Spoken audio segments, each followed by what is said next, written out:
Swords up, throw it up, throw it up, throw it up, throw it up.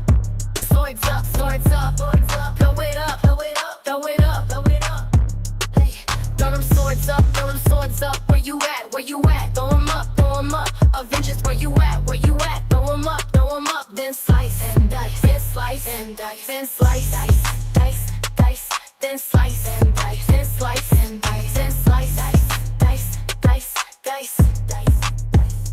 Dani in the house, in the house, in the house. Avengers in the house, in the house, in the house, in the house. Swords up, turn up, turn up. Let's get messy, let's get nosy, let's go, let's go. Give him the tea, give him the news, give him the biz, give him the mess, the mess, the mess, the mess, the mess, the mess, the mess. Swords up, throw it up, throw it up, throw it up, throw it up.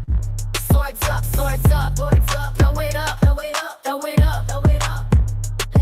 Throw them swords up, throw them swords up. Where you at? Where you at? Throw them up, throw them up. Avengers, where you at? Where you at? Throw them up, throw them up. Then slice and dice, then slice and dice, then slice, dice, dice, dice, then slice and dice, then slice and dice, then slice, dice, dice, dice, dice, dice. Who gon' check me? I'm playing chess, you playing checkers, checkmate, checkmate. Next caller, swords up, swords up, swords up, swords up, up, up, up. I don't like you, can't stand you. If it's up, then it's stuck, get stuck, stuck, stuck. Swords up, swords up, swords up, swords up, up, up, up. You're mad, they mad, you're pressed, they pressed. Got you bothered, they bothered, got you triggered, they triggered. Swords up, throw it up, throw it up, throw it up, throw it up. Swords up, swords up, swords up, throw it up, throw it up, throw it up, throw it up. Hey, throw them swords up, throw them swords up. Where you at? Where you at? Throw them up, throw them up. Avengers, where you at? Where you at? Throw them up, throw them up. Then slice and dice, then slice and dice, then slice, dice, dice, dice, then slice and dice, then slice and dice, then slice, dice, dice, dice, dice, dice. Let's go, start the show, symbol, we in chill, let's go, Avengers, assemble, lights, camera, action, we ready, stay ready, stay ready. Swords up, throw it up, throw it up, throw it up, throw it up. Swords up, throw it up, throw it up, throw it up, throw it up, throw it up. Throw them swords up, throw them swords up. Where you at? Where you at? Throw them up, throw them up. Avengers, where you at? Where you at? Throw them up, then slice.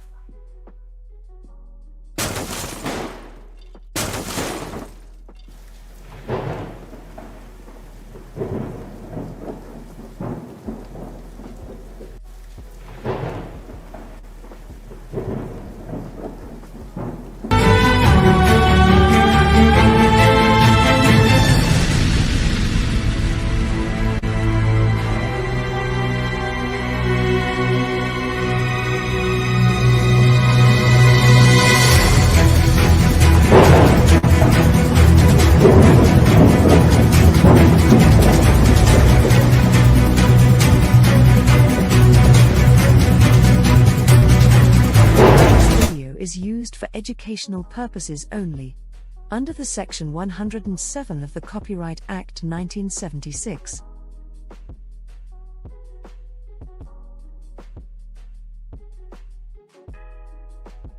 This video is used for educational purposes only, under the Section 107 of the Copyright Act 1976.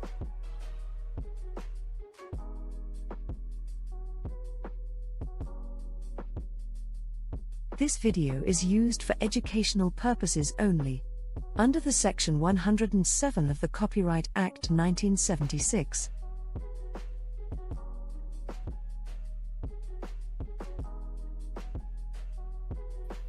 This video is used for educational purposes only, under the Section 107 of the Copyright Act 1976.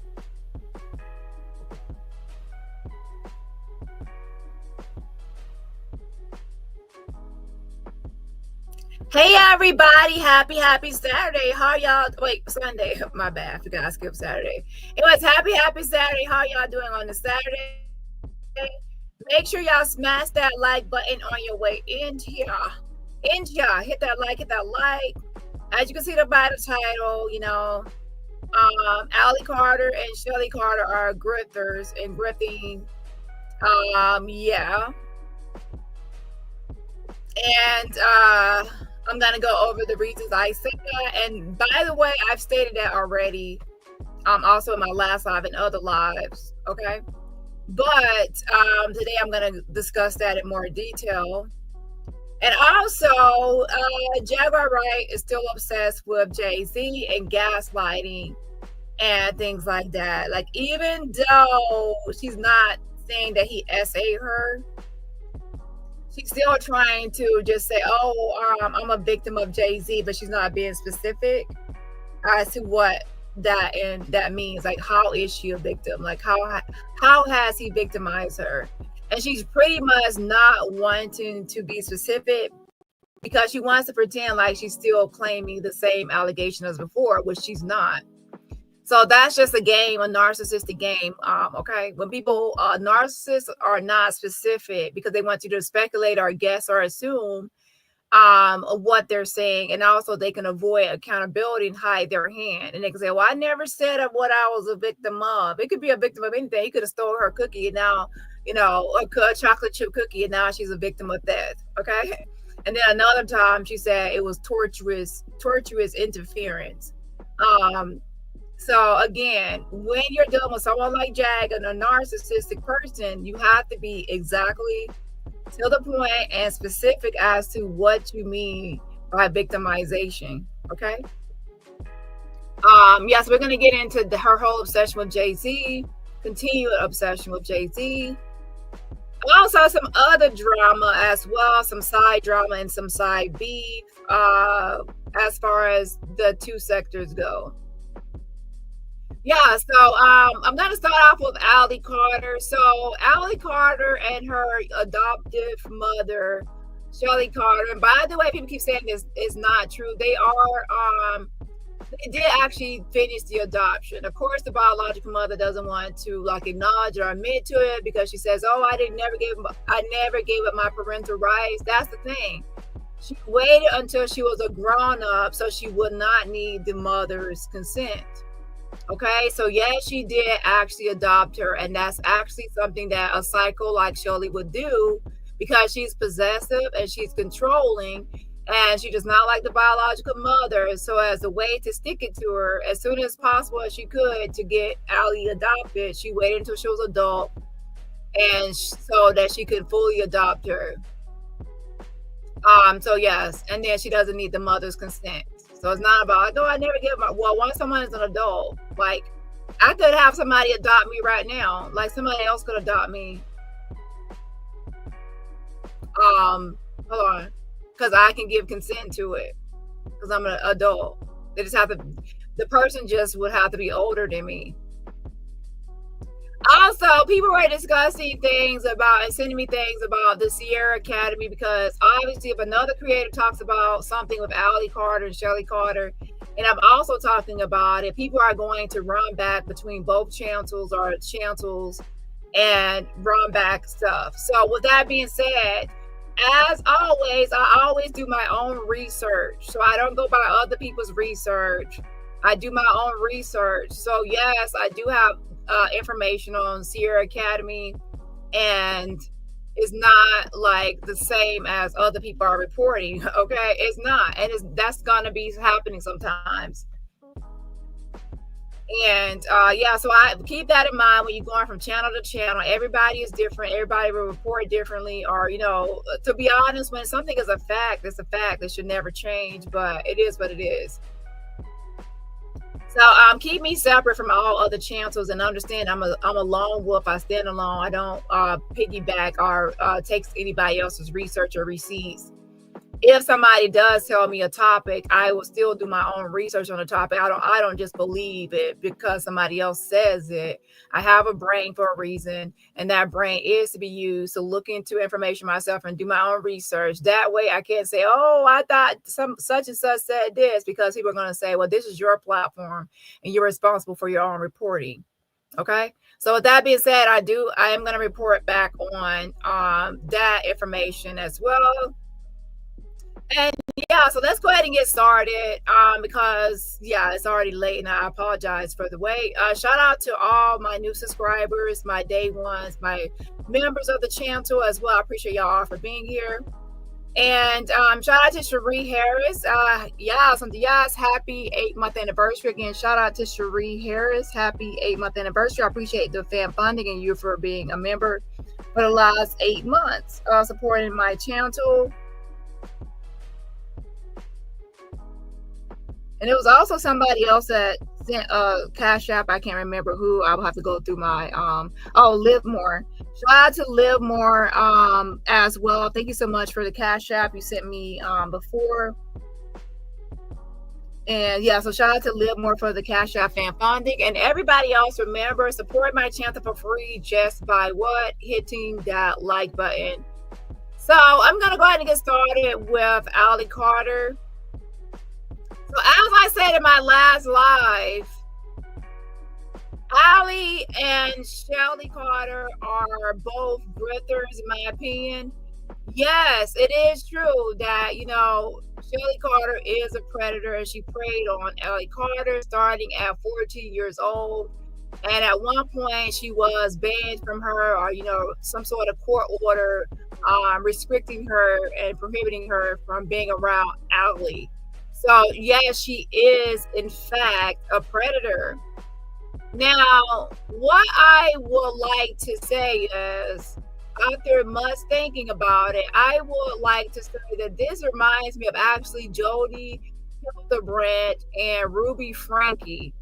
Now, for those that don't know about the case, it's a lot to go over, but pretty much Jody Hildebrandt was like a cult-like leader, and she was masculine. She was like masculine presenting her. She had this exuded masculine energy similar to Shelly Carter.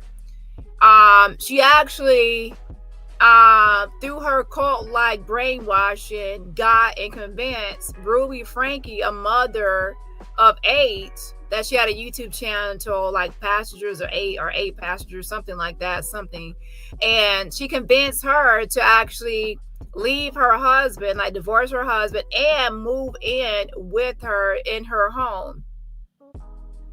And now Ruby already had some weird thinking and weird parenting skills and weird disciplinary things she would do to her kids to discipline her kids. So she was already, to be honest, abusive in how she was treating her kids, but she walked a fine line or thin line. So with that being said, she already had like pre-existing beliefs that once she met up with Jody Hildebrandt, it's like Jody Hildebrandt actually, to be honest, she probably resonated with her, or kind of like, oh yeah, that's, you know. So she moved in with her, and along with 4 of her kids that were still minors, and 4 of her kids in her custody. And with Jody Hildebrandt, left her whole YouTube channel, including that it was making a lot of money. I think even she said millions. It was making money. She left that behind and started working in partnership with Jody Hildebrandt in this sort of like organization or company called Connections or something. And then once they were in the home of Jody Hildebrandt, that's when it got extreme, like the abuse, duct taping the kids' mouth, their ankles, wrists, and it was like a lot of abuse going on there into the home. And then one day, one of the kids, a 12-year-old boy, escaped from the home of Jody Hildebrandt, ran to a neighbor's home, and literally had the grown man crying. When he ran to that neighbor's home, it was a grown man that, you know, opened the door, let him in. And when that grown man called 911, his voice broke. His voice broke and it cracked, and he was like, he's here, and you know, he saw like the wounds all over the 12-year-old boy's body. Anyway, what I want to say is that's a whole new topic. What I want to say is this: once that all went down, a lot of people kept saying that Ruby Frank is copying Jody, and everything that's coming out of Ruby's mouth reminds him of Jody, like word for word. It's like she was just a parodying and regurgitating Jody Hildebrandt. And people are wondering, how could Ruby Frank like follow her Jody and bring her kids there, listen to all her ideologies and cultist stuff. And like, why would a grown woman allow that? And then she started being complicit and going along with a lot of things, and even letting Jody like control her kids, and it was just a mess. So a lot of people want to give Ruby more leniency because they felt like she whatever, but ultimately at the very end they both got sent to prison because they both are responsible. They're both grown up, even though technically Ruby, would she have been that bad without Jody? Probably not, but she still was problematic. Before she met Jody, she was still already having issues and problematic, and people were already putting petitions against her before then. So that's how I see Allie and Shelly, is that Shelly is this cult-like brainwasher, but Tori Outlaw, Allie Carter, was already problematic and a liar before she met Shelly. So she already had issues before Shelly. She wasn't all innocent. Okay. Yeah, she was a minor, she was trouble, but she also was a liar before she met Shelly Carter. And now she's also working with Shelly, and they're complicit, and they're both grifting and scamming people for money and as a way of surviving. So there is a way people can be a victim and a predator or a perpetrator at the same time. So yes, I see Allie as a victim still, but I also see her now as complicit and now also a perpetrator. Okay, so let me actually start with this video right here. Now, what somebody brought this to my attention in my comments, and what's happening is that Allie Carter actually messed up when she actually had a slip. She had a slip, and I'm actually going to show y'all what slip it was in just a moment. And usually when people say we can't make this up, they say, oh, and I'm not lying, we can't make this up, and they leave it at that. But she accidentally said in the video I reviewed a couple of days ago, she accidentally says, we can't make this up anymore. She had a slip, and she messed up and said, we can't make this up anymore. I'm like, anymore? And somebody left that timestamp out of my video because they caught it, and I didn't catch it in my last live. So shout out to that person. They left a comment and said, she said anymore. I'm like, you know what? I did hear her say we can't make this up, but I automatically assumed that she would say we can't make this up. Like, oh, we can't make this up. Like, you know. So I automatically, you automatically assume what somebody's gonna say. So I overlooked that. But now when it's pointed out to me, she didn't just cut it off. She actually said anymore. That's why it's good a lot of times when people review videos, they might catch something that you overlooked. Okay. So let's go ahead and listen to that timestamp. And my video is timestamp 36 minutes.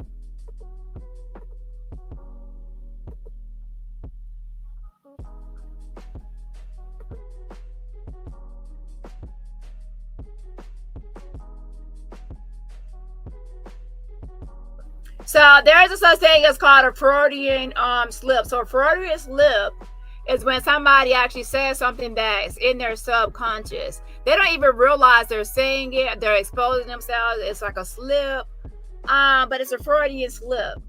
So that's what I believe this was. But let me let y'all listen to it because sometimes people have a different perspective, okay?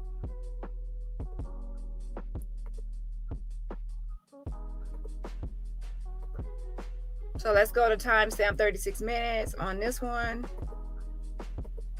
And I'm going to play a few minutes before to give context. Okay, I'm not going to just start right there. I'm going to give a few minutes before to give context so you can see where we were at. Okay, so we were watching this video when she was dry bagging and pretty much trying to guilt people into donating.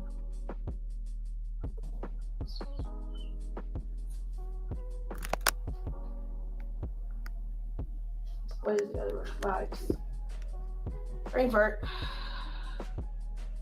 KinderCare, Mulberry, in San Bernardino, California.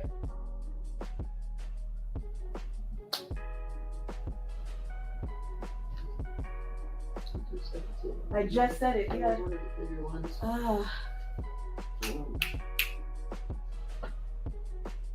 I just said that. Well, it's coming. It'll come back. It'll come back. Give me a second. We. I just said it.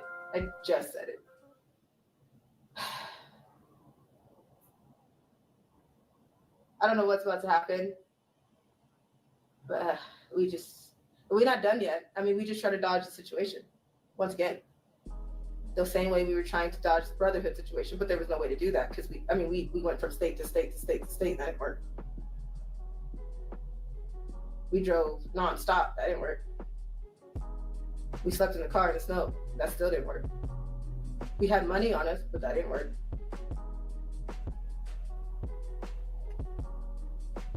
I don't want no money. It's not the issue.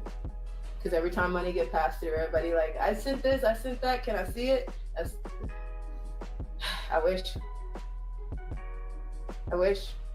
we could get a hotel and stay in it before somebody tracks it, and next thing you know, we go on out another exit. I wish we could stay in a house that somebody got for us until somebody finds out where we are, even if we're not on our social media, even if these phones are completely off down the street in a bag and around the fucking corner, we still get somebody who finds out where we are, and then we got to move from the situation and we got to move out the way. Let me break something down for the people who lie and say, oh, I knew this, I knew that, I'm the one who caught this, I told Shelly that there was someone coming at 3 o'clock in the morning. Bullshit. Tell me again how you did that. Tell me again how you the one who called it when some of you don't even have our fucking phone number. Tell me again how you call anything when some of you didn't even know we existed until November. Guess who called it? Guess who knows a lot of shit? Guess who stays a few steps ahead of them? Guess who has training that somebody wished to God that I didn't have? Hi. So she's about to say it. Now pay attention. This right here, she's trying to brag and say she's a few steps ahead and she has training. She stays a few steps ahead. Now pay attention to what she says next. So guess who's always 5 steps ahead of you?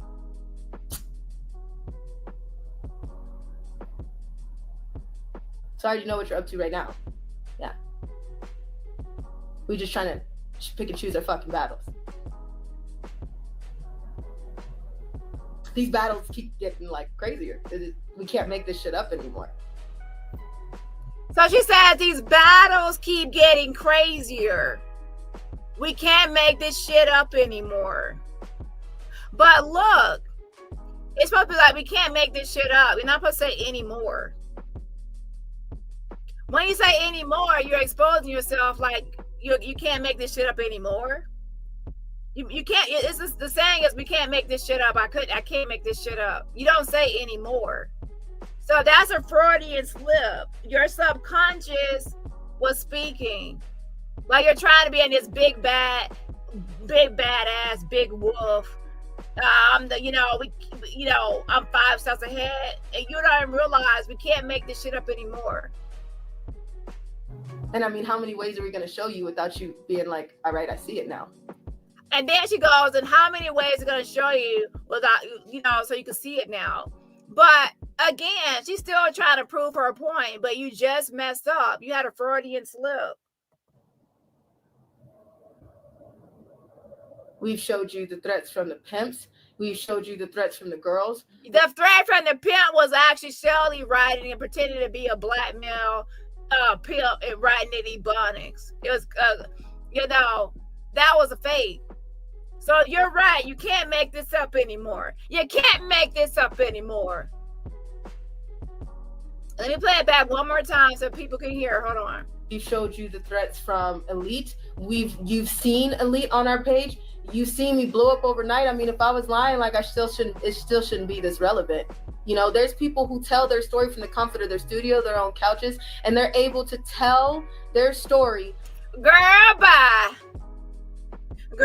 So she's still trying to prove to the audience, I'm telling the truth. And you're probably say we can't make this shit up. No, we can't make this shit up anymore. Oh shit. Allie Carter. Now, there's another video I want to show y'all too. Hold on. We're going to go back to that video because I didn't show the full video. Last video, we watched all those alters, and where she alleged to have dissociative identity disorder. We watched her play the role of all these alters. And I'm going to tell you right now, all those alters is not going to be like, hi, my name is Taylor. Hey, my name is Taylor. Hi, my name is this. Hi. Everyone is introducing themselves, and everyone is waiting for the camera to start rolling. Roll the cameras. Roll that beautiful beam footage. Lights, camera, action. Now, and scene. 3, 2, 1, go. And then the alter starts speaking. An alter is gonna, if you want to film somebody with their alters, you cannot say lights, camera, action, and the alter introduces themselves. You have to capture the moment when it happens. When you see the person in their alter, or you like a steady filming or screaming, that's when you're gonna observe or capture it. You cannot just say lights, camera, action, then the alter is gonna come up, and you're sitting in your chair, and then all of a sudden, and then you have one scene where you go to a pile of rocks, and you say lights, camera, action. Now you're in front of a pile of rocks, and now you have Taylor. I love to paint rocks, mommy. I love to paint rocks. And then it's lights, camera, action. The little kid alter is now in front of a pile of rocks. And now you say the kid likes painting rocks. You know what I'm saying? It's lights, camera, action. It's kind of from their home, from their phone, from whatever they're doing, and they're still sitting at home. They're not being chased. They're not being hunted down. They may have issues in and out of their home, but do you see it? Are they showing you? Like we showing you? Are they showing you this psycho shit the way we showing you in real time? Are they?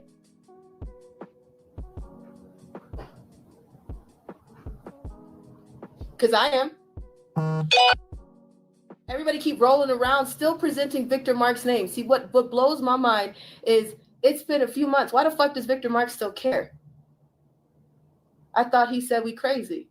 Did he show you in real time how he saves children?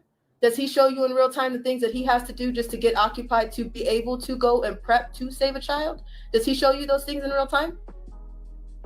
Do you even know about his rescued survivors? Since you keep throwing his name around so loosely? Is he showing you the things that I'm showing you since he talks like this? And I'm talking too, but I also give you receipts. This is her way to hustle and scam and grift and get people to support their whole grift. Now, let me go back to timestamp 36 minutes where she says we can't make this up anymore.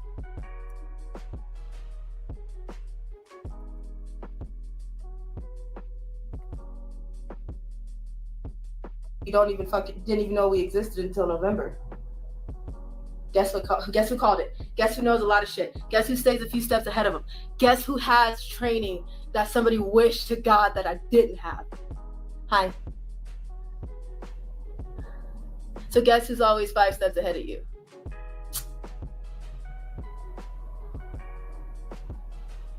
So I already know what you're up to right now. Yeah. We're just trying to pick and choose our fucking battles. These battles keep getting like crazier. We can't make this shit up anymore.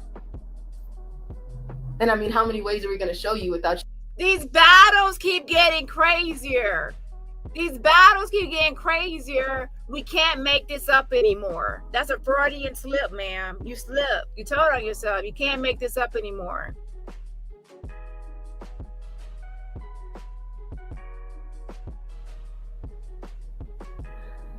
So guess who's always 5 steps ahead of you?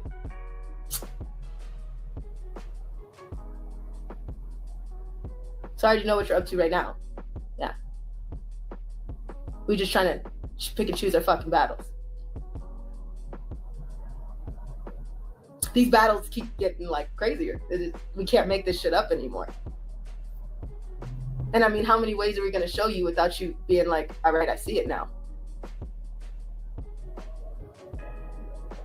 We've showed you the threats from the pimps. We've showed you the threats from the girls. We've showed you the threats from elite. All of that shit is fake. All of it was fake. That letter from the pimp was fake as fuck.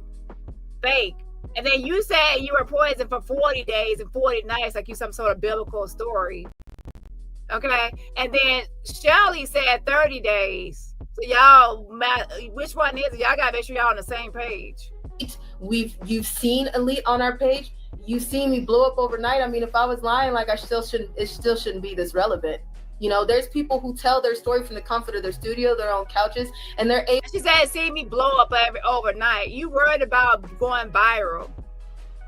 Screen record this, show this, share this. You want to go viral. You want to be put everywhere.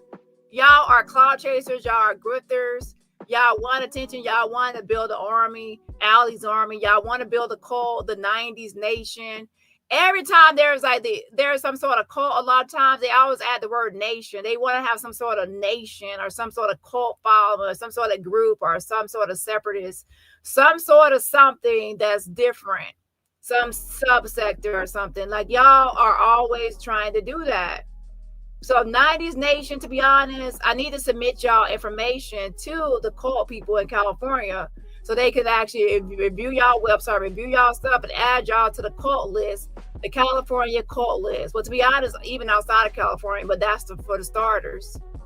So 90s Nation needs to be added to the cult list for California for starters.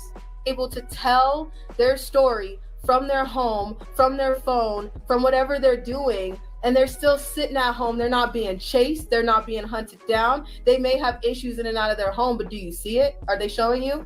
Like we showing you? Are they showing you this psycho shit the way we showing you in real time? Are they? So she's trying to give credence and validity to her stories by saying this is what we have done. We have done A, we have done B, we have done C and D and E to show proof that we're not lying. But in the middle, and while she's trying to prove that she's not a liar, she messes up and has a Freudian slip and says we can't make this up anymore. So we can't make this shit up anymore. So you expose yourself with the Freudian slip, and that's what happens when you didn't even realize you did it, because that's what a Freudian slip is. It's from the subconscious. Shout out to Sheila. Happy 14 month. I could have promised you being around longer, but I guess that's as a member. Happy 14-month anniversary. I appreciate you for being a member for 14 months. Again, happy anniversary. Says, hey, Dani. Yes, hit that like, Hey, Avengers. Hey, everybody, hit that like. That's a free way to what? Support the channel. Happy anniversary. Also, happy birthday to Kush Baby. Please put some birthday balloons and birthday cake in the chat to celebrate Kush Baby's birthday. Happy birthday. I hope you enjoy your special birthday on the Sunday. Also, shout out to Hot Mess. Thank you so much. It says, love the channel and chat and mods. Thank you so much. I appreciate it. I appreciate the fan funding. And everybody else, remember, support my channel for free just by what? Hitting that like button. So let's move into the next thing now. Allie. Girl. You need to stop, girl. So you are the recruiter, the mouthpiece, the face of the movement, the name on the movement. You even got your name trademarked. Well, you tried to, it wasn't successful. Y'all were wanting to trademark the name. All of that stuff from wanting to trademark Allison Leilani Carter, your full name, wanting to go like, oh, I went like viral, and all the stuff you're doing, wanting to build an army of following. All of this is signifying that you want a movement, you want a cult, you want to go viral, you even want to trademark your name. People trademark their name and they want other people to use it, or they want to make sure it's some sort of business. So when people trademark stuff, that's automatically you're wanting a profit off of something, or you wanting to mark your name, or it's definitely a business move, a strategic business move. So the trademark, even to try to trademark your name, right, Allison? So now let's go back into the altars. I did not play the full video last time. Well, I'm gonna play the full video this time of the altars. Well, not all the way the full, but for the part we need to watch, because I also want to get into the Jag stuff as well. So with that being said, let's go ahead and get started with the altars. A mess. Eventually, after going to elite orgies in Simi Valley, California,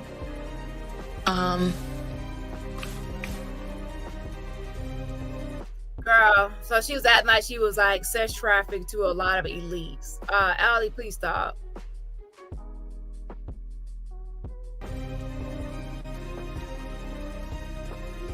escort services.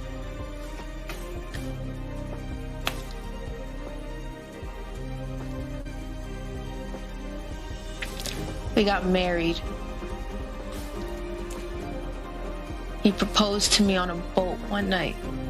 And I was so angry because I didn't know what to do. I didn't know how to deal with that. I was 15 years old, and I knew my adopted mom now. I knew her, and I was telling her I have a husband.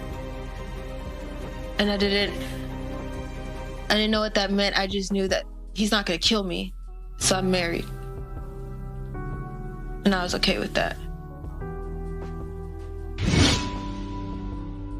So right here it says the result of trauma equals dissociative identity disorder and trauma-based mind control. Okay? Now, yes, it's possible somebody, especially people that have experienced a traumatic experience, can develop or get dissociative identity disorder as a way to protect themselves and things like that, or to deal with their trauma. However, Allie Carter does not have DID. She does not. And even Shelly Carter tried to say that she had this since 3 months old. Like, she developed DID at 3 months old. And as I stated before, a psychiatrist would not diagnose a 3-month-old with dissociative identity disorder for a number of reasons. Number one, how would they even be able to diagnose a 3-month-old that is not even able to speak at that point, besides like, how would they even determine if the child has DID? There's no way they can go through any of that to figure out if that actually matches a child or not. That's not going to happen. The child has to be more developed than that. He said at 3 months old, a lot of trauma happened, a lot of SA, and that caused the mind to split, and then she got DID. Ma'am, please stop.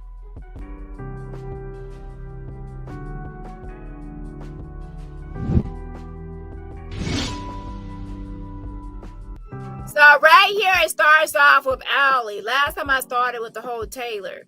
So this right here starts with Allie, where she says, oh, I'm Allie, I'm this age and that age. All of these altars are going to be introduced one by one, introducing each altar. That's not how DID works. When people are thinking of acting, lights, camera, action, that could be like a movie like Split or something like that. But in reality, this is not how DID works, where you would sit somebody down, they could say, hi, I'm this, hi, I'm that, hi, I'm this, hi, I'm that. So an altar actually presents itself because it's like something, a trigger or something brings that altar out, or something happens when that person is trying to deal with a certain situation or a moment. There's nothing in this situation besides somebody disassociates and goes into an altar or a different this is not it. This is acting. For those interested, I would suggest you watch real documentaries on people that have DID to really see how it actually works. Allie has been watching too many movies, such as so many movies, and doesn't understand how altars work. Okay. She thinks that you can just like automatically just say, oh, hi, I'm this, hi, I'm that, and change her voice. And then now she's a different person or alter. I'm Allie. I'm 21 years old. I'm the logical one, I think. So she says, I'm Allie. I'm 21 years old. I'm the logical one, I think. So she's going to go one by one, introducing all these altars like it's some sort of movie script. I'm the logical one. I'm 21. I think I'm the more kind of mothering one out of us. And I think people kind of pick up on that sometimes. Like I'm more of the serious. I don't have my glasses on because I can't see anything right now. But I'm more of the glass wearing type of let's keep shit together type of thing. I like to crochet. And I like to read. And I deal with everybody's problems. So she says Allie is the one that she's supposed to be 21 with this, you know, Allie is the one that's stuck at 21, and she's the mothering type. She's this and she's that. Okay. Now at the time of this whole documentary, I don't think she was 21 at this time. She's trying to say that the alter is 21 years old.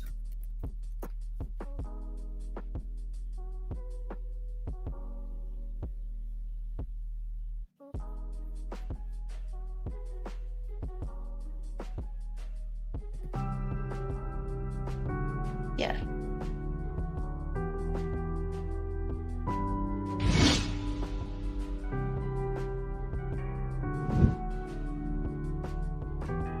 Hi. That was weird. I'm Taya. I'm 12. I'm mom's favorite. I'm just kidding. I don't know. I'm like as a choreographer, I'm the one who teaches ballet, jazz, kind of the softer stuff. And I'm girly. I'm girly. Girl, Allie Carter, if you don't have a motherfucking seat, girl, this is not DID. Now you're 10, you're 12 years old, you're a choreographer, you're a dish, you're a dad, and you're like, oh, I'm mom's favorite. And you're talking about your mom as in Shelly. And you're introducing these things one by one like a fucking movie script. This is fake. Ladies and gentlemen, this is fake. You're not going to have somebody in one sitting in the same day, just sitting in a chair, just sitting there one by one introducing alters. That's a movie. It is. That's not how it works. I like to dance. I like to write. I like to paint my nails. Don't look at them now. Duh. But you like to dance, you like to paint nails, but don't look at them now. Yeah, I don't see no switch from Allie Carter, from Allie to the 10 person is 12. I don't see anything switching or changing. I don't see nothing different. And a lot of times I'm not gonna say it's gonna be like 100% obvious of a switch or a different alter, but it's definitely gonna be a significant change to where you could actually call it an alter for somebody to actually pinpoint it. And on top of that, don't forget that she has not been to a licensed psychiatrist to actually diagnose her with this. And it's unusual for anybody to have 200 alters. For Shelly Carter to say she has 200 alters that she has documented, ma'am, please. That's unusual for people to have that many. Nobody's gonna really have 200 alters. I don't know. That's me.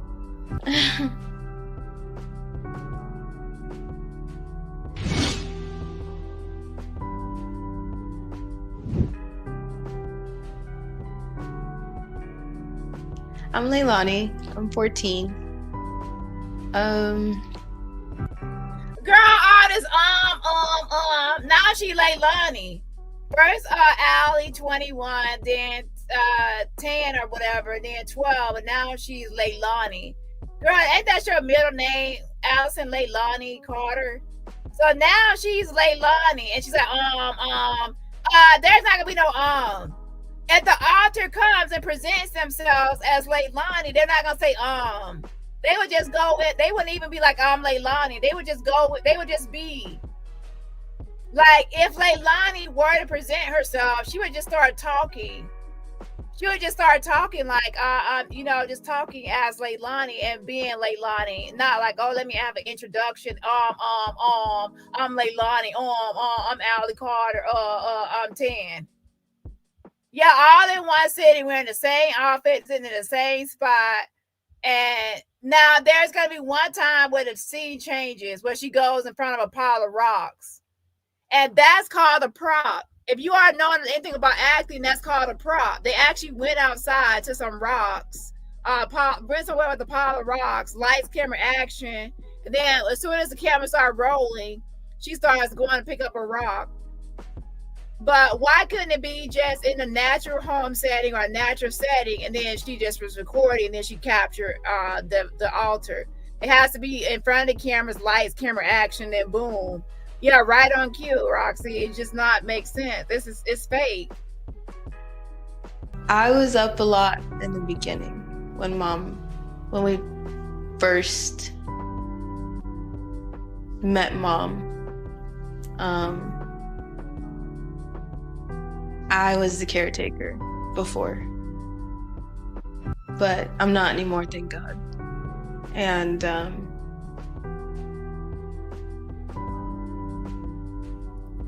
I like to cook, and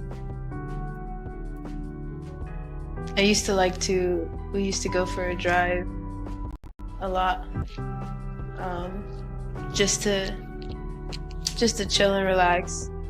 But yeah, I was on the level first, and before everything changed with the structure and the system. But which is why our name is Allison Leilani, because I was up first before the adoption, around the time of the adoption. Hi, I'm Allison Carter. Hi, I'm Leilani. Hi, I'm Tan. All the people you named so far, all the alters you named so far, all sound the same, all act the same. I don't see nothing different between all the three people. Do y'all? I don't. There's nothing that distinguish any of these yet, besides what you're saying. You're saying stuff to make a distinction, but your actions, your mannerisms, the personality, all of that is still the same. Nothing has changed to make it to where somebody would say, "Oh, okay, that's the alter." Each alter will have their own like personality or something, their own something different. You're just Allie Carter. There's nothing new. Now later on, she's gonna try to amp it up and try to change it to some others, but these so far is all the same.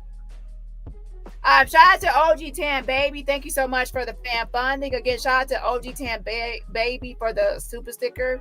Yes, and yes, I appreciate the support. Again, shout out to OG Tan Baby. Also, shout out to Lisa Taylor for gifting a membership. If you are gifted a membership from Lisa, please say thank you for the gifted membership. Again, please say thank you to Lisa for the gifted membership.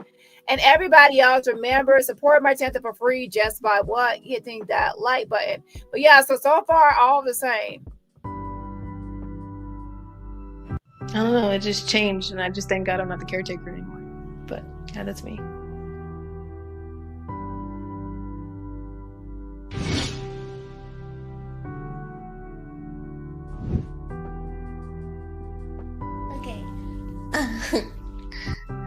I'm Teller, and I'm 10, and I like to paint rocks. I found rocks. I get to paint. Here we go. Now, why couldn't it be that you were already playing with rocks? You already had rocks in your hand, and y'all were on the regular trip, and then you were just having rocks. And then she caught you switching into this altar. But no, you don't got no rocks in your hand. You're just standing there in front of some rocks. They roll the camera, lights, camera, action. Now you're going to say, oh, rocks. Now you're going to go pick up a rock. Now you're going to go play with the rocks. But once the cameras are on, now you can go see. a childlike alter would already be at the rocks and playing with the rocks, and then somebody would probably record like the whole thing to see if you're gonna switch or a different alter is gonna present. But there was nothing as far as this alter goes until it was time to go and the camera was rolling. Lights, camera, action. Now we have the alter. Teller. So it's supposed to be Teller, but then later I guess it sounds like Taylor.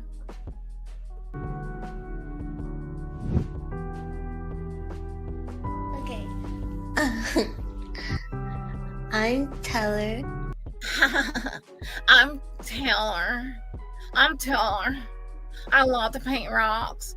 Okay, so now you're telling you love to paint rocks. We have to have an introduction because all these alters, even the childlike ones, are gonna automatically start introducing themselves because everybody has to have a lights, camera, action introduction to the audience. How about you let the alter just be the alter, and then we'll automatically know you're switching without actually having some sort of formal introduction to the alter. Mommy, I want to go play with these rocks. I'm an alter. And I'm 10. And I'm 10. And I like to paint rocks. And I like to paint rocks. I found rocks. I found rocks. It's not no found rocks. Y'all literally went to some fucking place for gravel, whatever. And then y'all sitting there intentionally going somewhere to get rocks. You didn't find rocks. It's not like you found a rock in your fucking backyard, bitch. You went to a fucking rock yard. You went to a pile of rocks. You didn't find the rocks. Y'all drove to a fucking rock pile. Oh shit, y'all need to stop. Like I can't not want to tolerate such foolishness. Did you find rocks? Did you drive to a pile of rocks? Oh yeah, okay, you found rocks. Okay, that's like me going to the ocean. Say, oh, I found the ocean. No, I drove to the ocean. Okay. So you ain't got no rocks in your hand, and you gotta pay attention to the camera. You gotta pay attention to the camera. Stay in the camera view and stay in the camera shot, because a little kid is gonna be so focused on the camera instead of playing with the rocks. So they love the rocks, but they no. I found the rocks. Is the camera still rolling? Is the camera still on? I love the rocks. I love to play in the rocks. Let me get a rock. Girl, you might want some crack rock. You and Shelly to split it up so you can start having these drug withdrawals. I get the paint. I get the paint.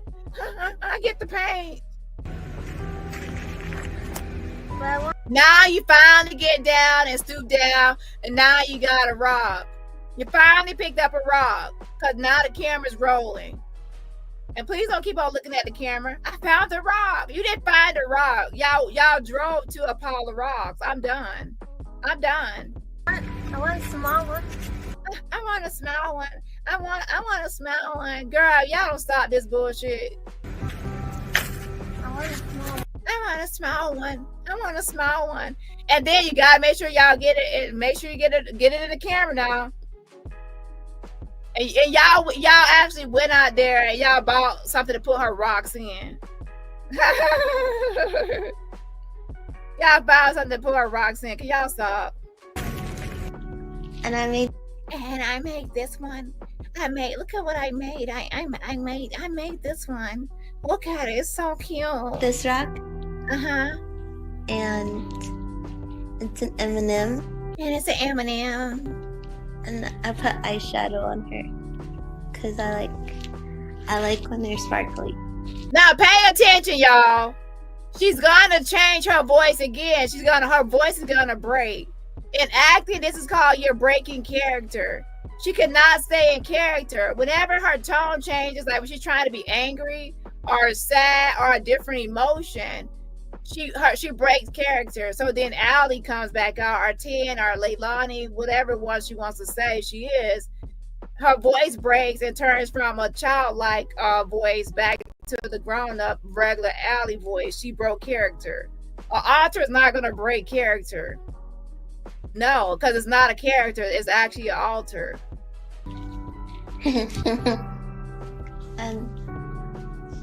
I like to paint and I like to do crafts. And I did more rocks. I have these two.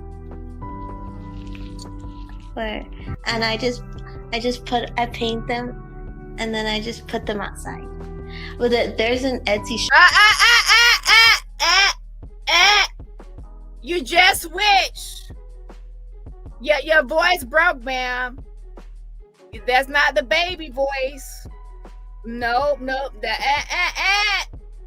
You're still talking about the rock. Your voice broke.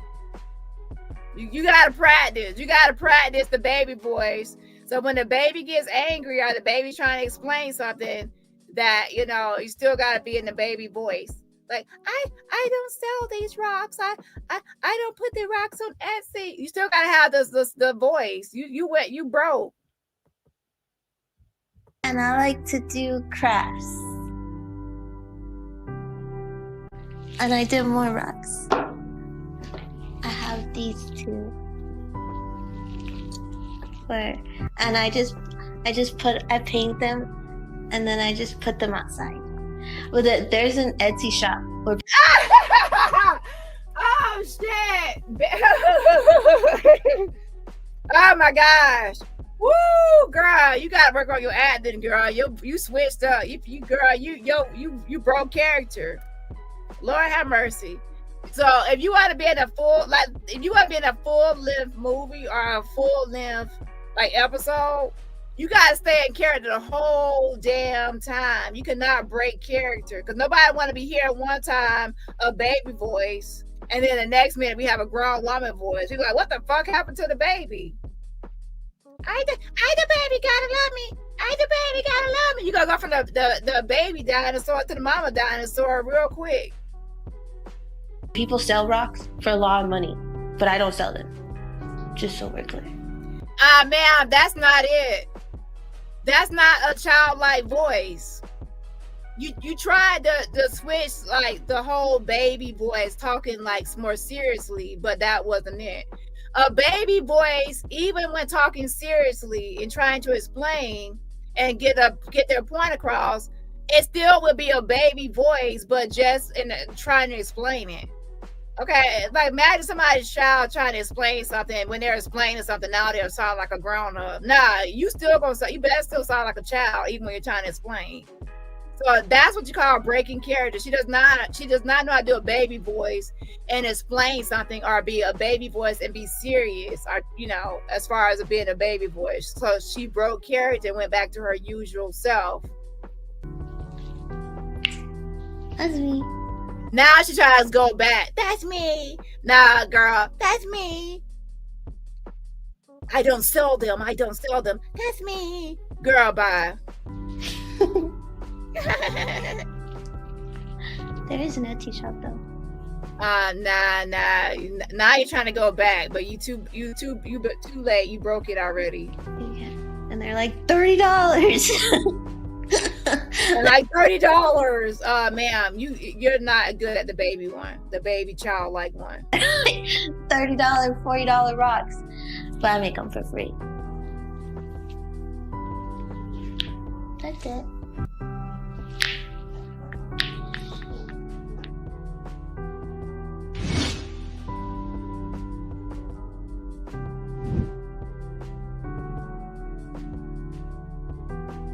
I'm Maddie. I'm 23. I'm the one that y'all. So now Maddie has to have the arm across there. This is you trying to imitate your mama. You've been around adopted mom, Shelly, so long that now you're trying to impersonate Shelly. So that's all you're doing is copying Shelly and her mannerism, how she acts all masculine. I'm Shelly. I'm a redneck, and I like to sit with my legs wide open, and I like to put my arms across the back of the chair because I'm Shelly. That's all you're trying to do is copy her stud ass. I'm at first with the Bonnet video. If you're not new to my Instagram, you have seen me post up something about trafficking and snatch that shit down in the same second because I was too scared to say something. Now I'm just hot. That 14-year-old girl is me. You want to ask me? Anybody want to ask me? Nobody want to ask, huh? Everybody just want to judge. And as I said in my last video, this right here is just her regular talking shit. Everybody has this persona or this side of them that they can talk shit. You know, like I'm about to fight somebody, I'm about to talk my shit or rah. Girl, anybody can do this. Nobody took a damn. Nobody took a damn. Girl, anybody could do that. That's not no altar. Second to say who's the 14-year-old girl. It's me. As a choreographer, I'm the hip hop choreographer. We all do different things, but I'm a hip hop choreographer. Girl, I've seen some of your dancing videos, the hip hop and the hip hop. All the dances and all the shit you doing look the same. So I don't know what the hip hop choreographer doing because it ain't hip hopping to me. Okay. It ain't hip hopping. But anyways, what I can say, I can tell she loves it and I can tell she's passionate about it and that she enjoys dancing. So I will give her that. And what I'm seeing is that throughout time, I guess when they need some money or some extra money, she does like dancing gigs or dance stuff for money. So she has not completely given up on dancing because like as recent as 2024, she was doing dancing stuff. So that's another way they kind of earn money from time to time. I don't know. I just like to go with the flow type of thing. People say that I'm the aggressive one on Instagram and stuff. I'm not aggressive. I just don't put up with people's bullshit well. That's just me. And some people need to be told that. Not dancing as in I'm a stripper and this is my life. I'm talking about dancing as in just like a dance studio or teaching dance. Also, with her dancing, she also uses that as a way to connect with people and connect with kids. And to be honest, to recruit people to this whole cult. Because she starts having people like, like send me mail, my dance parents and dance students, can y'all support me? She does that as a way to network and build her support. And to be honest, some of those people are getting recruited into her whole 90s Nations cult.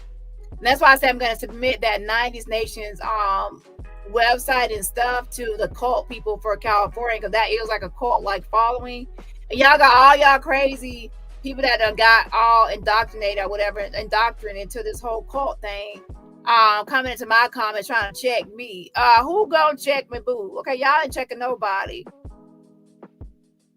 Okay, and some of y'all don't even watch all my videos or the full video to get the whole idea of what I'm even saying or what I'm even doing. Somebody said, "Should you be calling the police?" Didn't I already call the police? I said I called the police.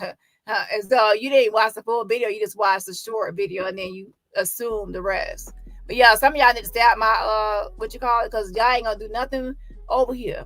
Okay, everybody gets called out on this channel. From child, did y'all hear the mama the other day, child? The mama still ain't learned because the mama's still over there saying some verbally abusive and verbally abrasive statements, child.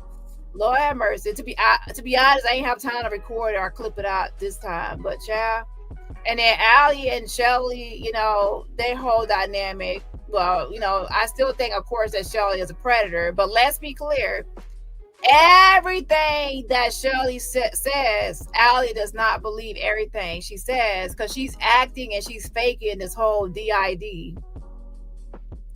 Now, some people will say that she's putting on a show for Shelly because she doesn't believe what she's putting on a show for Shelly to pretend like, well, Shelly says she has alters, so she's going to play along with it and pretend like she's got these alters. And others believe that she knows she ain't got no DID alters and Shelly knows it, and they're both in on it together and scamming. I believe the latter. Now, after reviewing more stuff, I believe the latter, that as for the DID alters, they both know she ain't got that shit. And they both are grifting, and that's why she says we can't make this shit up anymore. They both lie and scam and grift to their audience and 90s people as a way of making a living and as a way of surviving. Now, I do believe that some things that she was brainwashed to believe, and that is that she was programmed, that she is programmed, but She does not actually believe those altars, and she makes up those altars. And there's other things she makes up.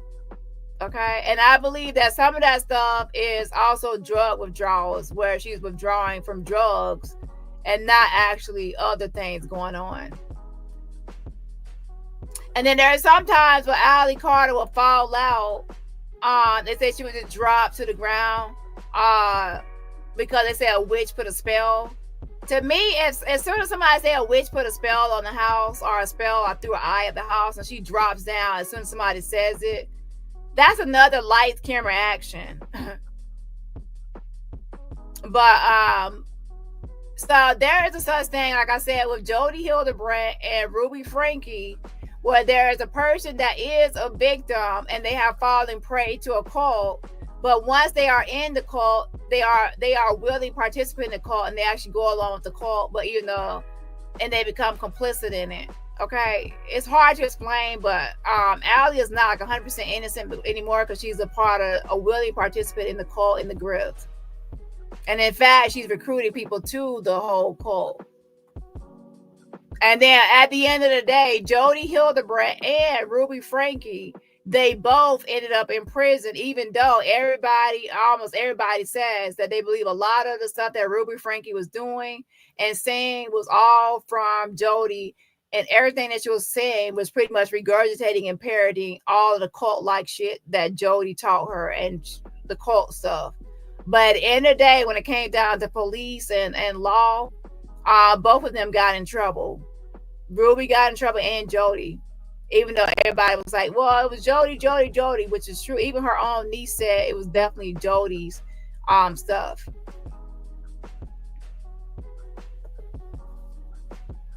And yes, Stockholm syndrome. I still go along with the Stockholm syndrome. The Stockholm syndrome, when somebody does prey on you, and they are a predator, they are an abuser, they are the bad guy. But once they bring you in, you grow a closeness to the person and a bond with the person. And you even might start being complicit and windmilling for the person, protecting the person, defending the person, and not going to the authorities and even fighting all people that try to help you to escape, because you are now close to the person. So yes, I still think is that. At the same time, now it becomes, when somebody does too much, they actually can be held liable or legally responsible for their actions at some point. I can't remember the exact story, but I would say look up different stories for Stockholm syndrome. Sometimes sometimes people are lenient, and they show more leniency towards the Stockholm person that has the Stockholm syndrome. But the person is still liable for some of their actions. They're just like more lenient on the person. But what I can say is, this is acting. She does not have DID. And since she's acting and she knows she does not have it for real, that means she's complicit in this whole DID altars. And then she says, we can't make this shit up anymore. So that means they're making shit up. And she knows, she says we. She says I can't make, she didn't say just I. She says we can't make this shit up anymore. So that means her and Shelly. And this is how they eat. This is how they survive. This is their grift. So she adopted her, and this is how they survive now. Shelly is not working. So from time to time, Allie will get like a dance gig, doing some sort of dance, something to bring in money. And then other times they're grifting and scamming their 90s cult audience. They need to get their shit together. So I don't mind doing it. So that's me. That's me.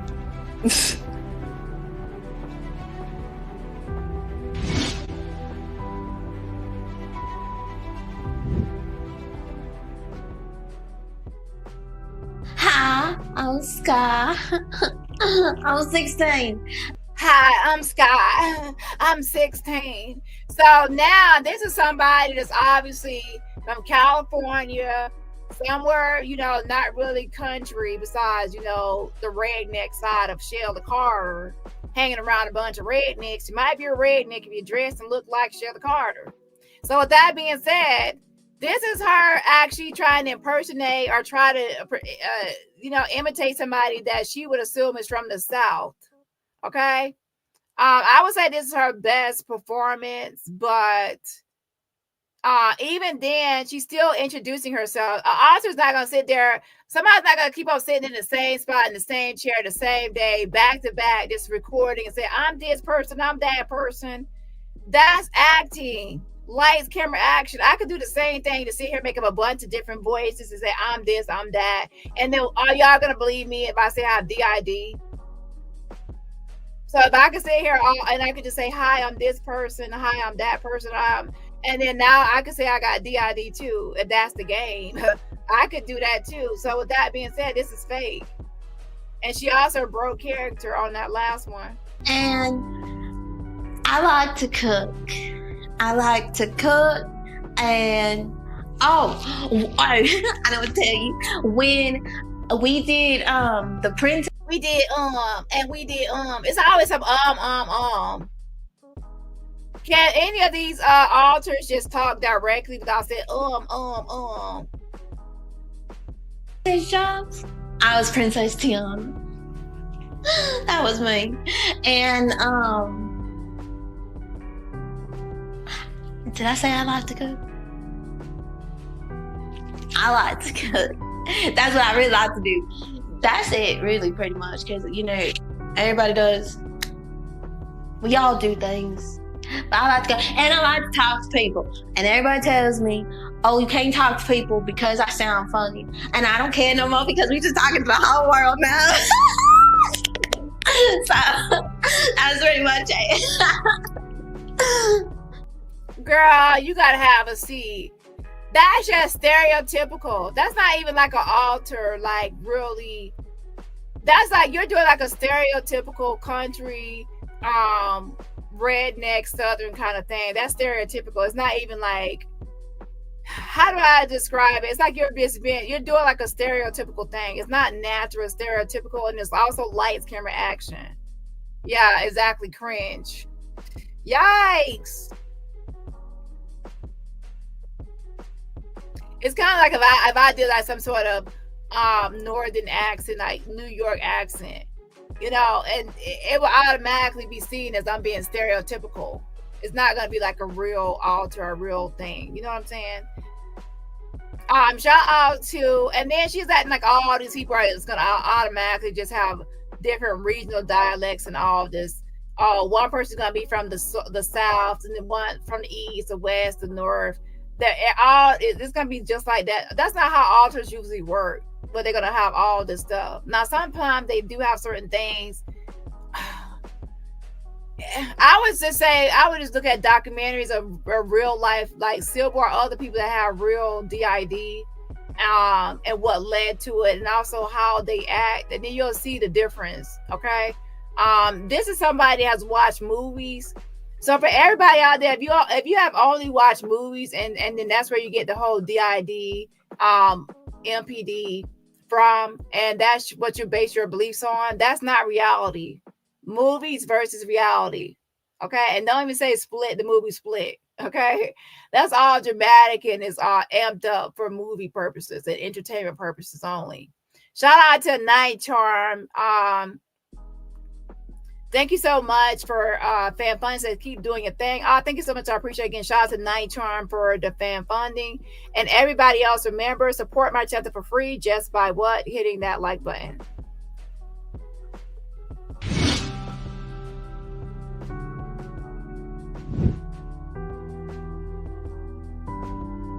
I'm Riley. I'm 15.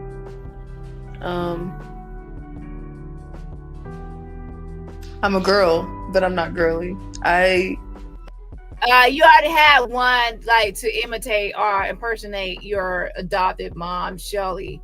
So now I guess you have another one as well.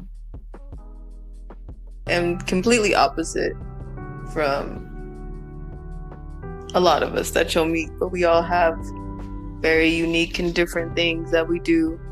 I like to fish, hunt, lift. I'm not so girly. I'm not a dancer. I'm a ball player. Girl. So altar will actually just present itself, and it will just be living life. The altar won't be just sitting there explaining like, oh, I'm this, I'm that, I'm this, I'm that. For each one, she's trying to make a distinction and tell us about each one, some sort of introductory, thing. Usually with the altar, you would just be listening to the person and watching the person, observing the person. Then you would pick up on the different things, not just an altar to sit there and say, oh, I'm this, and compared to this person, I'm this, or I'm, it's like all this stuff. This is when it gets into acting. She's acting. This is not how it works. She has watched too many films. I don't come up that much. Well, I do, but only when there's like things to be done. Because everybody else be doing too much. So that's me.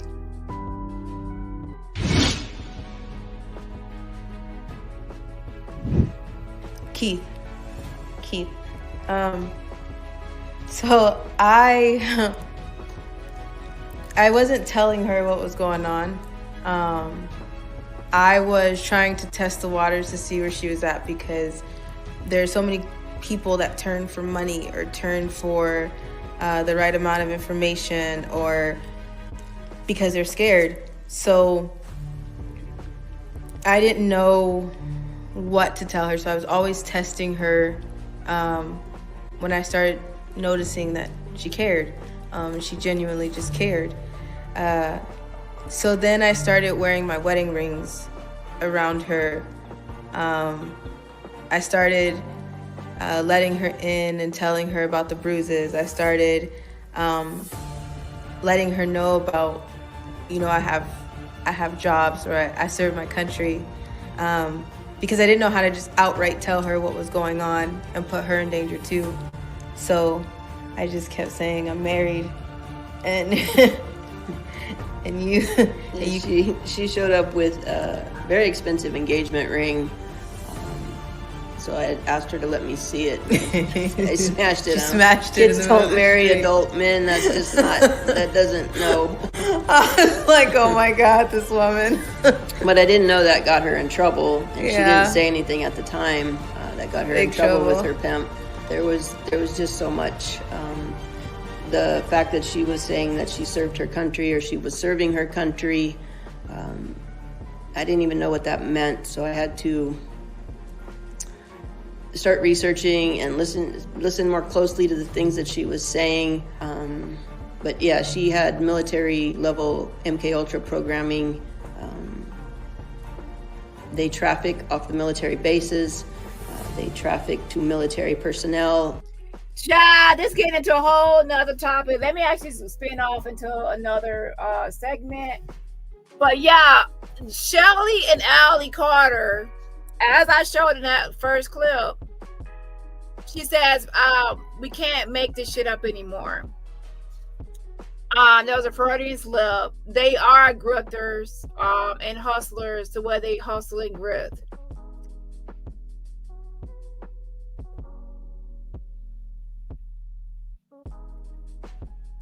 Now, let me actually show y'all some other stuff as well, as far as that whole Tierra Dance Academy and other things like that. So it is true. It is true that, that Sierra Academy of Dance, that they did take down their social media, like their IG, and they also took down their Facebook. Okay. Now, the part that is not true is that they recently, some sort of documentation went through to where they terminated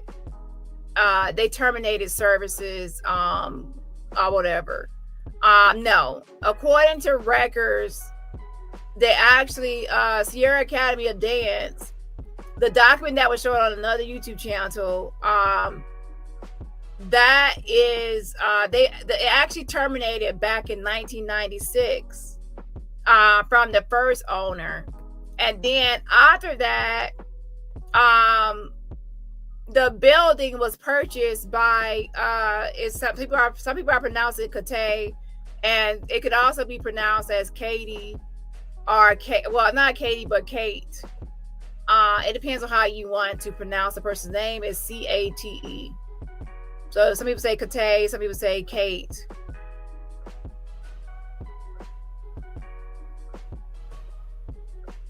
And yes, it is true.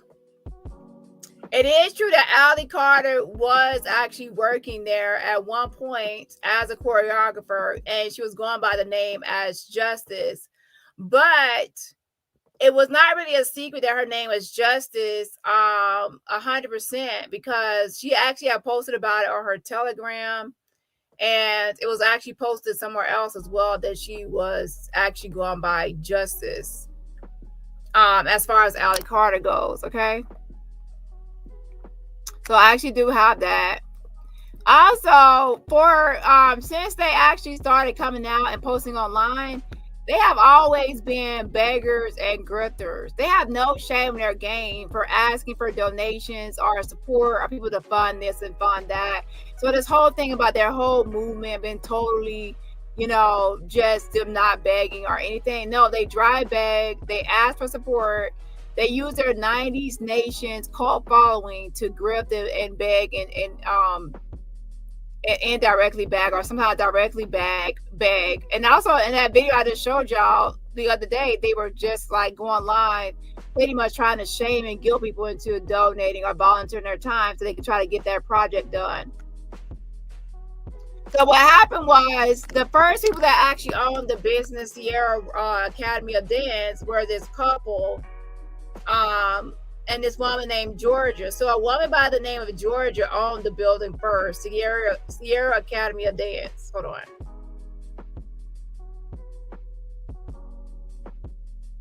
And then when she owned it, she actually shut the business down in 1996. Like she stopped her part of it in 1996. And then around 2004, Kate, I would say Kate, but some people say Kate. I would say Kate for now, okay? But I can see why, because it says Cate. The name is weird. She actually purchased the building for a Sierra Academy of Dance in 2004. And she also, at that point, she also started running, like having her own license for something completely different, for a different type of business. So what I will say about Sierra Academy of Dance, because I can only say what I've done enough research for now, is that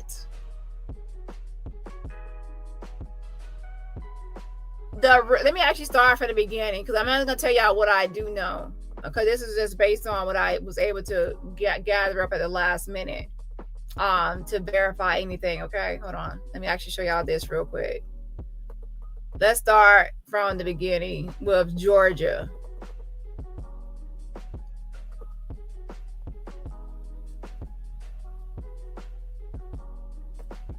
Okay, there's a woman by the name of Georgia.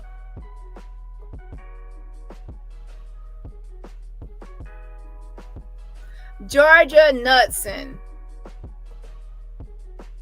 Okay, so Georgia Knudsen initially began learning fiber art skills as a hobby in the late 1980s. At that time, she and her husband were living in the high desert of southeastern California, where her husband worked as an aerospace engineer for the U.S. Navy, and she taught classical dance and operated her own dance studio, Sierra Academy of Dance. So around 1984 is when she, started the Sierra Academy of Dance.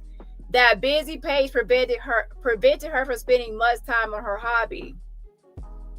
And then it says, when the couple retired in 1996, they moved from the desert to the mountains of northeastern California, settling near the shores of Lake Almanor, a few miles from the small town of Chester. And I'm going to stop there because the rest is irrelevant.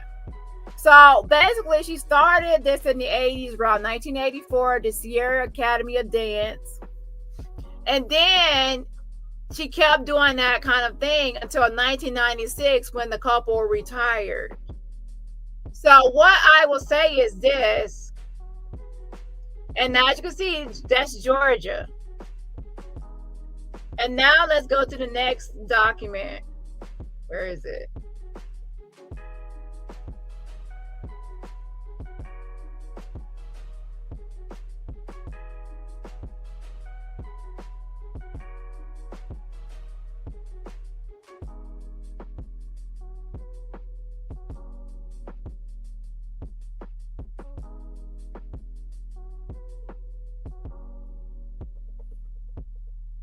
So with the corporation, there's going to be the articles of incorporation where you're incorporating and you're starting your business for your filing. So this was the actual article of incorporation for the Sierra Academy of Dance. This was June 22nd, 1984. Okay, and as you can see, it says the name of this corporation is Sierra Academy of Dance Incorporated.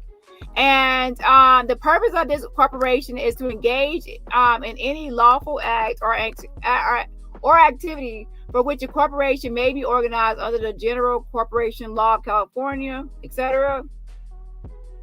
And pay attention, it says the name and address in the state of California of this corporation's initial agent for service of process is Georgia Knudsen. And that's 1008 Call Court. Again, that's 1008 Call Court, and that's for that Sierra Academy of Dance. And this is when she started the whole thing. It was Georgia, and that was June 19, 1984. Now, moving forward,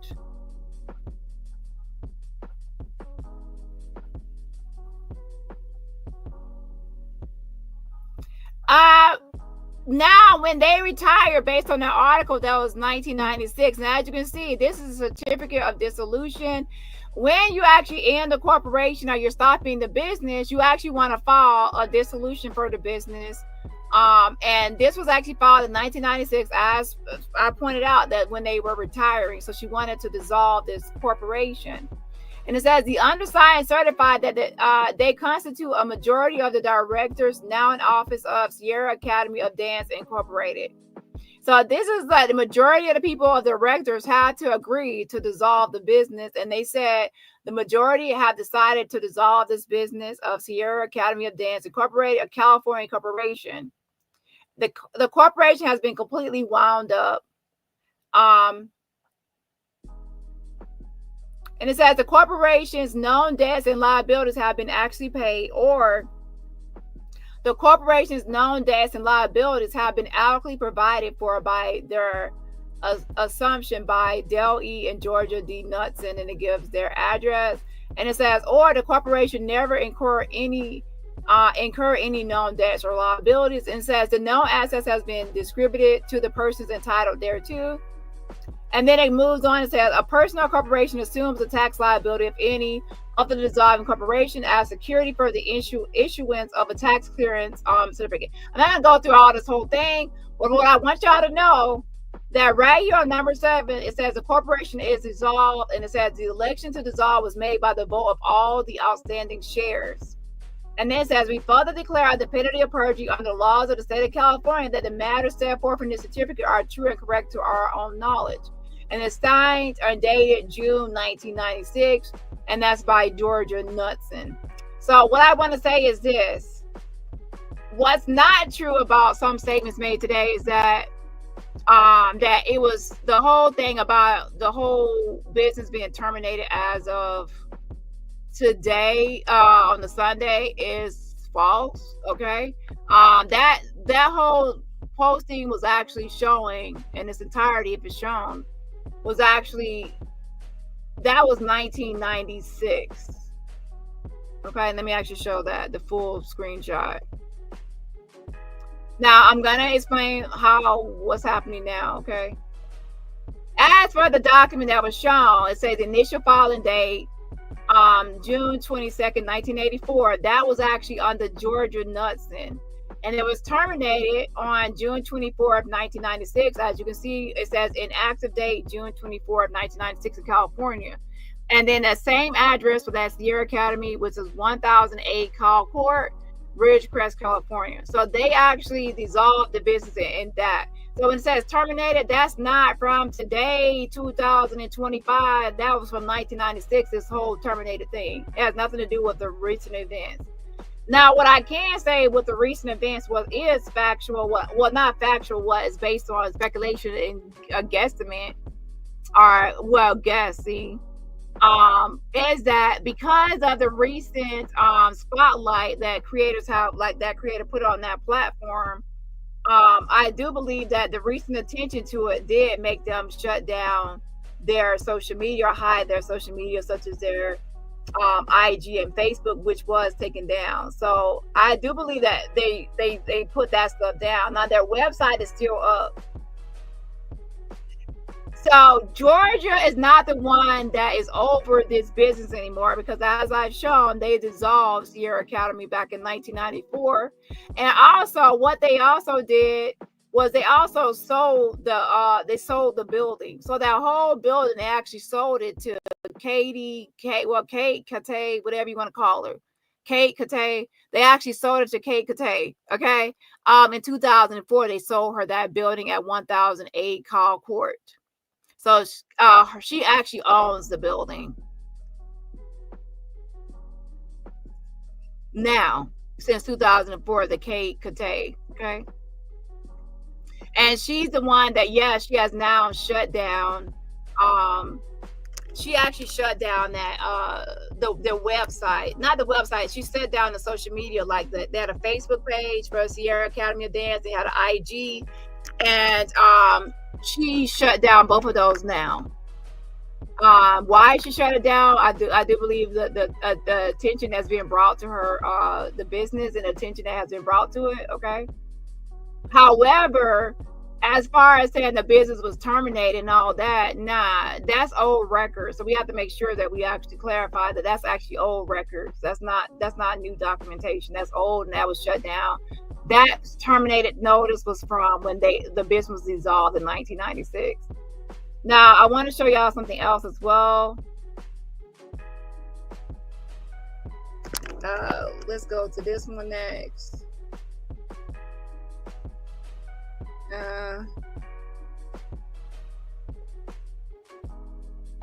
So I will say the other platform bringing attention to the business did, they took down their IG and Facebook. So let's go to this next one. So Kate,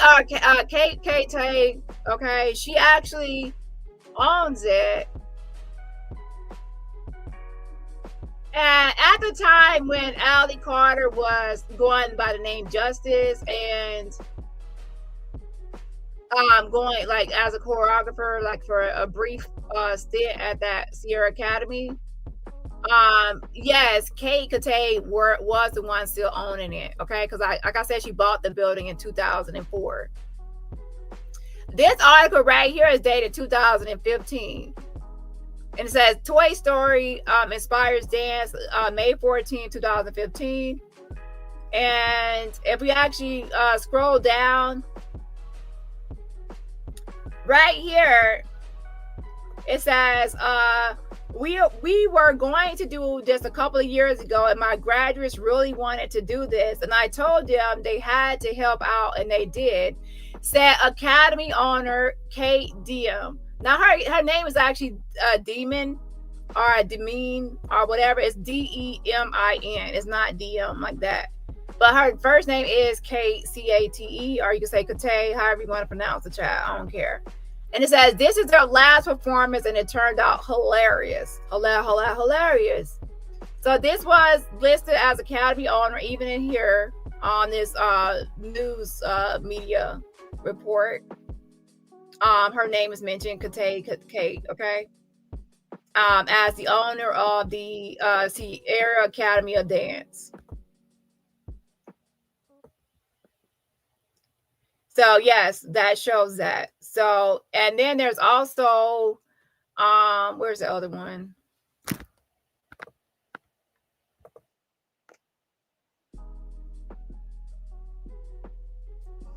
That's not it. They actually purchased the building under a deed of trust or some sort of trust company name. I'll have to look it up again. Her and her, it says husband and wife purchased it. Acevedo or something like that. It said husband and wife. So Sierra Academy of Dance, shout out to the person that sent me this. Before they actually wiped everything out, somebody did send me this. So shout out to you. I'll keep you anon. They sent me this because, again, I was not reporting on this or planning on reporting on it, but people were questioning me about it and sending me stuff. So I went ahead and looked into it myself. So right here it says Sierra Academy of Dance, meet our guest choreographer Justice. So right here, as you can see, she says that, you know, that's Justice, and we already know the Allie Carter. Okay, we know that's her. Okay, so she was performing at that academy with the name Justice. So yes, that creator is correct that she was using that name Justice. However, she was making it. She let some of her own subscribers know that she was using that name, like as far as her Telegram goes. And it says Sierra Academy of Dance. It says meet our guest choreographer. My name is Justice. I'm beyond honored to be a guest choreographer at Sierra Academy of Dance. As a choreographer, I have been blessed to teach at Barbizon Los Angeles Center Studios, as well as many studios from the Los Angeles to Inland Empire area. So she was she said she taught at the Barbizon Los Angeles Center Studios as well as other studios. So I do believe that from time to time she actually teaches at different places for extra money as a guest choreographer or guest instructor or something. In my time as a competitive coach, I competed with fly dance competition, fortunately placing in the junior, teen, and adult special needs category. Win or lose, it is all about the love of dance. It is all about the love of dance.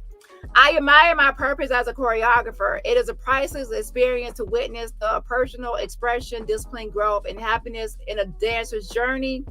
I am looking for dancers ages 7+ who would like to challenge themselves this summer. Sierra Academy plans to attend Tremaine dance competition as well as film and music video project for Sierra's website. We are looking for hardworking and driven dancers to compete and perform on stage. If that's you, Sierra looks forward to meeting you at our auditions.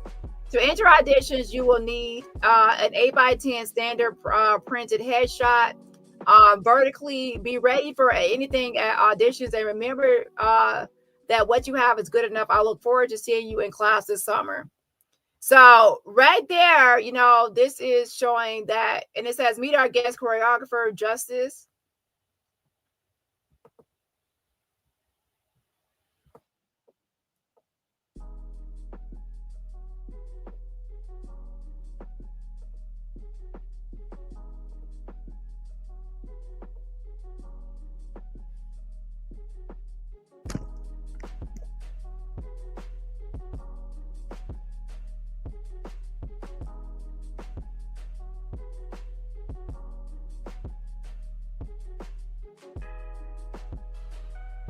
So this is like a kind of backdrop to protect their location.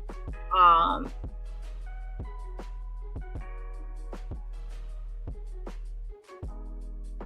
that's a backdrop of where she's at. Okay.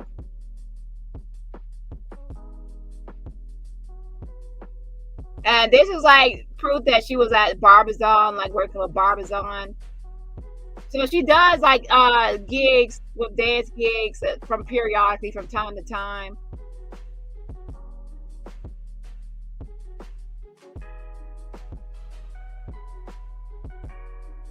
Now I want y'all to pay attention to this grift, or you know,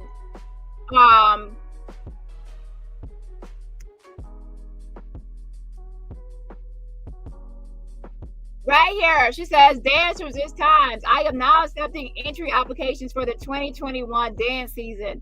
This is my farewell as I am already in the process of building my new home and dance studio out of California. I'll be accepting entries in California and out of state. Now we already think big, but now it's time to think wild, spontaneous, and passionate.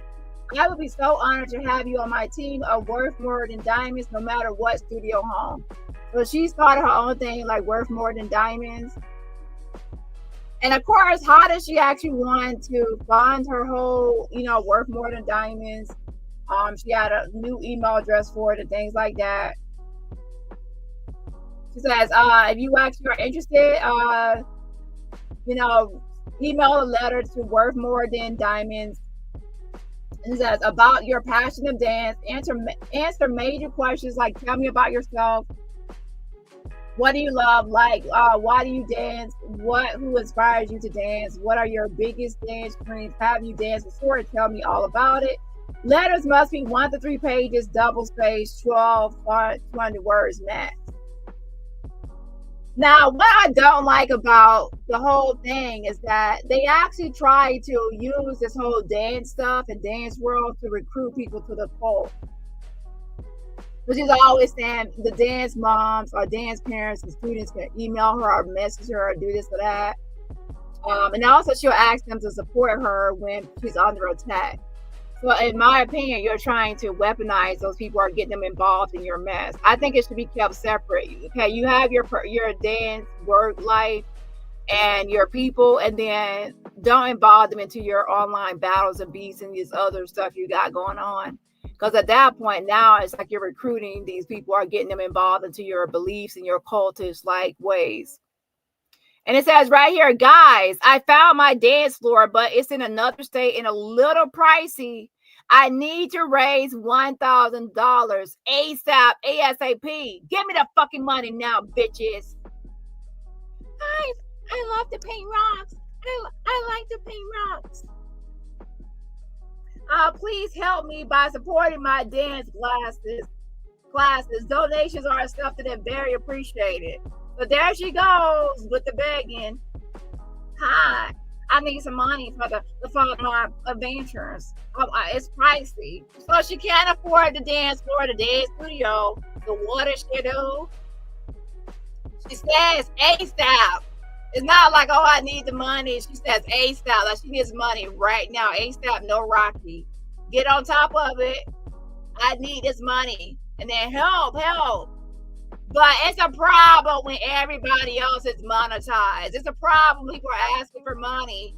But y'all sit around here and drive big, post y'all P.O. Box, post y'all Venmo, do all this stuff, and y'all just screaming at people because y'all can't get grandma her license. And all we ask for is to get grandma from A to B. From A to B. And y'all can't even do that. And we've known our family for 10 years. Immediate family. And this woman right here, Shelly Carter, you could do all that yelling and screaming because you want Grandma Holly, who looks malnourished and underfed. Y'all probably spending her damn Social Security benefits and checking her SSI, SSDI, whatever check she getting, retirement funds. Like over there with all your 200 altars, painting rocks. Okay? So now you over there say $1,000 because you want to get a studio, and when you want to do a documentary, everybody got to sponsor your. Is there a dentist? Is there a videographer? Is there a security? Is there this? Is there that? So you are funded. You are funded. You are a monetized platform, and anybody out there, I was talking about somebody's monetized, this, that.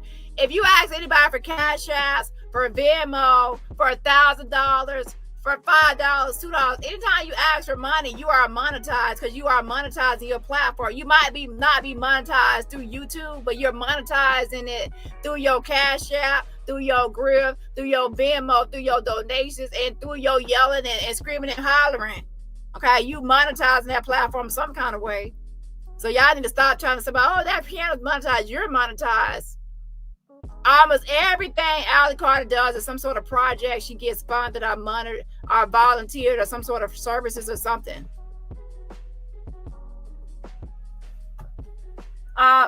She says, ASAP, I don't usually like to ask, but I'm reaching out to everyone. Girl, you like to ask, but dry bag and scream and holler about how you can get support. I want to see the smiles and passion wash over dance in my space.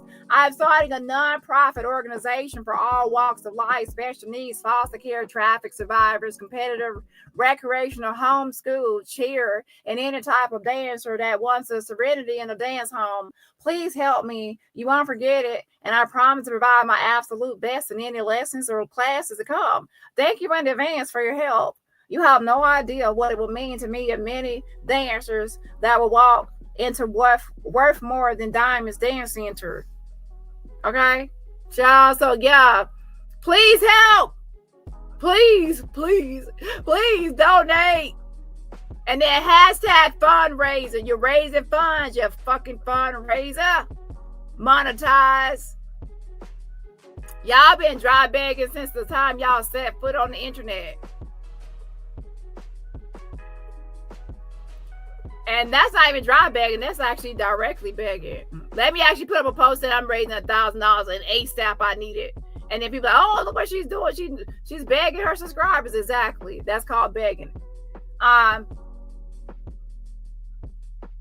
She says, I wasn't that scared, but now I can't breathe. Seriously, this is a day I never thought I would make it to. My sister and my brother worked their asses off on this merchandise for me and my sister and brother. I can't thank you enough. Created, copyrighted, ironed, printed, and all. Let me explain the reason Worth More Than Diamonds is my logo.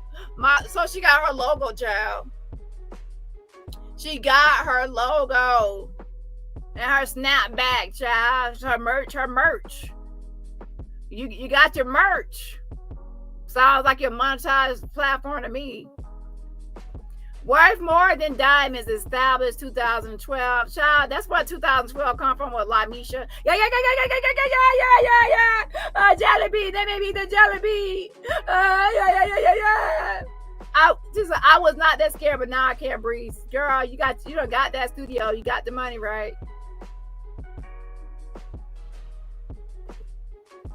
So now, where's that other one? Not that one.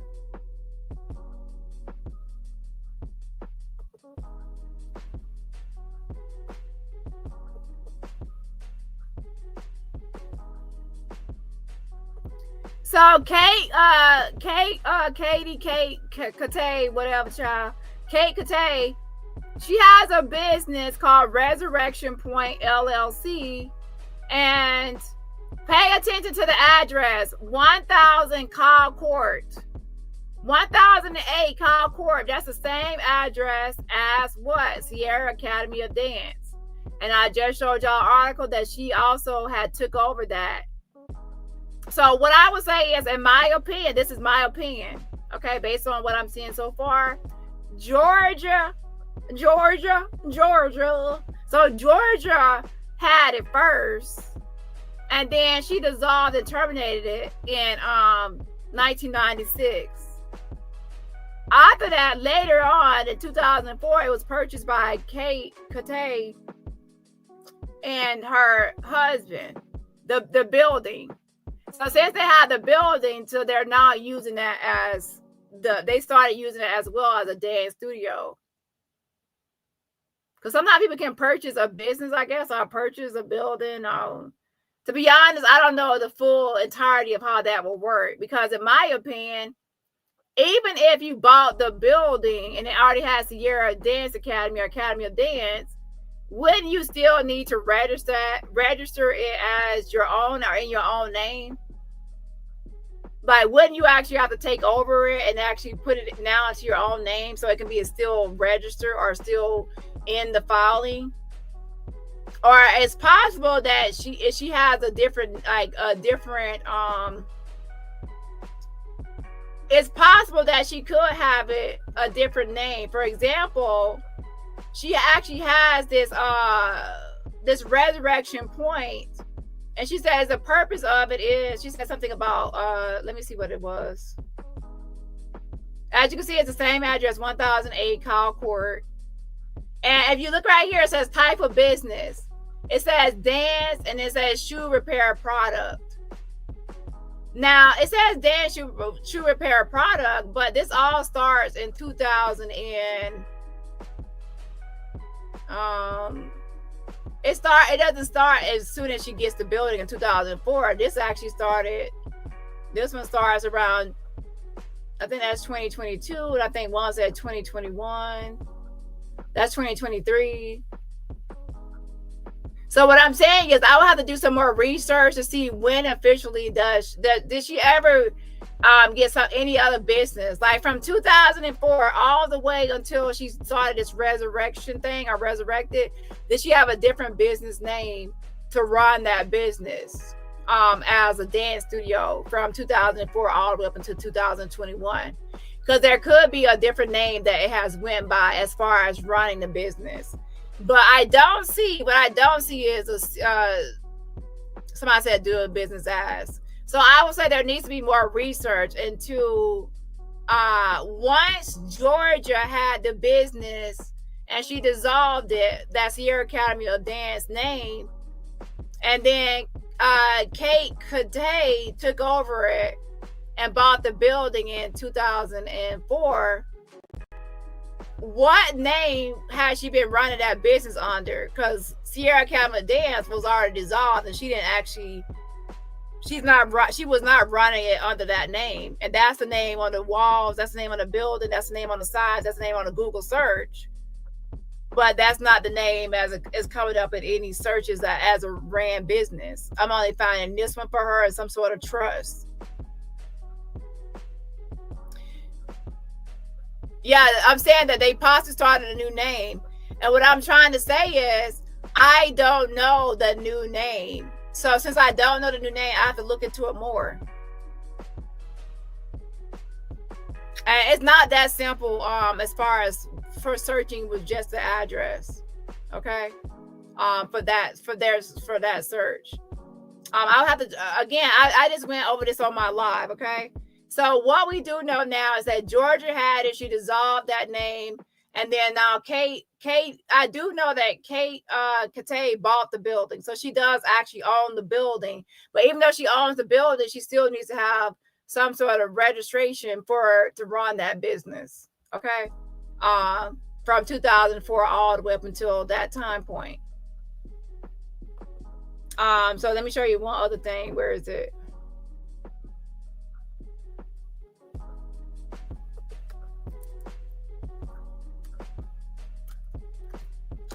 All I'm saying to y'all is to pay attention to what I'm saying.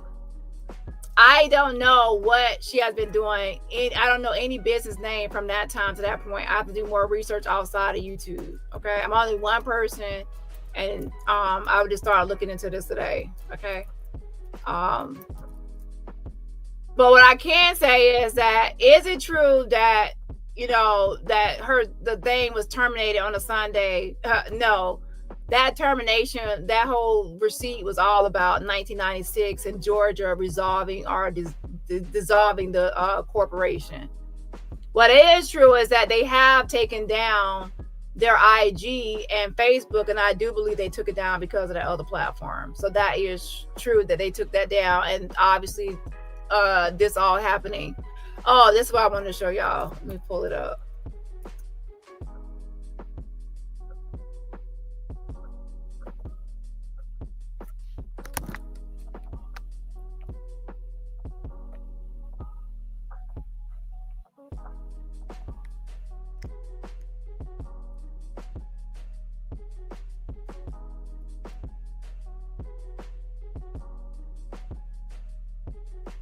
Oh, no, not that one.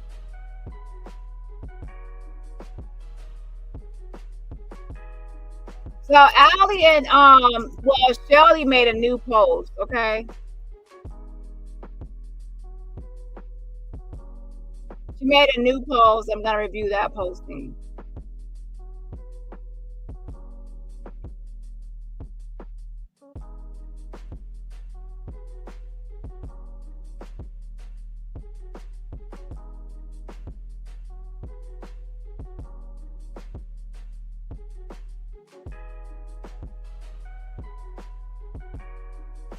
I want to show y'all this real quick. I'm here. So September 27th, 2024. Ali made this post. I'm sick of holding information. I know not much is going to happen with it, but I know that some of you see us, hear us, and believe us. So I'm talking to you. 90s, thank you. Hell is starting for us. So thanks for being ready to screen record it. We will probably pay for this, and I don't care. The truth is priceless. Go ahead and hit us with your best. Insurance holders, I want to drop file 47. Please stay on standby. I'm ready to drop more soon. Thank you. Ali, aka Justice. So right here to her followers, she actually admitted on this day that she was Justice.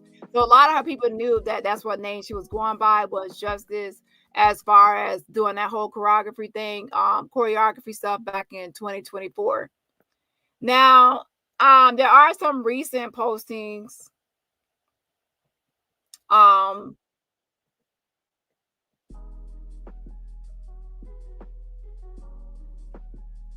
that we're going to get into. So as far as his documentations and stuff, now let me tell y'all about this post right here. Ali Carter,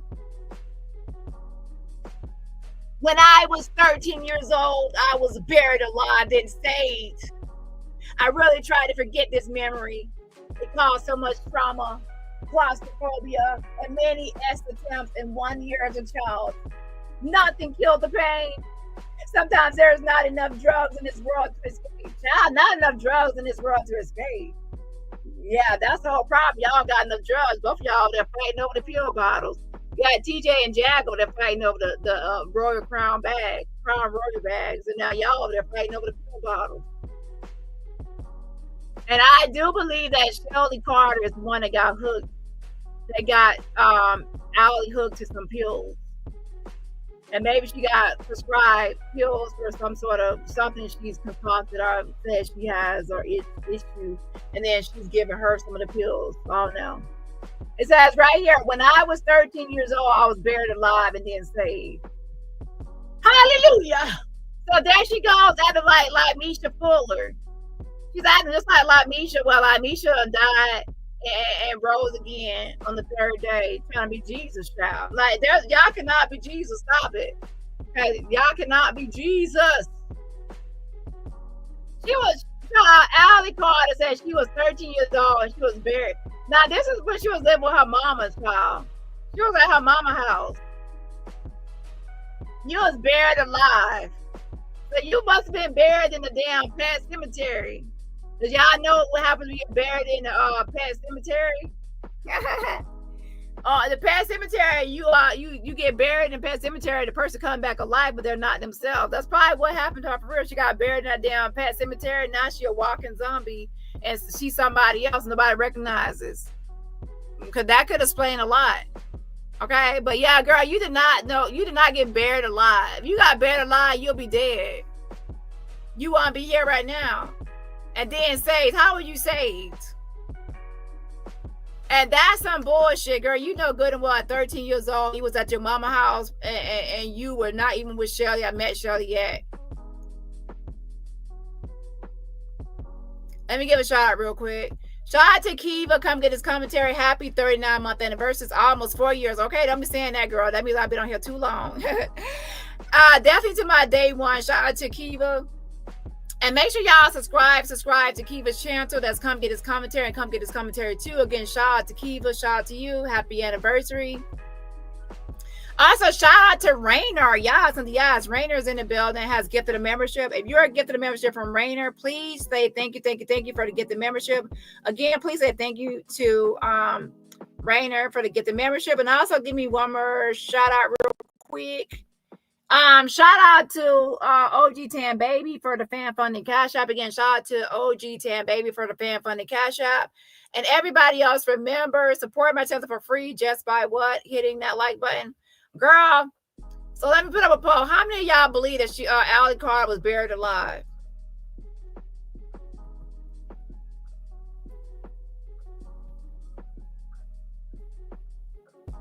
So they had this thing talking about document insurance. This is 5 document insurance holder. This is the insurance in my possession. You people need to leave these women alone. I am one of many holders, and there's a lot of damning information in these legal documents. Don't say you were not warned. Let's begin. Y'all, no way. Y'all keep on trying to threaten people with all. Y'all got a whole pile of legal documents to prove all what Allie's saying. Let me tell y'all something. We want y'all. Well, me, the DaniRobertson delegation for the Avengers, we want y'all to post all the receipts. Don't try to threaten us with a good time. We want y'all to post all of them. Don't try to threaten me with a good time. I love the receipts. Post them all. Because all y'all keep on doing is posting the same one over and over. For the last few years, I've been looking at all y'all stuff. I went back and looked at all y'all document postings, insurance postings, and this and that. Y'all keep posting the same 5 to 10 documents over and over. It's repetitive, repetitious. So something tells me that all of that stuff right there is nothing. All of that stuff is not even about Allie Carter. Because if y'all had a whole document of hundreds of papers, y'all will be posting more receipts and more evidence and more documents. But y'all keep on posting the same redacted, chopped and screwed, edited, fake ass shit over and over again, and nothing is new in all these years. Since 2020, y'all been running y'all mouth, and y'all keep on posting the same 5 or 6 shits. The fuck you mean? Y'all need to stop trying to play on this internet. Because I don't know who y'all think y'all fooling or playing with, but it ain't gonna be Dani motherfucking Robertson. Because if I had a whole pile of these documents, every day I'll be releasing some. Because why you ain't trying to prove your point or post the receipts? If you got the receipts away. Post. You try to threaten somebody, we gonna post this. All right, sure, we're gonna post it. Go ahead, we want to see all of them. I don't believe that y'all have hundreds and hundreds of receipts, because if y'all did, y'all be showing it to shut everybody up and shut everything down. Because the way you can shut somebody up and the way you can shut somebody down is to post the receipts. All y'all fake ass people, y'all always talk about y'all got this evidence and that evidence and this receipt and that witness and this and that and this and that, and y'all don't post shit. Y'all don't show and prove. It's all talk and it's nothing. I post more receipts than y'all bitches post. And I post more receipts than one live than y'all posted damn 4 years. Wasting people time. Y'all keep on posting the same stack of papers. The same thing right here. Y'all keep on posting the same shit. Like we supposed to believe all this stuff is on receipts. And y'all can't post it. So it's always gonna look like this. 4 years later, y'all still posting the same stack of shit. Stop playing, okay? So y'all got some new people on this whole thing. It's called the Avengers. We are not stupid. Okay? Y'all keep on posting this. I'm telling y'all, it's the same documents over and over. They keep on posting over and over. There's nothing new.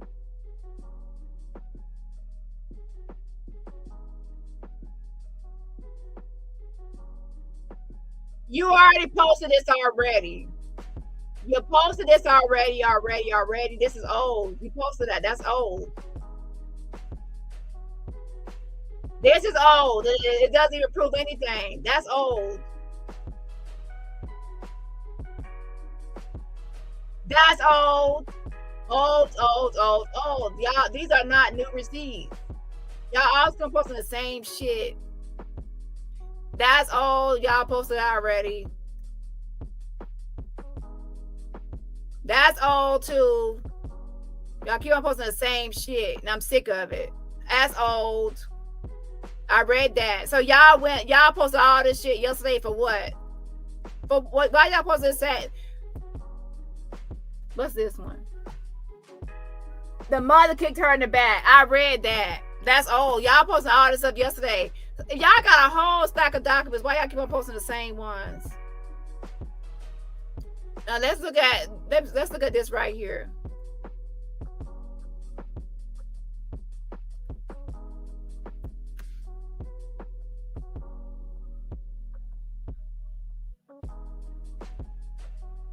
So this is a message from Shelly Carter. So this is from Shelly Carter. Let me actually zoom in. Thank you so very much to everyone who continues to stand with us. This is January 17th, 2025. Of course, you got to make it into like a diary, right, Shelly? Because you want attention and you want sympathy. You want a growth. You want people to feel sorry for you so you can get some more funding and y'all can get from A to B and pretend like y'all on a run when y'all standing at the same damn house and just driving 10 miles away to get away so nobody can see your background. Thank you so very much to everyone who continues to stand with us. The endorsements, love, prayers, and those continuing to hold our arms up as we battle on behalf of freedom and truth for all children and survivors. Thank you. We owe you a debt we can never repay. A great deal of money was laid down on a slander and smear campaign against Allie and I. So she says a great deal of money was laid down on a smear campaign against her and Allie Carter. Nobody has paid me any money to come out the yard or say anything about y'all. And it's not a smear campaign. It's a truth campaign. A truth campaign against y'all grifting and lying, and that Shelly Carter, you are a predator. And Shelly Carter, listen to me closely. I'm not the one that said you were a predator. You are the one that told a story about how court ordered you to stay away from Allie Carter and how the court labeled you as a predator.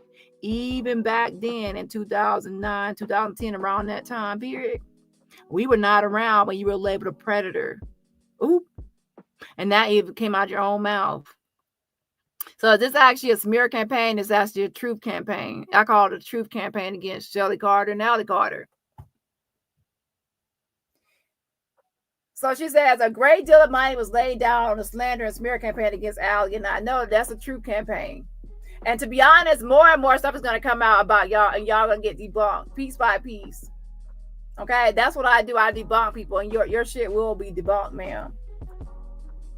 These are common patterns and tactics used against those who speak too much truth. Truth with the fake DID, fake alters, with the we can't make this shit up anymore, the Freudian slip. Yeah, that's the truth. And if you look back, you will see many who were quickly silenced in this way. Shame on us for not standing for them. Character assassination followed by physical threats.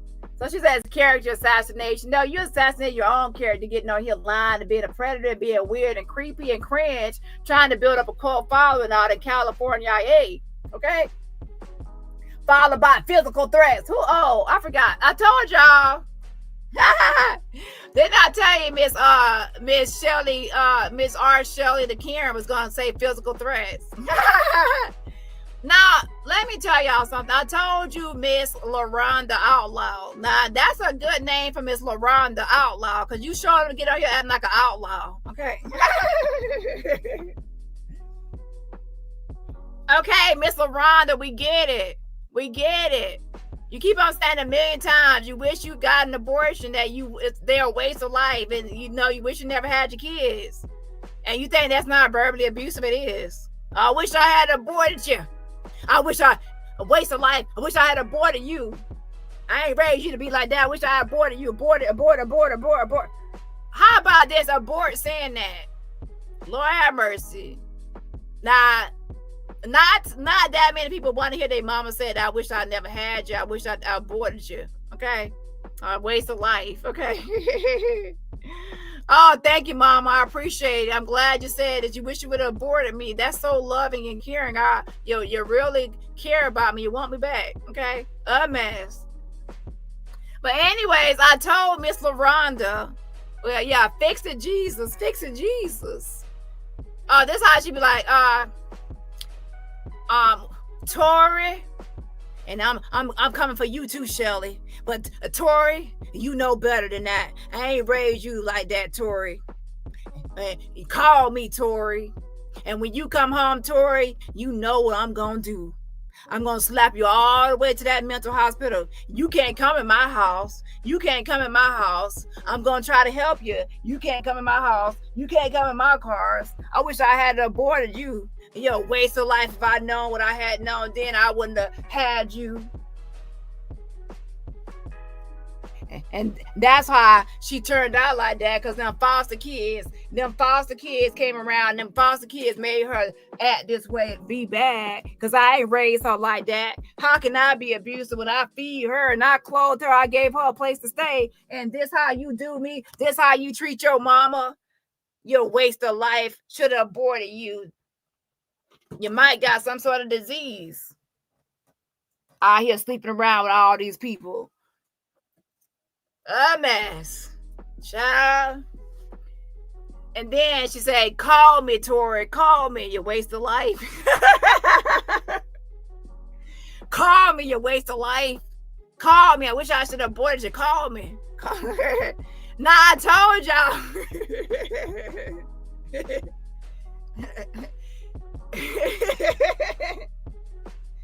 Y'all, this internet, I don't know what I been thinking about being on the internet.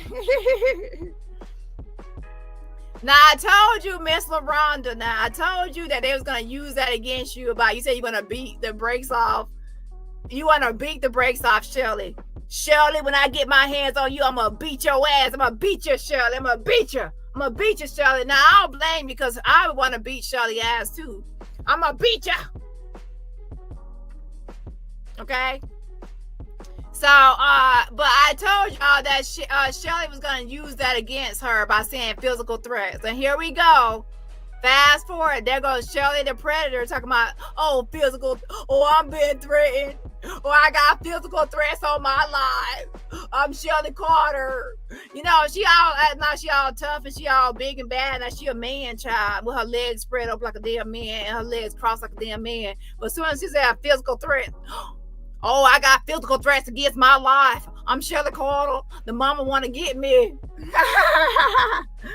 So now she's talking about physical threats. But at least I guess Shelly Carter ain't going to the police, because if Shelly Carter go to the police, that would go against all her beliefs. Because I thought Shelly Carter wasn't a police calling asshole, right? I don't call police because I don't trust the police, because there's buyers on all these contracts, so I can't call the police. So she know good and well the other side of her kicking in. Shelly Carter, that other side of you, that caring side of you, want to call the police so bad, but you know that if you call the police, they'll go against your beliefs, your whole fake cult shit. But you know good and well, you wish you could call. I wish I could call the police.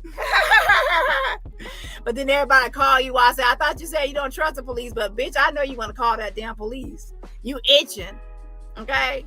That casserole side of you want to call the police so bad. These are common patterns and tactics. It says, wait, hold on.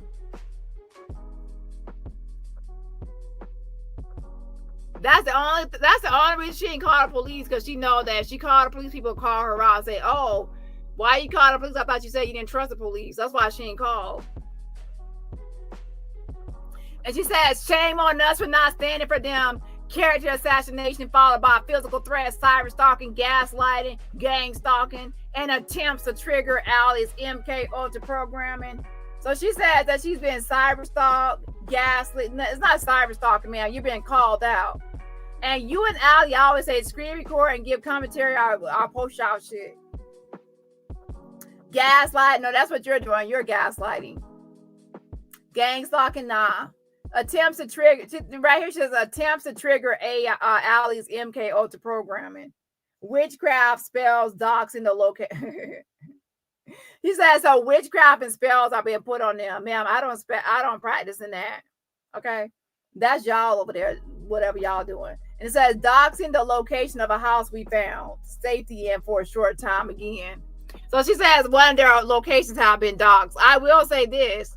4 of your locations have been reported to the damn adult dependent services, because I still do believe that a wellness check needs to be done, not only on Allie, but Holly, and something wrong with you too. All y'all need to be 5150 healed and evaluated in psyche valve.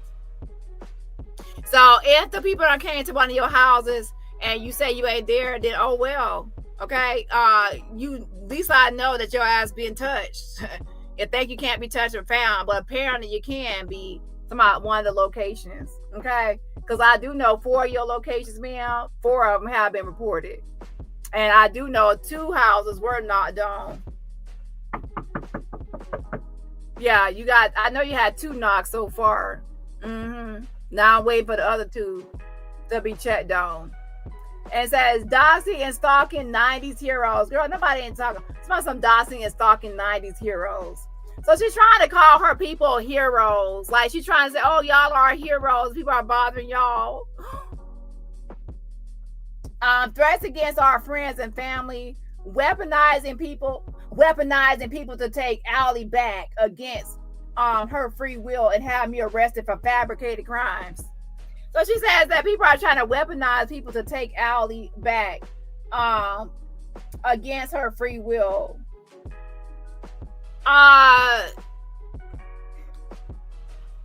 Weaponizing people to take Allie back against her free will and have me arrested for fabricated crimes. Yes, Adult Dependent Services was called to have her evaluated and checked out to see what's going on between you and her, because you are a predator. And again, don't try to say, oh, she said I'm a predator, they said I'm a predator.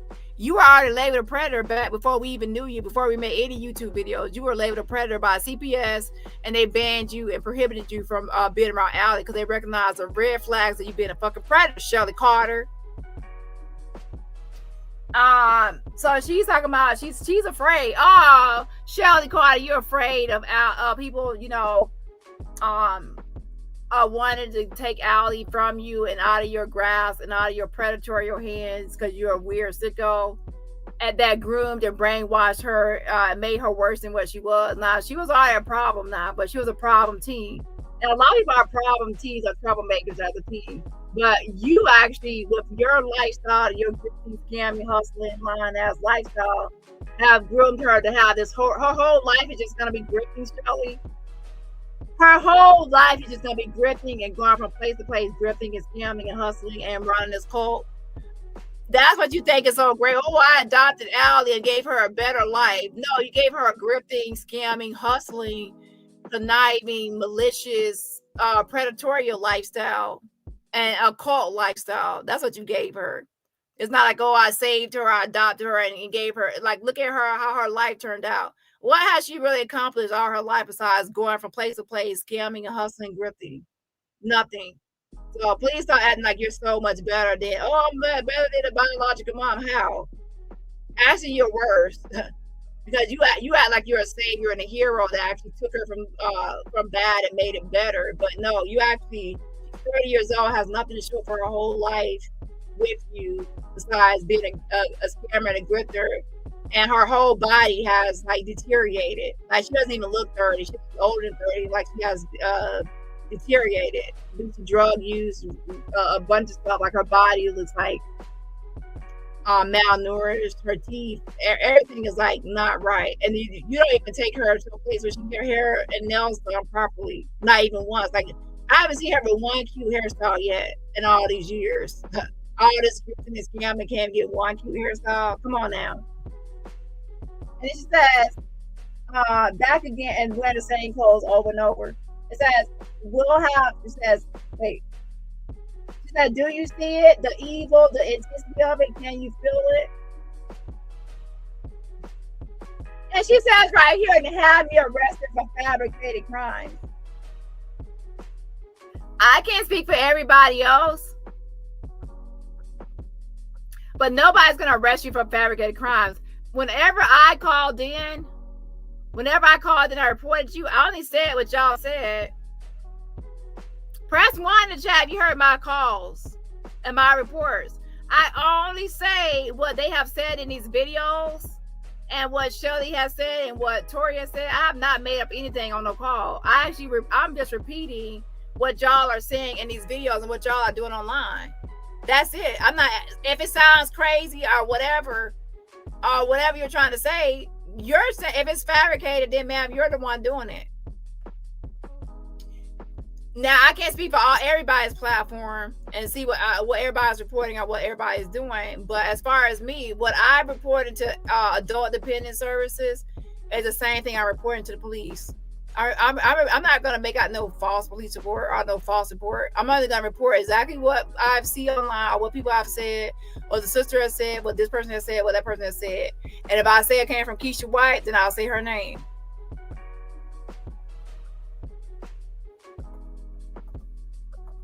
So yeah, so with that being said, Shelly, you're just scared. And that's why your ass is ducking and dodging and hiding. And you know good and well, Shelly Carter, that people have called your phone and you're not responding, you're not answering your phone, you're not returning phone calls because you're hiding. And I figured you would do that. I figured you would hide. So now she has part 2. Now pay attention for page 2. She actually has at the very bottom promoting their actual ad name, social media, and websites. Shelly Carter is still grifting and she's still trying to recruit, and she wants, to be honest, she actually wants the attention and clout. She's still trying to market and recruit people to their websites and to their stuff. So even though she's over here complaining about the attention, she's also trying to use the attention to her benefit.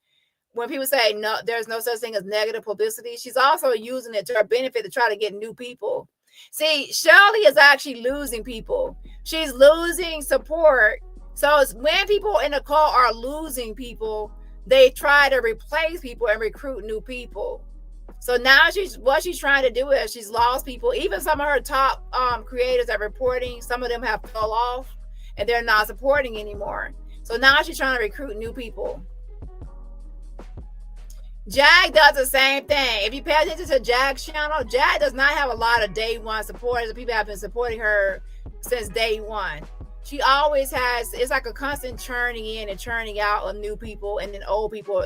She always has to have a new audience. And that's what's happening with a lot of calls. They lose people, so then they have to get a new audience of people so they can hustle and scam those new people. They barely will have a lot of the same people forever. She says, this is the same evil that brutalizes the missing children, and until now, they have been forced to deal with it alone. God, forgive us for not protecting the children. Hours upon hours have been spent spewing evil and lies directed at Allie and I. On top of that, as if that weren't enough, people are profiting off of the evil. So there she goes, worried about people are monetizing or profiting.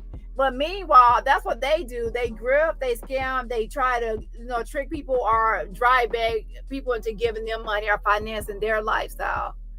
Okay, every now and then, Allie will get like some sort of gig work, but for the most part, y'all do not work. Y'all grift for a living. If they are doing this evil publicly, what do you think they do behind closed doors? Do you think they have any regard for a child? So first she tries to weaponize it by saying people are making money off of this when she's making money off of her own 90s cult. How many people out there in the 90s nation out there have sent them money or financed them or did something to help them that made you have to go out of your own pocket to support it? Even if you felt like you were volunteering, if you had to use your gas, your time, your resources, whatever, that's still contributing or funding them. Do you think they have any regard for a child? So right here, she tries to weaponize kids again. Every time Shelly and Alex say, what are you doing for the kids? I ask them the same thing. What are you doing for the kids?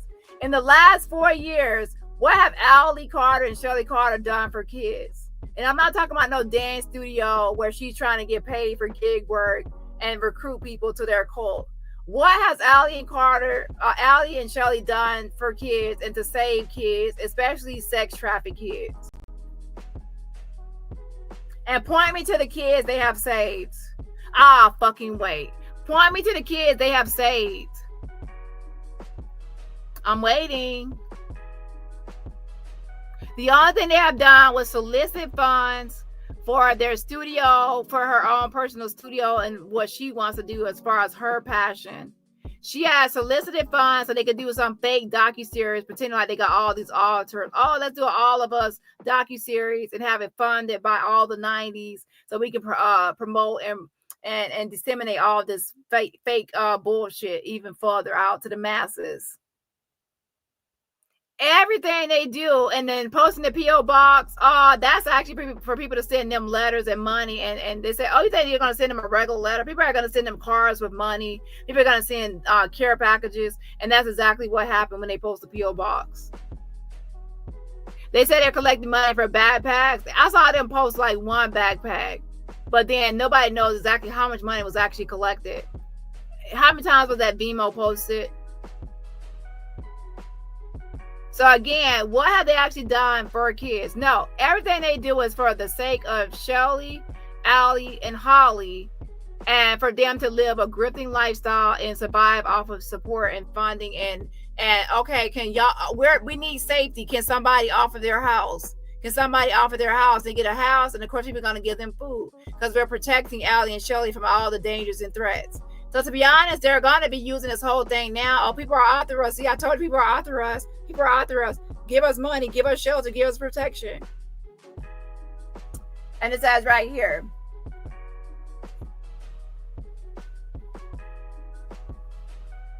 So she said, do you think they have any regard for a child? She's trying to weaponize kids. Like, oh, people are coming after us. What about the kids? Are they paying attention to the kids? Are you paying attention to the kids? How are you helping the kids? These people are not to be trusted.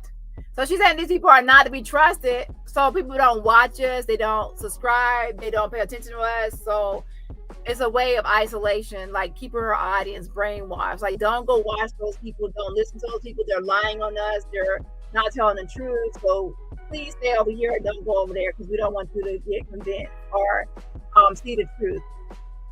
It says the lies and accusations have surpassed the level of the absurd, and yet people are wallowing in the drama and sensationalism of it. Pay attention and know them by their fruit. All the lies and accusations down to my supposed fake name, which is actually the middle name of my accuser, belong to my accuser. I 1000% stand with Allie in truth, no matter the outcome to us, because I've seen what evil people will do to the children and the lengths they will go to silence and destroy them. We have not lied, not wavered. But right here, she says that down to my supposed fake name. Whenever you're calling out somebody and debunking somebody, they will look for an error or something you messed up on. Because if they can find one mess up or one mishap or one mistake, they can now try to discredit your whole movement.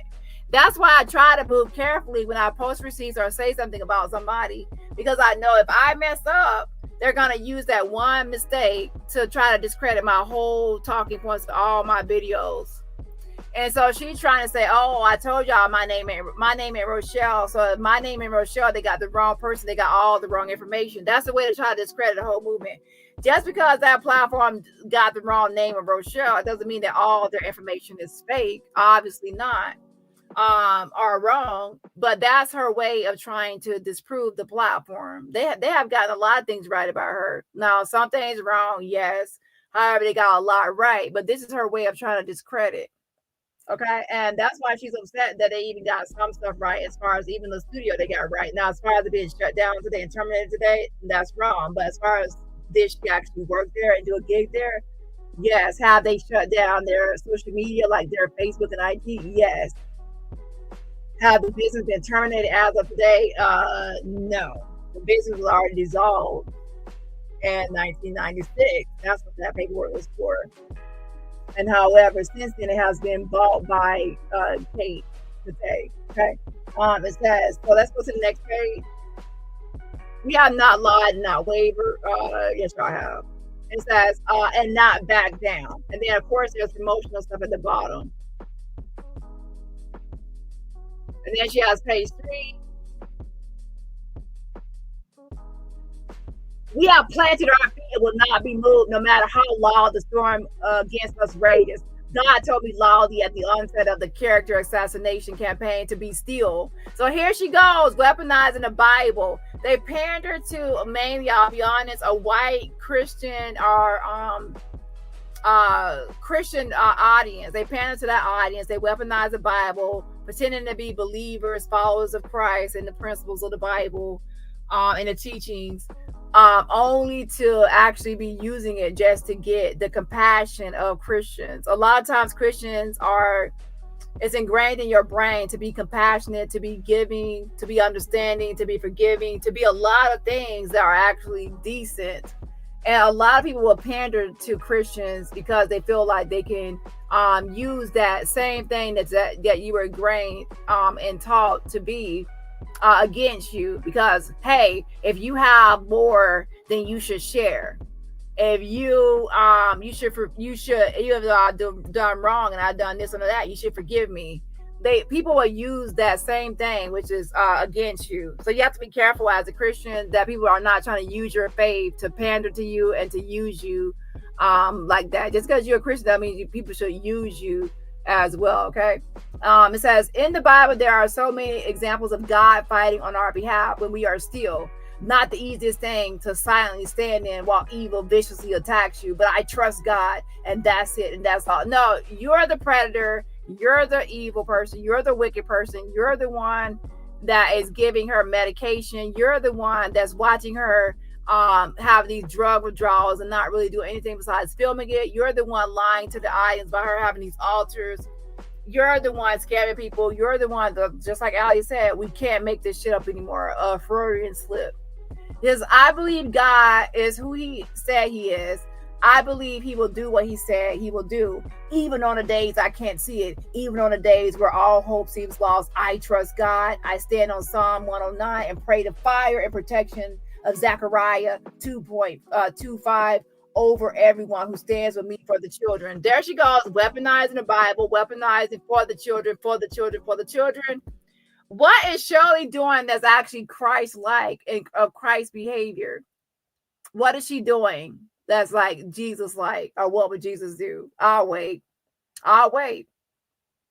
And also, what is she doing for the children? Where is the child she has saved? I see the child she has preyed on, Allie Carter, and groomed into be this grifting scammer.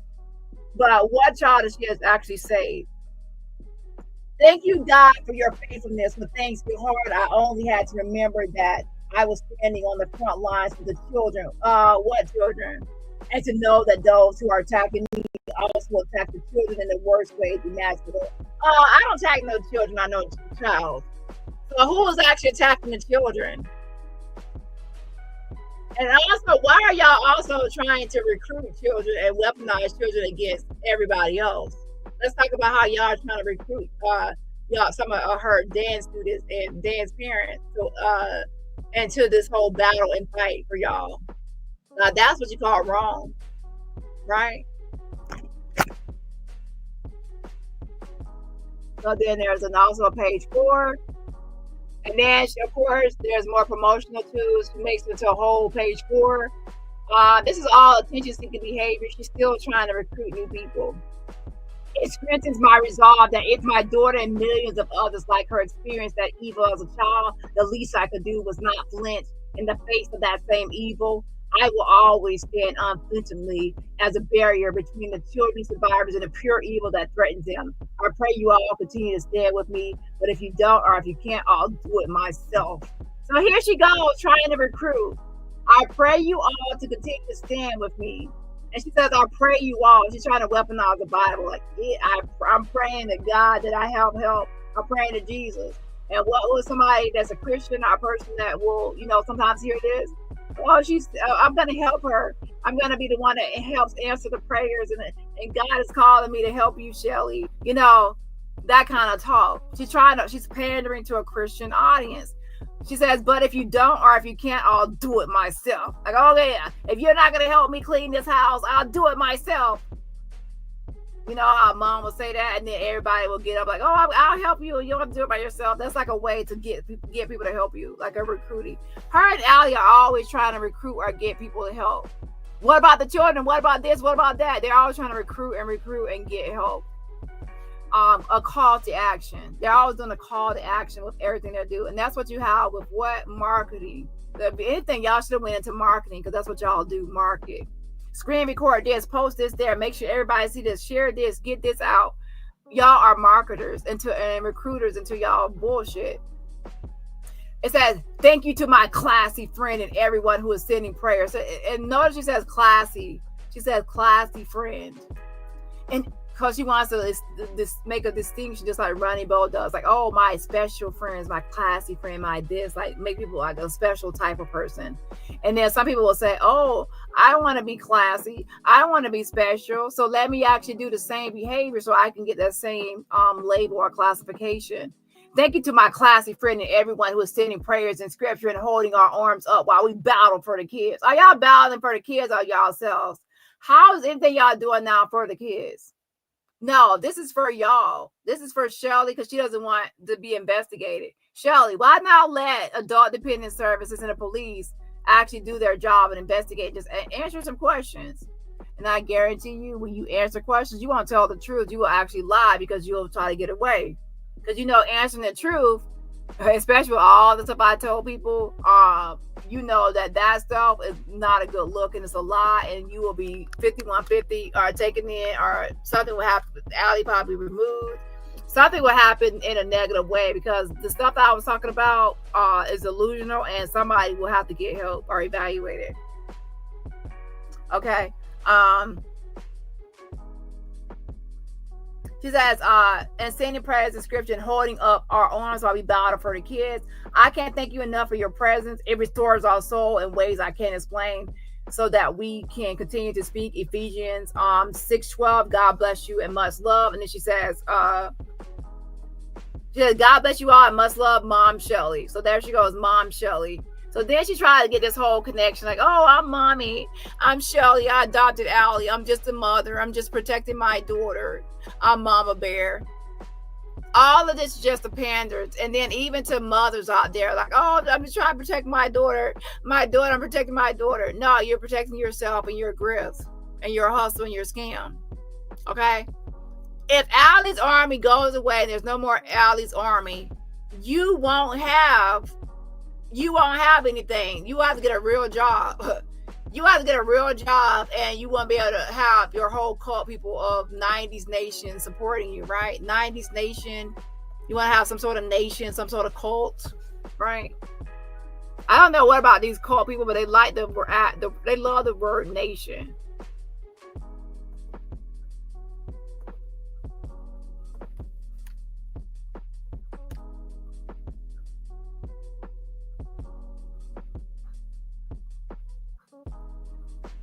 And right here it says, right here, message from Mama Shelly.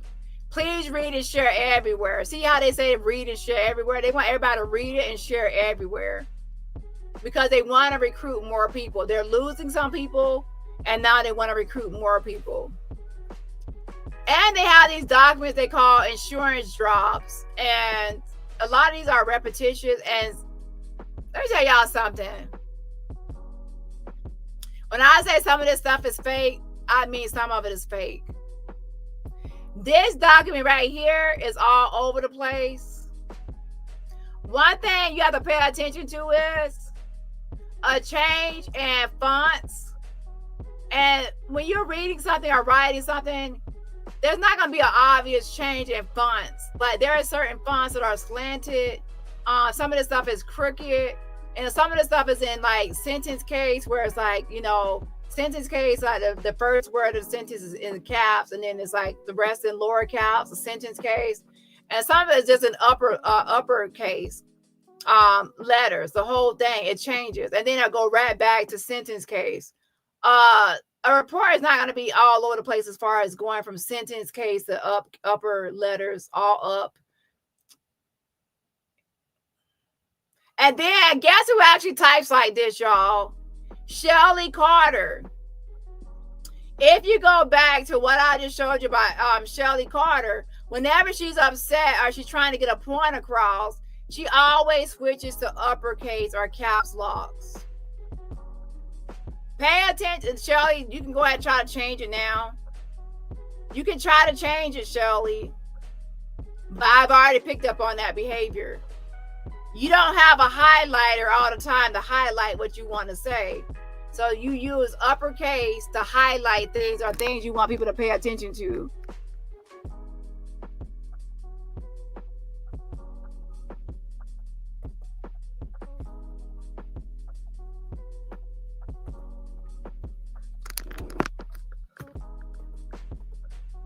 So as you can see right here, it says pay attention and I know them by their fruit.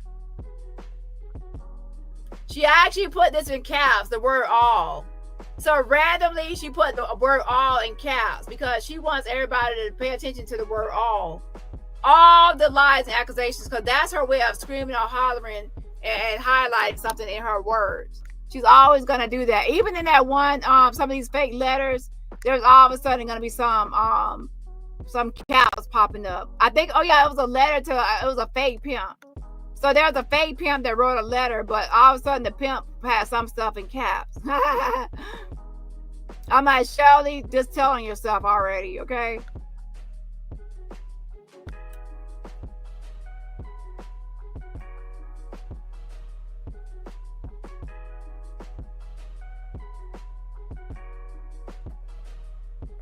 And she did it right here again, all. So don't try to switch up now, Shelly, but you do that a lot. Now, sometimes Allie would do that, but you do it the most. I think she probably got it from you.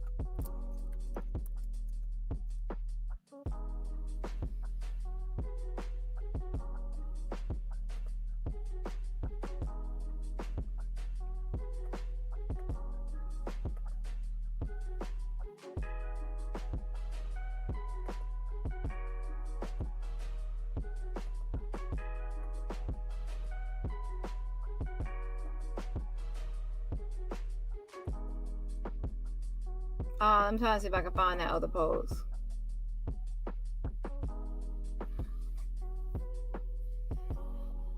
They tried to kill me and the doctors didn't know what was wrong. And this is around the time she was acting like she was in the hospital because of a pimp propositioned her, and then she declined the pimp.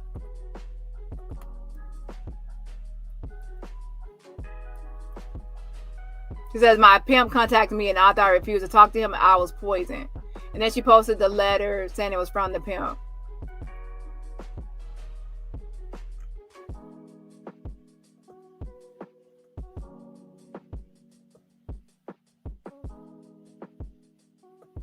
So I don't think I have it with me, but I would say watch one of my, I think it was part 1 that I posted the letter from the pimp, the so-called letter.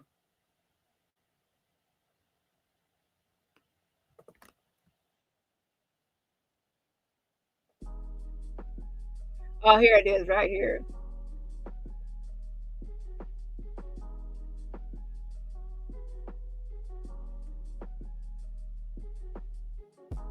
So this is a letter from the so-called pimp. And what I want you to pay attention to is, look at the very bottom. It says, hell, I'll even give it to you in cash. And it says, no bullshit. And no bullshit is in all caps. No bullshit is all caps. And it says, yours, contact me when you're ready. Just think about it. All right. But no bullshit is all caps. And this letter is not written by no damn pimp. In my opinion, this is Shelly Carter or Allie writing this thing, pretending like it's some sort of pimp. Muslim, hey there, my queen. I had a proposition for you.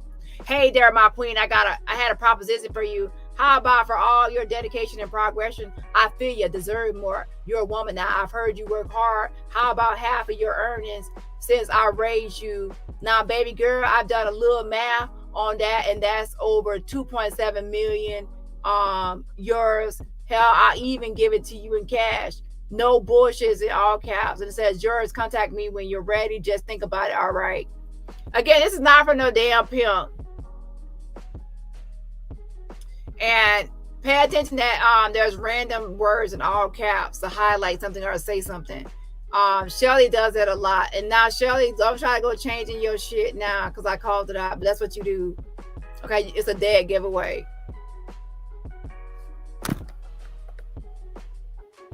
So now let's go back to that other letter I was telling y'all about.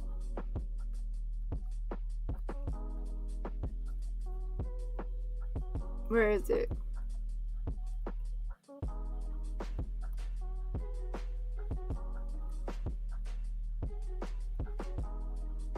A lot of these I already went over, so I would say look at other videos because I'm not going to reread these things.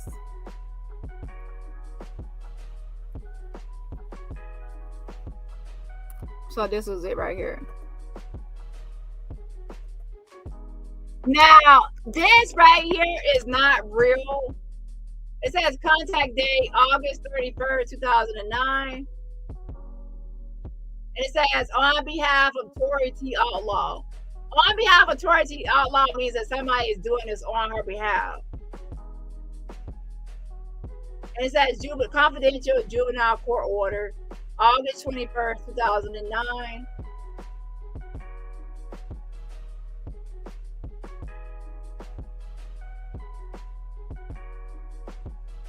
And it says contact date, and it says client evaluation. And then right here it says on May 24th, 1994, San Bernardino CPS received a referral on, and it says blank, and it has a name crossed out, and it says for S abuse. And it says an unknown party reported a minor states that 2 other children had rubbed her private parts and the other licked her neck. The referral was evaluated out. Now here's the thing. The name is redacted on who is this about? What child is this about? It says on behalf of Tori Outlaw. So if it's about Tori Outlaw, why would they have anything about another child? That doesn't make sense. And May 24th, she would only be 3 months old. So Shelly Carter was acting like Allie had a lot of stuff happen to her at 3 months old. But a 3-month-old, as we said before, cannot talk and say all of this stuff. A minor states that 2 other children have rubbed her private parts and the other licked her neck. The referral was evaluated out. What minor? And what are you trying to say it's Tori? Because this is, this is all a mess. A 3-month-old won't be able to report that happened. So that doesn't even make sense because she was 3 months old at the time. And then it says on March 27, 1995, San Bernardino, and then it has all that caps locks. That's not a real report. And then it goes back to lowercase. On March 27, 1995, San Bernardino CPS received a 10-day referral on blank, scratching out, redacting, for physical abuse. An unknown party reported that hit by MO while MI was in a car at a gas station. MO used a closed fist. And that's when our Allie Carter would be 1 year old. So anyways, I'm not going to go through all of this stuff, but they're trying to post this as some sort of receipt, but this looks fake to me, and it's not really a real receipt in my opinion. It's not. And then you're trying to act like it's going to some sort of order, sequential order or some sort of order. But then you have one thing right here on May 26, 1998. And then it skips down and goes to, oh, then never mind, it does go. It says May 18, 1999. And it says Los Angeles DFC.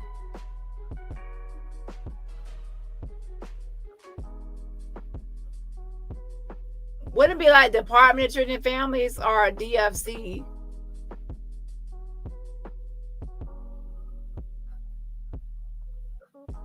And Los Angeles is not even spelled right. It's Los Angeles.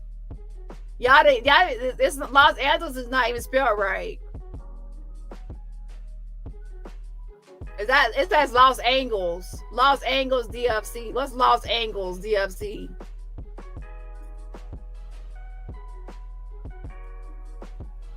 It says Los Angeles DFC. What's that?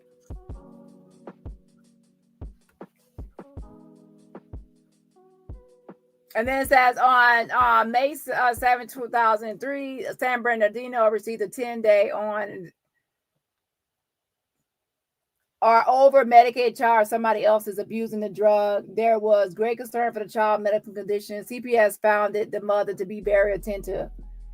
And this doesn't even make sense that CPS found it. Why was that CPS found it? Do you understand that most people are social workers or certain people? They actually have some sort of education. Why was my say CPS found it? I would say CPS found the mother to be very attentive. I would say CPS found the mother. That's somebody. Why would somebody say found the mother? That's like there's too many errors here to be. This is not right. CPS found the mother to be very attentive to the child's needs and has appropriate responses to CPS questions. No concerns appear at this time. Yeah, okay. So anyway, this is supposed to be their proof of some sort of receipt. But in my opinion, this is not real in my opinion. They're also redacting some information, such as at the bottom. It says on December 19, 2006, Riverside CPS received a 10-day blank. It says for unfounded general neglect in that. And then what's interesting to me is that the very top is more clear, but then when you get to the bottom, you're trying to see what the words are. And it says State of California Health and Welfare Agency, Department of Social Services. And it says page 5 of 12. Anyway, this is not a receipt. I'm sorry, it's not.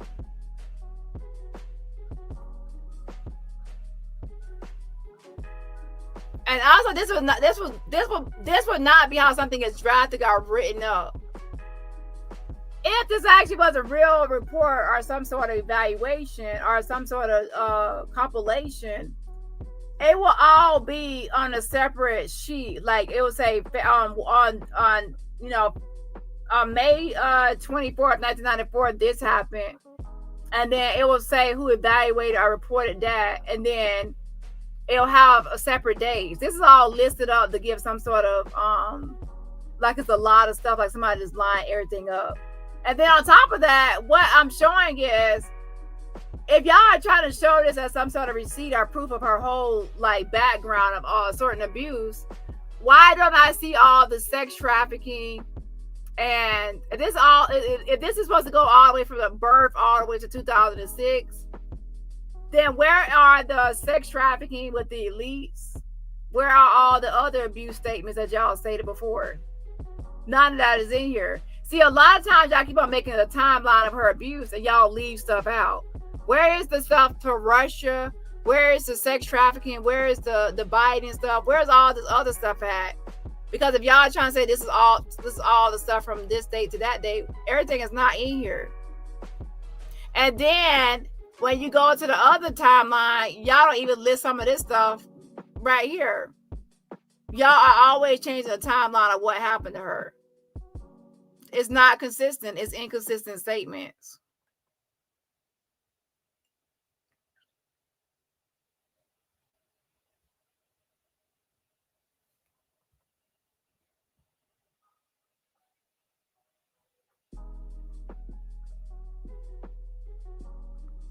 But yeah, this is what they posted.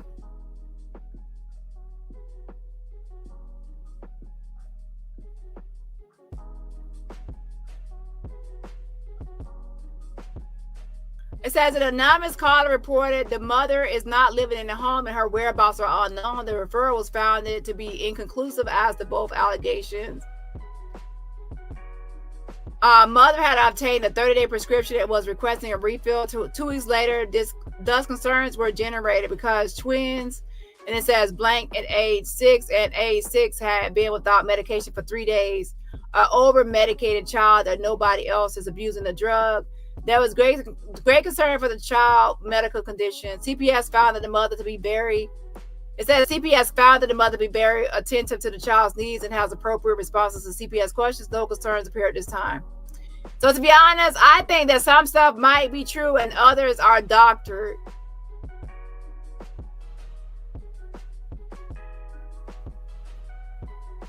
And I think some things are doctored when it starts going into some capital letters or some caps.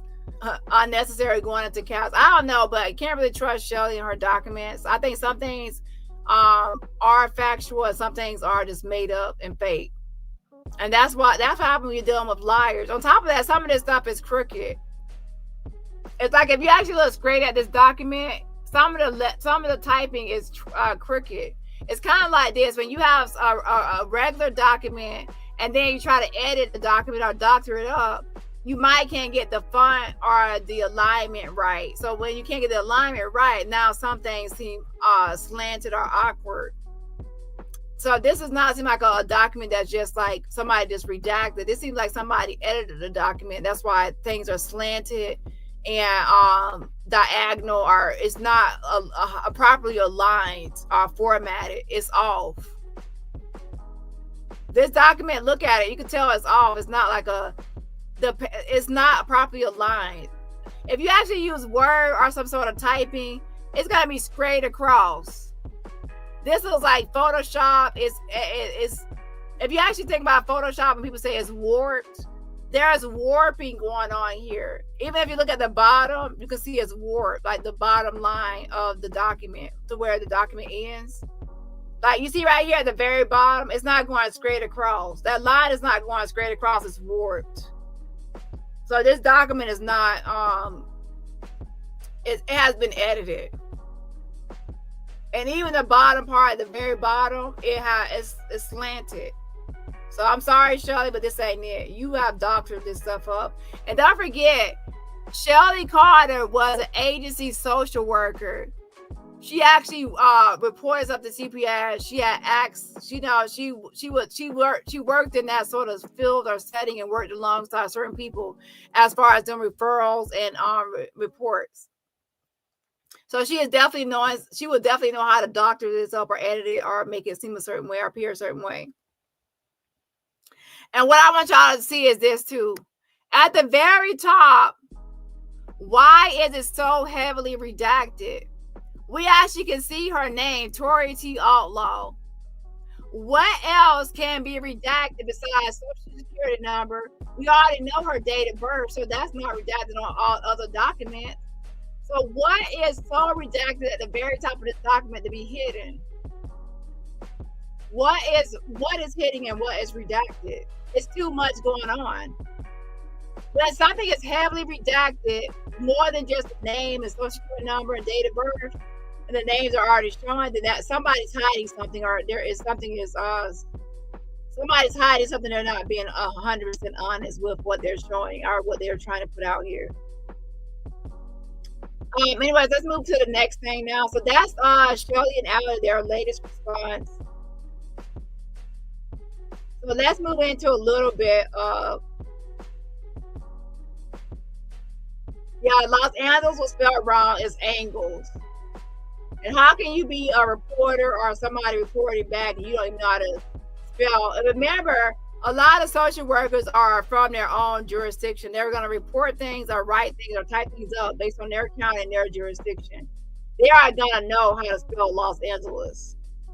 They're going to know how to say certain things like found, or they're not going to say founded, or all the poor grammar for things that's going to be for their vernacular and for their training and for their field. One thing you should know if you're in a certain field or occupation is the terminology and verbiage used for that certain field, and that's not it. This has been doctored. Also, somebody else pointed out in my inbox, let's look at this document. They said that some of the formatting is wrong too. So, for example, it says on May 24th, 1994 at the very top, but then that's like in 2-digit day, 2-digit date, 2-digit month, 2-digit day, and 4-digit year. And then in some formats, it switches over to just having 1-digit for the month, and then 2-digit day, and then 4-digit. Now that's not always the case. Some people actually change that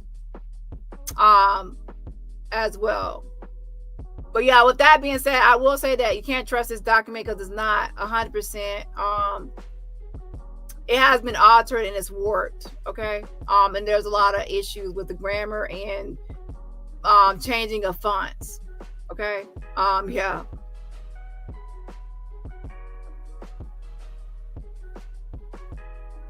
So we're at 3 hours in, so I think we're gonna switch over to a little bit of Jag. And what I might have to do is actually finish some Jag stuff tomorrow.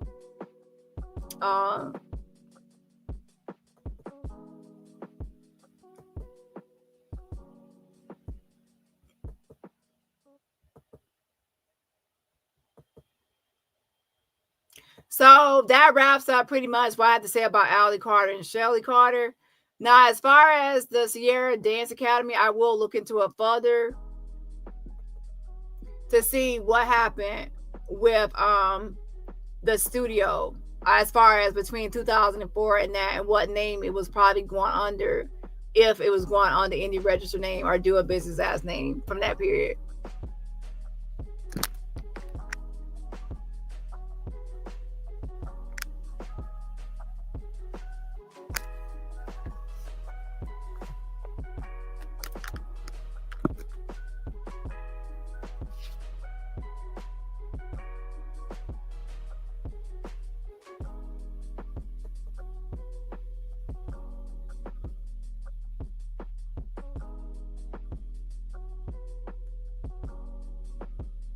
So anyways, let's move on to Jag topic now. Hold on.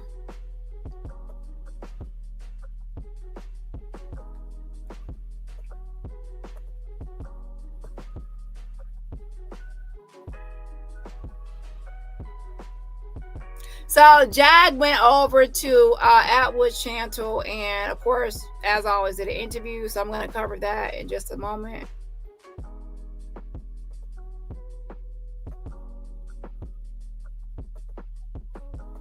Overview, first of all, the documentary structure narrative from a viewing perspective. Give us your thoughts.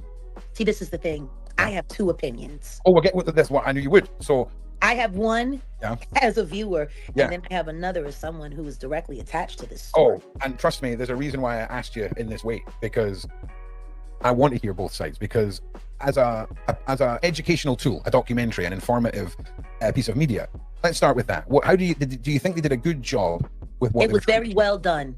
Yeah. For Hogwash, it was very well done. As a viewer with no knowledge, if I take away all of my knowledge, Yeah. I see an honest documentary, which in a sense is asking the very question that I posed, I believe, right here on this channel. How do we stop making ditties? Because the ditty sphere, it's been there. We just got a name to put on it now. Yeah. But this has been there. Yeah, of course. I think it was great that they went back and got people that knew him before he was Diddy. Yeah, me too. The friend Tim, for me, was probably the most troubling. Was he the one with the house in the woods? Yes. Okay, give me your thoughts on Tim. The one who ran away from Manhattan and all of the glory that came along with being a part of the bad boy legacy. When he showed where he kept his plaques and his trophies. Listen, right? So I want to say this too. Jag has an anti-doxing petition and an anti-cyberbullying petition that she has drafted up through one of her minions, who I won't say. And by the way, that minion lies on me all the time, saying that I actually go to her channel trolling as Jag, or I go to her channel at all. I have never clicked anything over on that channel for that minion at all. At all. I did not go over there. I did not troll Jag. I would not even get on no page pretending to be Jag. Okay, please stop. So with that being said, Jag has a whole person out here talking about anti-bullying. Mirror, mirror on the wall. Who's the biggest fucking bully of them all? Jacqueline Suzette Wright is a fucking bully. Okay, she is a fucking bully and she doxes people. And in fact, today on her very platform, she actually forced somebody or tried to coerce somebody or pressure somebody to dox themselves. She says, "Oh, I'm Jacqueline Wright and this is my name. This is my date of birth. Tell us about yourself and tell us your name and your information." And she pretty much had the girl tell her name. Then she also said, "Oh, the girl only has one leg. Show us prove that you only have one leg. Show us you only have one leg." The girl's over there crying and all that other stuff. I'm like, yeah. And the girl was like, yeah, I feel attacked. And so Jag is an anti-bullier, but then she's actually a bully. She's against doxing, but then she actually doxes. You see what I'm saying? So y'all need to please stop with this whole. And then, oh yeah, the person that actually made the Switworth looking girl, the Roger from American Dad looking person, she actually made the petition against bullying. And then she spends most of her time online doing roast sessions where she calls herself roasting people's looks and how they look and talking about people's looks and things. She also does false doxing where she posts fake information on me and other people, like false doxing. And then she also tries to dox people and expose people, which is actually called doxing. And then her roasting is like, she's not even funny, but the point is, some people actually would consider you posting their pictures and talking shit about their picture. Some people would consider that harassment and bullying. But then the same person turns around and says, "Oh, I don't sign my petition against anti-bullying." Y'all cannot make this up. These people are so hypocritical and so fake. Okay, and then Jack's like, "Yeah, sign the petition." She's sharing the petition. And meanwhile, her man No Neck actually goes on their channels and they actually bully people, make fun of people's looks, and cyber stalks and doxes people, and they say, "Oh, we're gonna post people's criminal records and do this and that." Weren't y'all just posting Ratchet on TV, his information, and making fun of him and other people? Don't y'all actually call y'all say, "Oh, that's bullying, calling somebody dummy," but then y'all turn around and call other people dummies and other names and make a name call. So anyways, please spare me. If you are a person that doxes and you bully and you make fun of people and you do all this stuff, please don't get on your soapbox and your high horse and start preaching against the masses and preaching against anti-bullying when you bully, anti-doxing when you dox, and don't do this and don't do that when you're actually doing it. That's called being a hypocrite. Okay, a lot of y'all don't have any issues or problems being a hypocrite. Now, what I will say about Amber, since people want to say Amber, this is the only thing I will say about Amber. I don't give a fuck about no Amber. I don't know no Amber. I have nothing to do with no Amber. And if y'all want to know who's actually a troll farm, Jag and her people are on the troll farm. All they do is troll and they make up lies, say everything is AI, that this is videos AI, that this person is fake or that person is a mole. All they do is make up fake content. This is all fake. That's all fake content over there for a storyline and for something to talk about. Like this whole Amber thing. Like, do y'all realize that this whole Amber thing came out of nowhere? There's also talking about this girl named Amber, talking about post her, like, why don't she get on camera and show her leg and dox herself? Jag actually just bullying that girl and making that girl into her content. She needs content, so why not bully Amber? Say she's a troll, or she's a troll farm, she's working with Dani, and everybody know I had nothing to do with that dumb girl. And Amber, let me tell y'all something. Do I feel sorry for Amber? No, because Amber started making comments about me out of nowhere. I didn't know who she was. She started saying, "Oh, I'm gonna I can find Dani's IP address," trying to dox me or try to expose me for no reason. I didn't do anything to her at all. So she's right. I don't know her. She doesn't know me, but she tried to talk about getting my IP address. Oh, and that other Roger from American Dad looking person, she also was talking about trying to false dox me and doing fake shit. And girl, let me tell you, what's good for the goose is good for the gander. So if I come after you and start posting your personal business outside of YouTube and start going outside of YouTube, you'll be all mad. But you're sitting over there trying to come at me on the sneak and on the low. Okay, I seen it because I was over there skimming for some other reasons, and I saw that you over there trying to false dox. And I'm like, okay, that's what type of time you on. Okay, two can play that game, but I guarantee you, bitch, I can play it better. A lot better. And I don't want to hear, "Oh, I'm a victim. I'm a victim." You should never came for me first. See, a lot of y'all bitches like to come for me first, and then y'all get fucking mad and press when I return the motherfucking favor. Okay, so you should be happy right now not returning the favor. Let's see what skeletons you got all in your closet. Why you trying to put me on? And then you actually doing Jag's dirty work. I told y'all a long time ago, Jag is gonna try to get y'all to come after me and try to false dox me and do all kind of shit to me and fight me and battle me for her, to windmill for her and do her dirty work for her. And I'm gonna ignore y'all. I'm gonna give y'all mercy. I'm gonna give y'all grace. But you keep on fucking with me and I fucking fight back and I bite back. Don't fucking complain. Because the first time I give you grace and mercy, after that, ain't no grace and mercy gonna be had. Okay? Yeah. So what I would suggest is for y'all to let Jag fight her own battles and y'all stop trying to windmill and fight for her, because look what it got you. Look where it got you, Amber. So, Jag, you think I give a fuck about Amber? No, you're just trying to use me as an excuse and justification to come at Amber.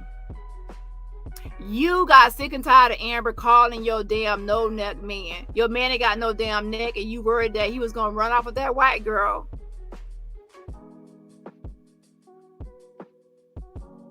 Well, roll off with that white girl, okay? Well, you thought that she was gonna snatch your man, take your man. And then on top of that, you got mad because she was everywhere and everybody's chatting everywhere, but she wasn't in your chat. So you saw her over talking about academics. You saw her message your man. You saw her everywhere, but you didn't see her in your chat. So you got pressed because she wasn't in your chat. So that told you that she was distancing herself from you or trying to get away from you, but she was still trying to be around everybody else. So you felt rejected. And then on top of that, you're upset because the girl has some sort of issues with that Dr. Megan. And by the way, Dr. Megan McGlover has not proved that she's actually a doctor yet. So in my opinion, she's not a Dr. Megan McGlover until she actually proves that she has the credentials and that she's actually a real doctor. Because as of now, she's just Megan McGlover, not Dr. Megan McGlover until she proves it. So you all know my opinion because you keep on talking about Amber. You want my opinion so bad. And I bet you're going to run and tell that. Because y'all want to be mad that Amber's in my bushes. Oh, Amber's in Dani's bushes. Amber's watching Dani. Y'all are watching me. Jag, you are always leaving my live to go report me and tell everything I'm saying about everybody to everybody else to be the official Dani reporter. So you're in my bushes. I smelled the dingleberries hanging out of my bushes. I knew I smelled tuna melt and sardines. You know, I knew I smelled it, and your ass was in my bushes. That's why I smelled it. So then you run back and tell it. So you're in my bushes. So how can you be mad at her being in my bushes, Amber being in my bushes, and you're in my bushes? Make it make sense. But let me tell you what I think about Amber. I don't give a fuck about no damn Amber. In fact, I enjoyed y'all over there with Amber, and that's what she gets. I don't care. Amber attacked me for no reason. She came at me for no reason. She's not my friend. She's nothing to me. She's dust. Okay? She's actually a Jag supporter. So Jag turned on one of her own supporters, just like she did with Dory Davis, just like she did with the other person, truth be told. Jag is a paranoid, delusional, bald-headed freak that turns on her own subscribers for game and for content. She's a bully. So what y'all witnessed today was her turning on her subscriber. Every other week, you're going to witness Jag turning on one of her subscribers. This week is Amber. Another week is going to be somebody else. You know, she already turned on all her former moderators. All her former moderators, she has turned on every one of them one by one. All her former partners, she has turned on those people for content. Her ex TJ that actually worshiped the ground of her Yabba Dabba Doo, Fred Flintstone, corn chip feet. She worshiped the ground Jag walked on and stomped on, and she ran over her and trampled over her, walked over her like a doormat. Talked about her teeth and how she craved to glue her teeth in, and how her belly hung way low and her whole body. She talked about her up and down, dragged her for filth, TJ, after she used her. And so Amber, this is what you get. I don't feel sorry for you. Don't try to come to my chat. Don't try to say, hey, Dani. No, you're not welcome. See, the old Dani was nice. I was nice to people. Like if Jag dragged you or trashed you and abandoned you, I would say, oh, I would have a little sympathy. But the new Dani, I'm sorry, I don't. If you, again, listen to all people out there. If you attack me on behalf of Jag and you windmill for Jag attacking me for no reason, I will not forgive you. I would not like, I would just get my popcorn and enjoy the show and say that's what you get. Okay? Because right now I'm done being nice to all these people that all y'all do is attack me and windmill for Jag. And the moment you attack y'all, then y'all try to come to my chat or try to get on my side or, be nice to me or warm up to me.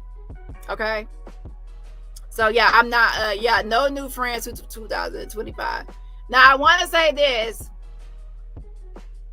I'm not talking about like regular subscribers, like subscribers that wake up and realize, hey, Jag is trash and they wake up. I'm not talking about subscribers. I'm talking about people that get on a public platform as a panelist on the panel, clicking the link, and windmilling and doxing and bullying and doing all this weird shit in Jag's name on a panel as a creator or panelist. Do not come to me after the fallout, because I'm uninterested. So there you have it. There's your answer, Jag. I don't give a fuck about no Amber. I don't. Okay. What I can say is Karma's a bitch, and Karma has a ride for Amber. You immediately got on Jag's panel, attacking me for no reason, coming at me for no reason, and now Jag is attacking you. Ooh, so that sounds like a personal problem to me. Now she's bullying and attacking you, and I don't feel bad for you. I don't. Sorry. Next caller. So anyways, let's get back to this interview. Y'all wanted my opinion, and I'm just telling y'all the truth. That's it. I don't care. I don't know her, never knew her. So you wanted me to clear that up for you, Amber? Amber. Yes, I don't know Amber. She's nothing to do with me or my channel. She attacked me. I don't care. So y'all want me to care about something I don't care about. Okay. Yeah. So yeah. Let me give a shout out to Tequila. Thank you so much to Tequila. Shout out to Tequila for the fan fund. Says the receipts are always receipts in here. Yes, anyway, shout out to Tequila. Thank you so much for the receipt. Compliment, and everybody else, remember support my channel for free just by hitting the like button. Child, I didn't know that Allie Carter stuff will last for 3 hours. Shout out to Lemon, says this is the home of the receipts. We deal in truth and proof over here. Yes, yes. I've been here a long time. I'm not going anywhere either. Yes. Anyway, shout out to you. Happy 3-year anniversary again. Happy 3-year anniversary to Lemon. I appreciate the support, and give one more shout out. Shout out to Ladybug Trucker for gifting a membership. If you are gifted a membership from Ladybug Trucker, please say thank you for the gifted membership. And everybody else, remember, support my channel for free just by hitting that like button. But yeah, so I don't feel sorry for Amber at all. That's what she get. And yeah. And no, you're not welcome in my chat. And yeah, I don't care. Okay. And some of y'all will actually learn the lesson. The same way she's treating Amber right now is the same way she's gonna treat the other people. And some people I will not name because you're dust, and that's what you are. Oh, and by the way, some of y'all don't understand what narcissistic love bombing is. Narcissistic love bombing is what she's doing to a lot of y'all. She's boosting your big head, even though it's already big and it's already extra heavy, a heavy head already. I feel like actually talking a lot of shit, but I'm not actually gonna, yeah.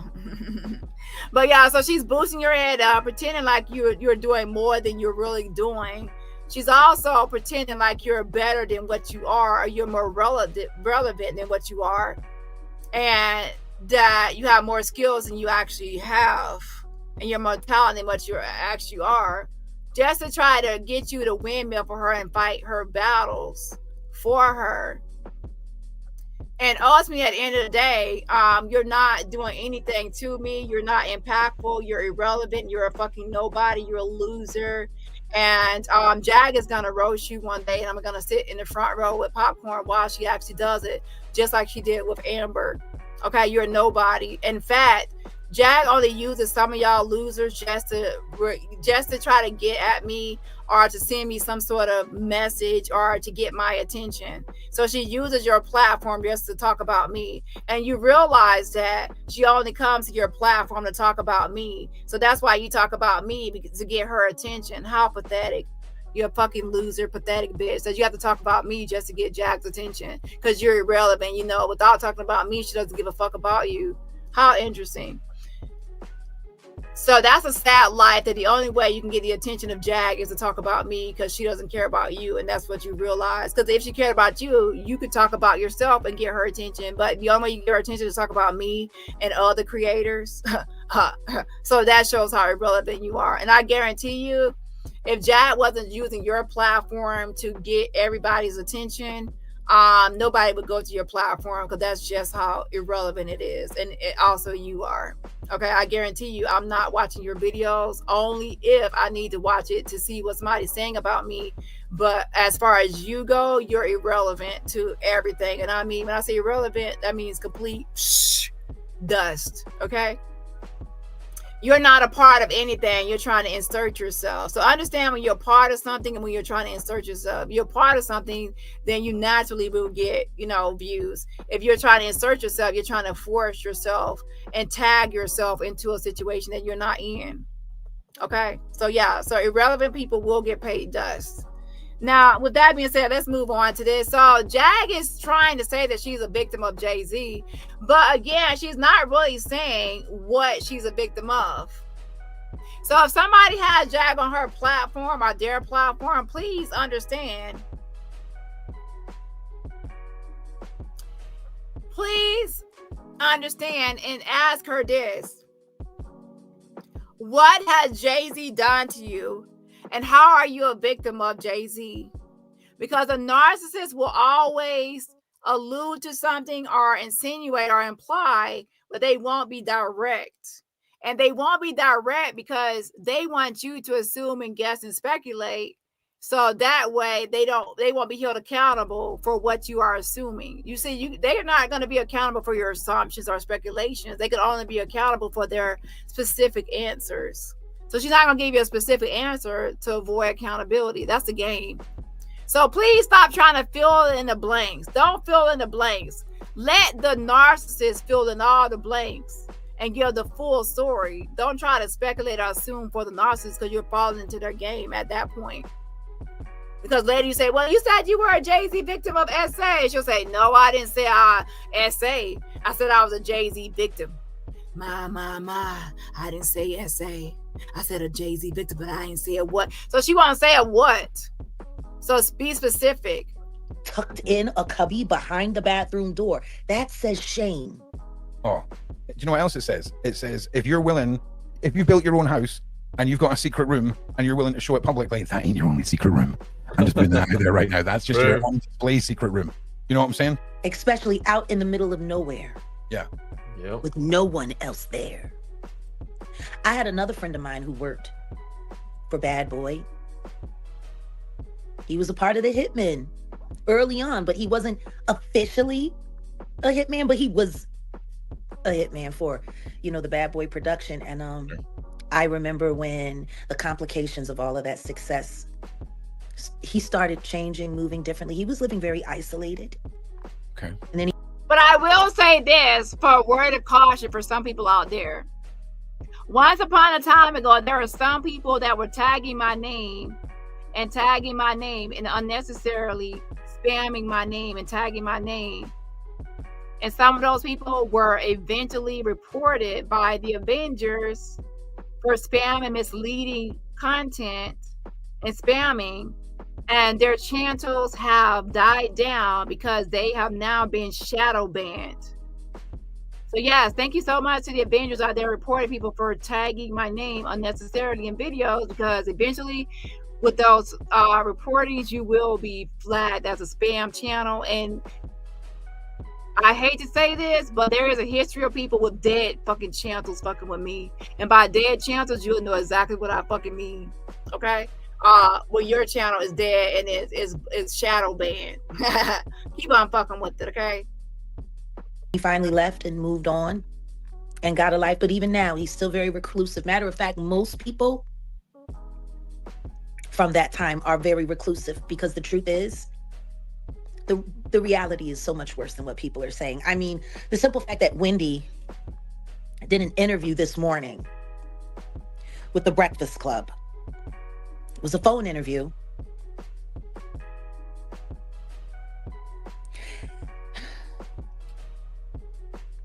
Everyone who knows the truth has a complicated life. And like Wendy literally broke down,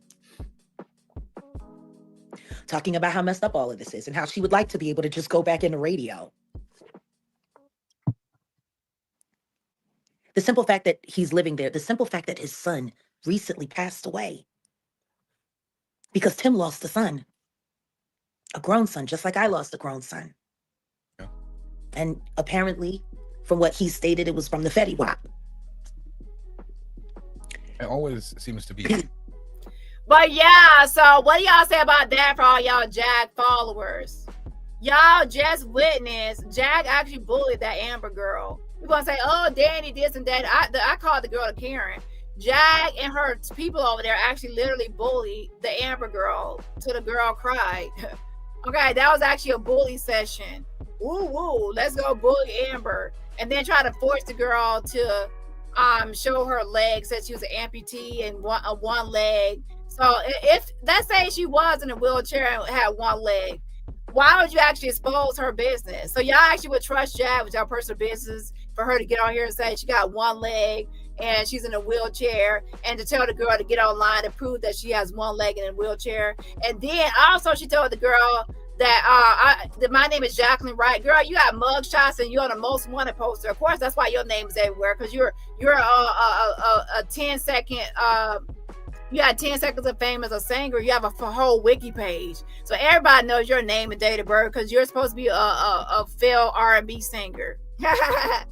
That girl is a regular, like, she's not no person that is out here in the spotlight. So why did you actually try to force that girl to dox herself so you can get her information?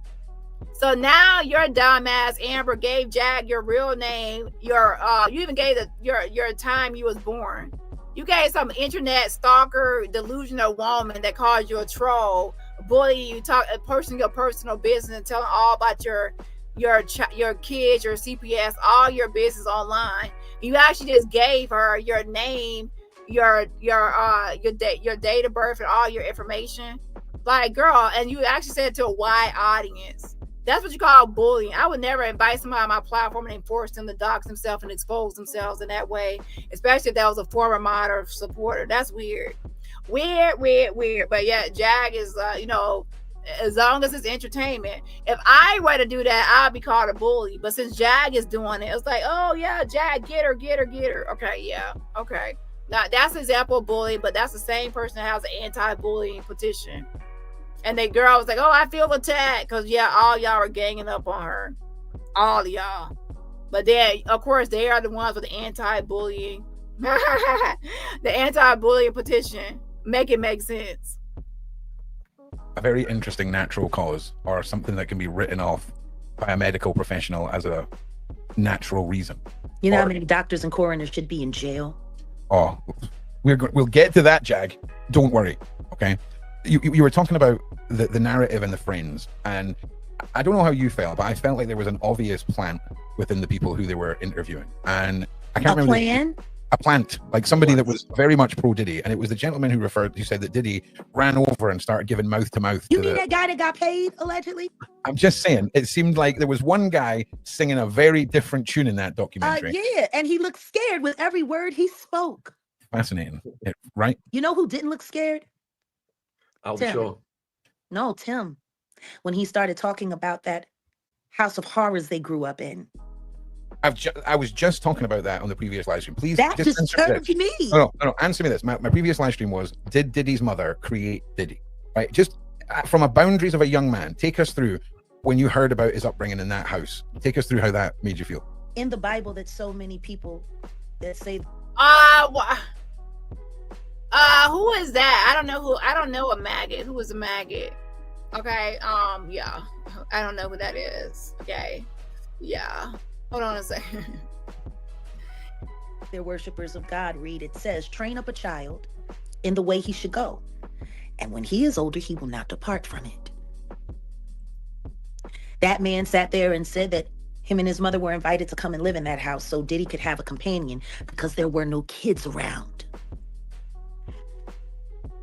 She didn't need the woman as a tenant for money because of all of the bad money that was left behind when Diddy's father passed.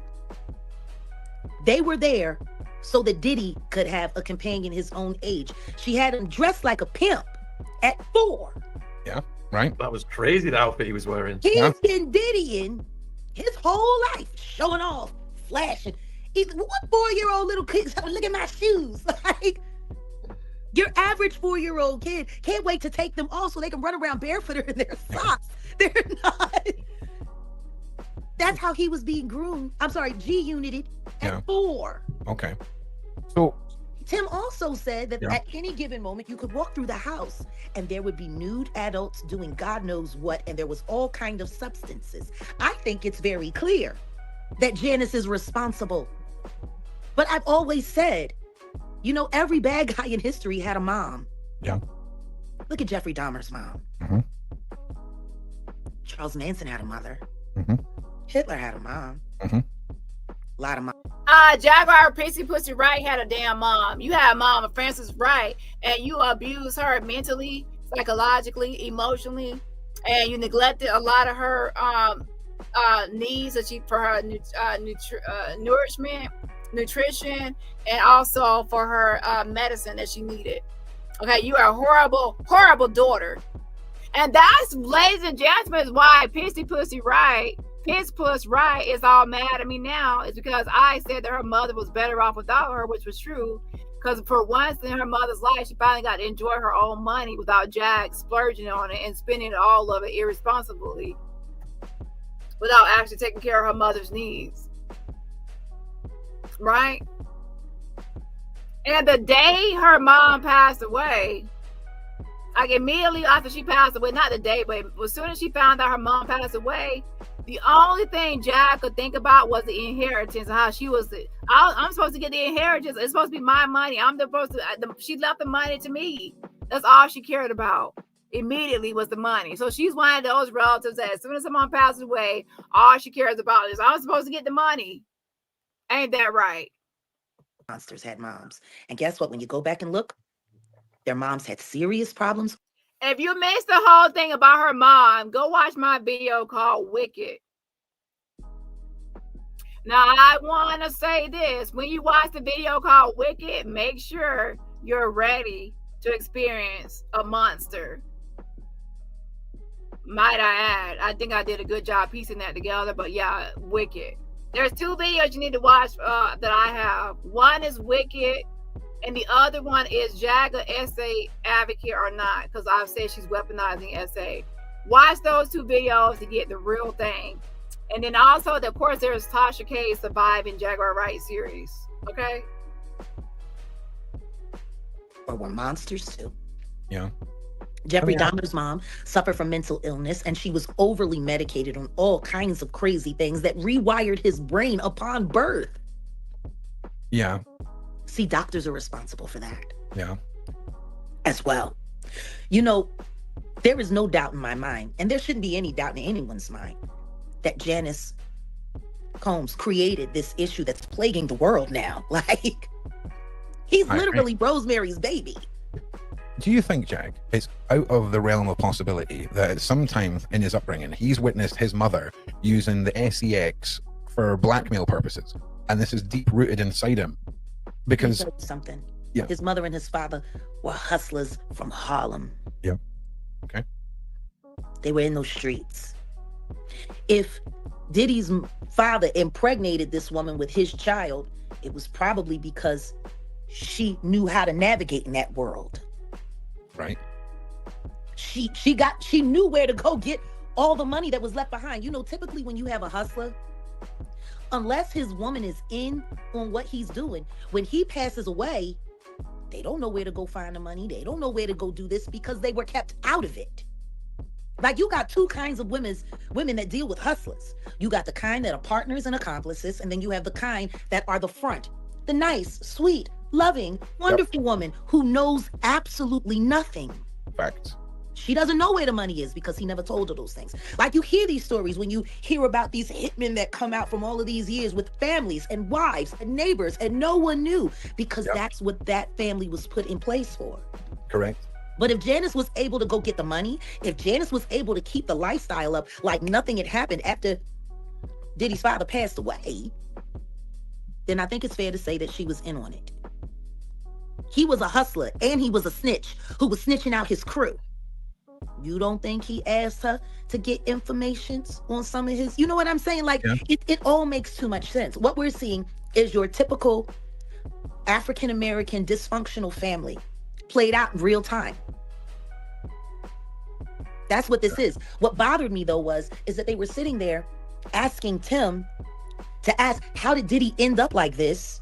You grew up with him, you were there. He sat there and told us what was going on in that house when they were children.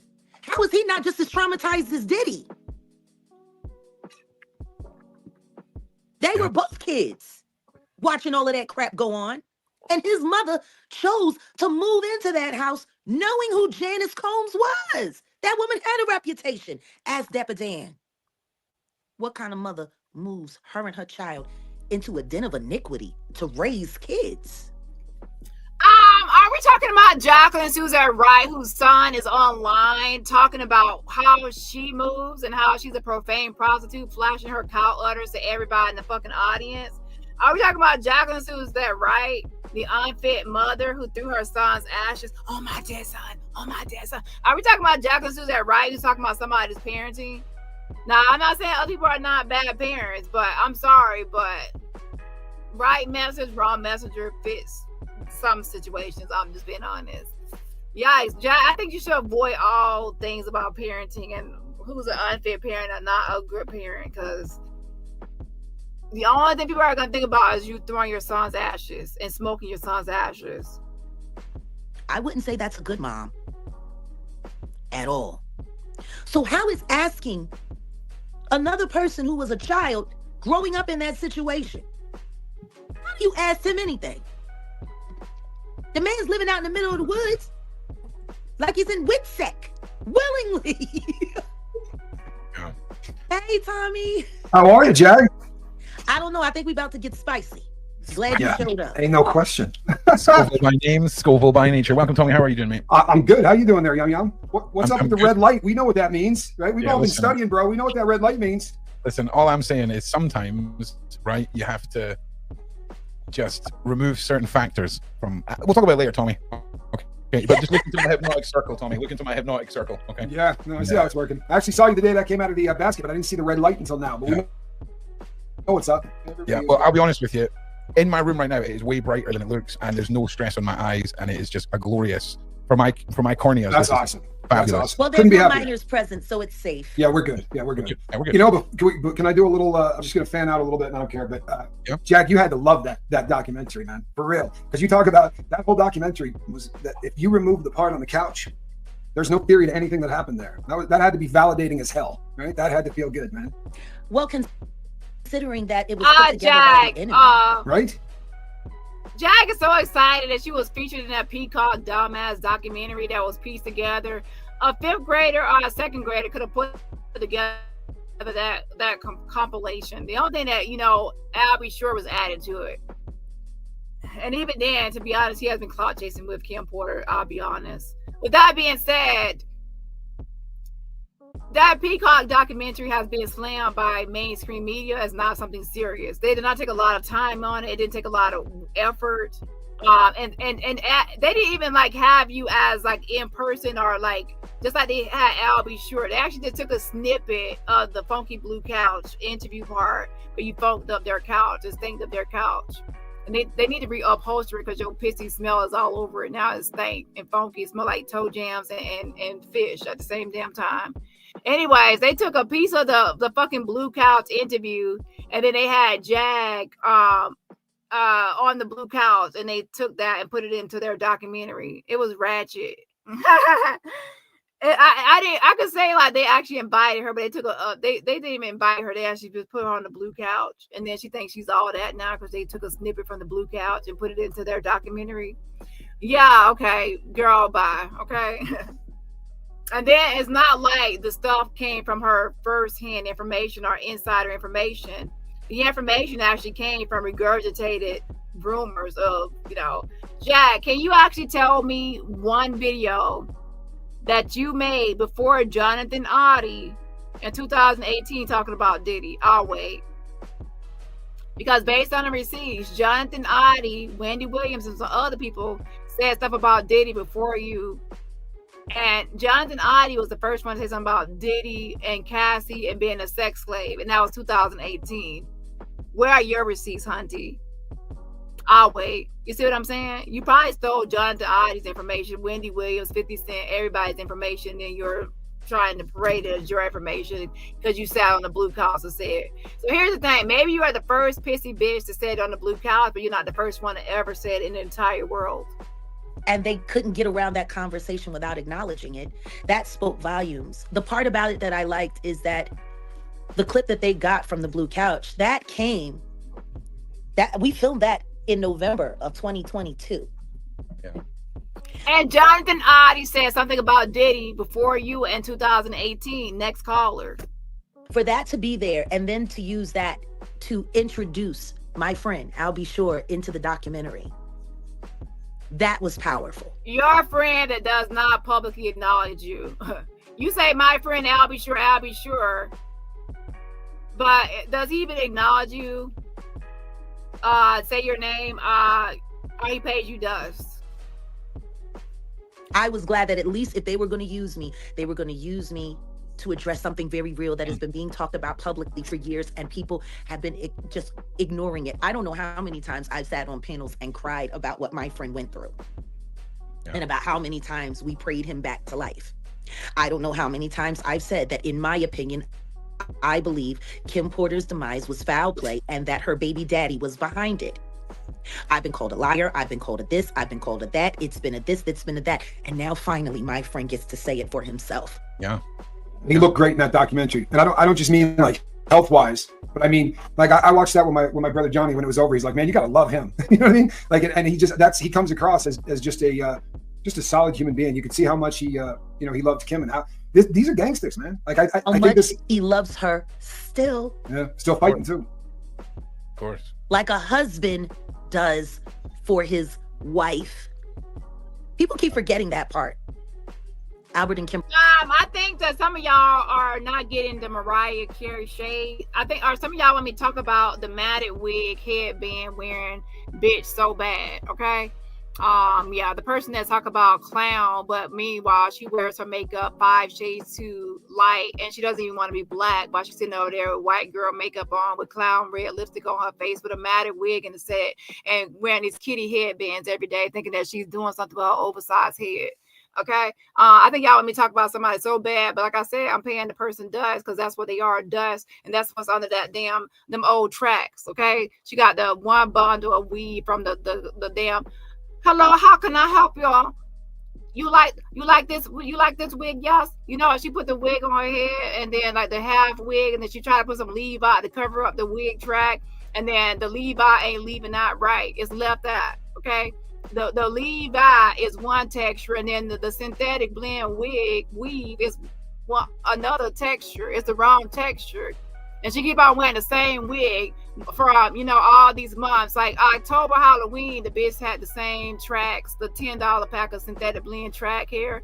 And then November, Thanksgiving, everybody came over for Turkey Day and ate the turkey and the stuffing and the gravy, and she still had the same wig, the same tracks. And then, to be honest, she probably had this since last Valentine's Day. So whoever her Valentine's Day, if she got one, or she had to pay for one off of Craigslist off Backpage, she's gonna have the same tracks from last Valentine's to next month on Valentine's Day. She's gonna have the same damn tracks, okay? Sold in or glued in with some of that gray glue, okay? Sweating out over there, okay? And the only thing she ever do is try to cover up them. See, the thing is, her Levi is so raggedy and tragic that she keeps on trying to wear a headband to cover up the Levi. You see what I'm saying? So she don't want us to see the disconnect between the Levi and the synthetic blend weave. So she try to put the headband and cover it up. Just like Jazz try to put all them contraptions on top of her head to cover back her caught back receding hairline. Okay. So I'm getting tired of seeing that one pack of hair bitch over there trying to run her mouth like somebody care about her. Girl, I don't give a fuck about you sitting over there tagging my name, being like the maggot fly that you are. The reason you call maggot is because you a damn fly that goes zzz, clicking on everybody, linking, going everywhere with your Michael Jackson shade makeup on, bitch. Okay, understand? Go to a damn MAC beauty supply store or some Sephora and let them get you the right complexion. Okay, you sitting over there looking like the before and Michael Jackson at the same time. Your face is the after Michael Jackson, and your neck is the before Michael Jackson. Okay, one part of your body like before Michael Jackson, the rest of it look like the after. Okay. Sitting up looking like 2 shades at the same time. Bitch, if you don't have a motherfucking seat, okay? And you sitting over there mad because I said you ate crawfish, bitch. I'm not the one that said nothing about no damn crawfish. I don't even eat no damn crawfish. Jag is the one that said her pissy pussy stank ass in the damn tub eating crawfish. She smelled like crawfish, and she was sitting there eating crawfish in the damn tub. That's her specialty and her favorite food to eat. Okay, that's her family. Okay, she smelled just like her family, crawfish, a crawfish smelling bitch. Okay. So Jag is the one that like crawfish and eat crawfish. So when she was talking about you, she went over there talking about you because that's what that bitch eat. So Jag over there read over there saying, I ain't say nothing about no fat. I said you getting thicker. Okay, I said you getting thicker. Jag is the one that's talking about fat and gaining weight and overweight and all that. Because Jag is the one that was running her mouth talking shit about you, trying to use me as the mouthpiece. You need to actually play it back. When Jag went over there telling you what I said, bitch, Jag was telling you what she thought and what she felt and putting words into my mouth and spinning and twisting and sounding menacing, like, my, and drum roll. Let me tell you what Dani said. That was what you said, Jag. Okay, and you were scamming people because you sat over there on that Zoom, and you didn't have no damn StreamYard after all that time. And then miraculously, you say, oh, I got StreamYard now. I got to get it before the 21st. I got StreamYard now. And you still don't got StreamYard. You still zooming in on over there.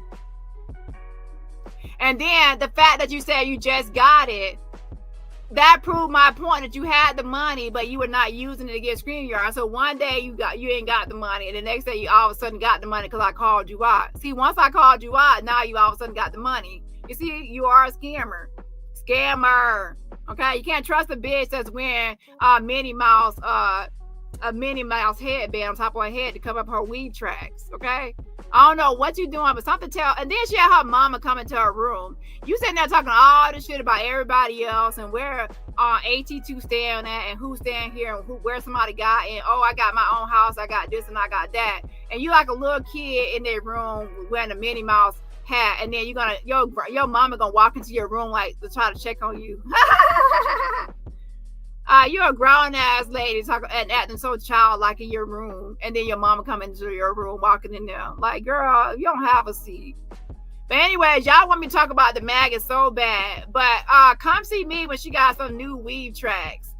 Somebody need to donate her, make a GoFundMe for $20 so she can get some new weed tracks from the corner store gas station, and that's not synthetic blend. Let her get some human hair so she can actually blend it well, or send her over a link to a tutorial that show her how to have a proper leave out, and a leave out with a little bit of a part.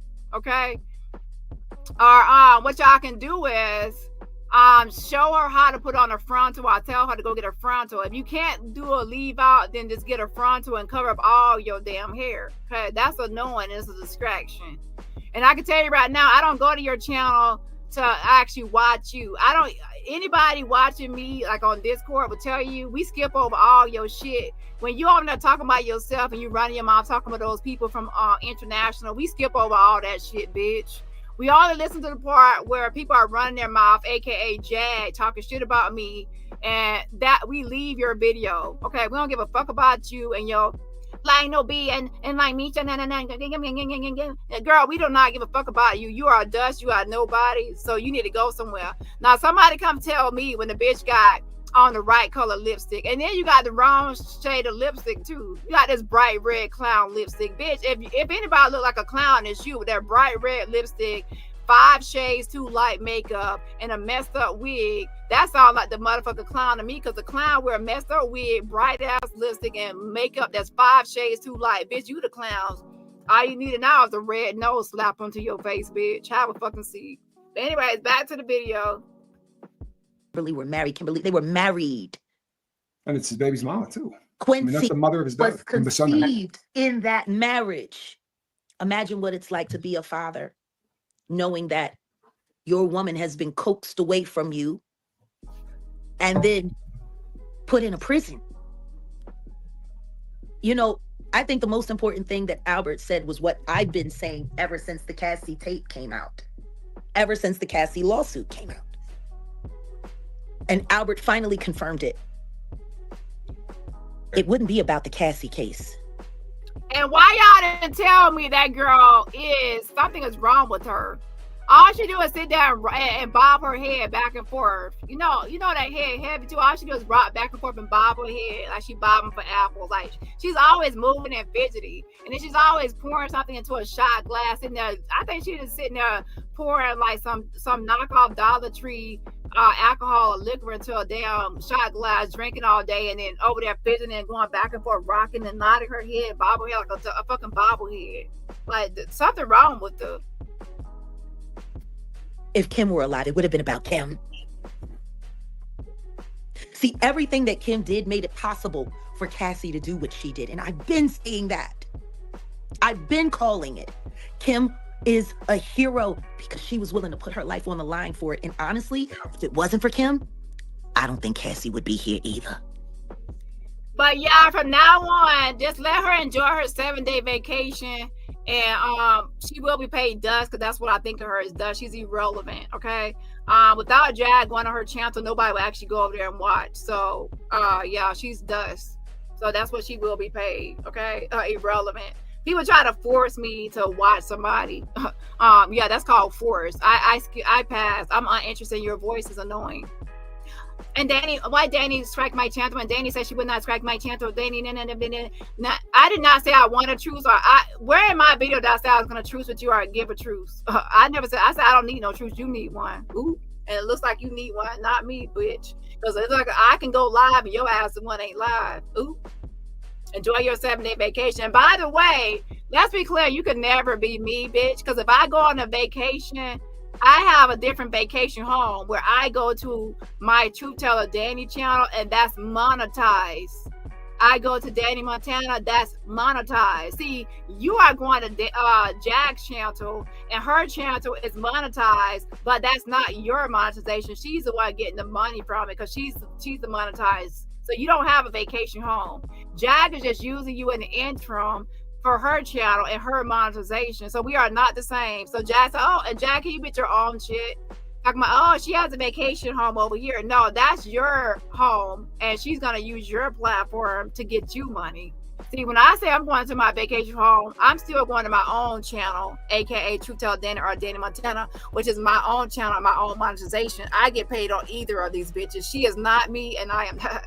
And let's be clear, DaniRobertson, built my own channel from the ground up.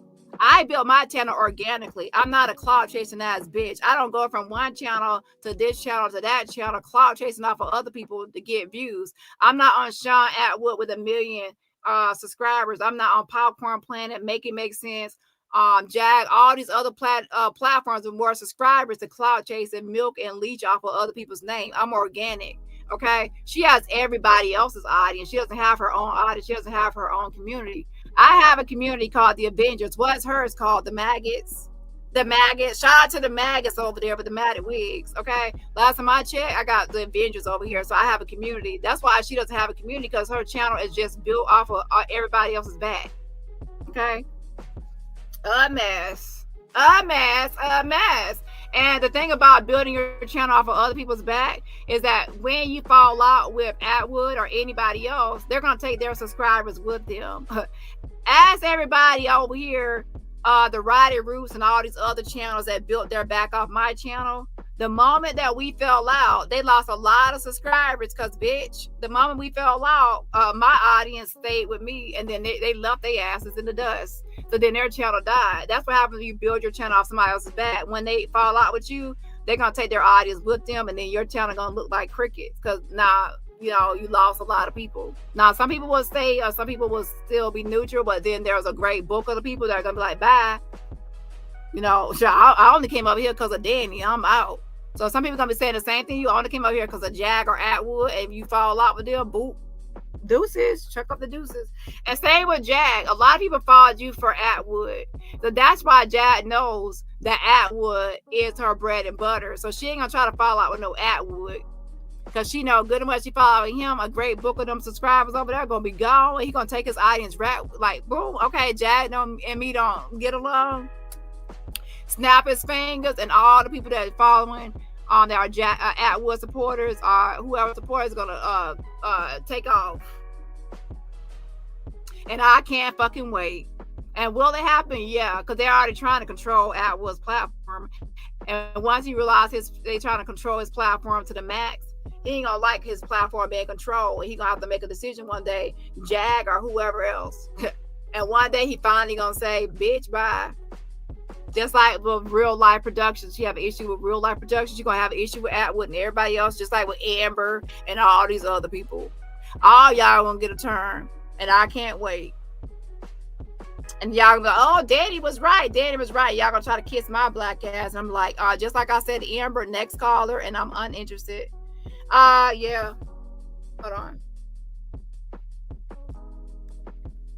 Shout out to Red says, come on, somebody. Come on, somebody. Huh? Tell her, Dani. Who gonna check Dani, boo? DaniRobertson, my favorite CC on YouTube much. Come on, somebody. Come on, somebody. Anyway, shout out to you. Says I'm Virtue Roses right back at you. And also shout out to Faith. Again, shout out to Faith for the Cash App. I appreciate the support. Again, shout out to Faith for the Cash App. Yes. And everybody else, remember, support my channel for free just by what? Hitting that like button.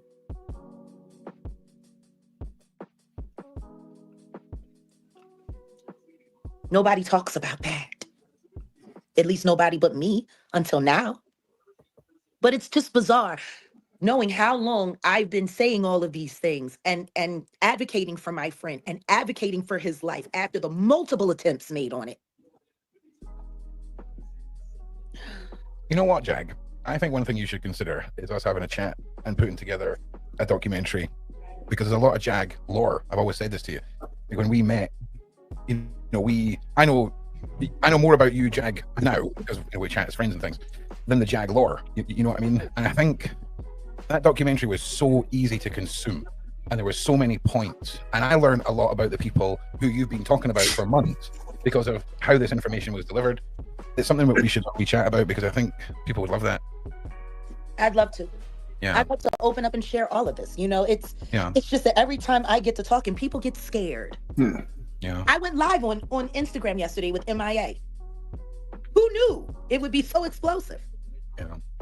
Well, listen, no offense, Jag, but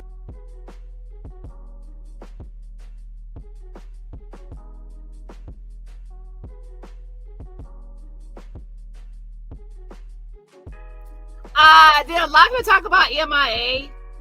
I didn't think it made a lot of, I don't think it made a big impression on anybody. I didn't see a lot of bloggers or vloggers talking about it or hitting mainstream, or people all like, oh my gosh, MIA and Jag. I didn't see that unless I missed it.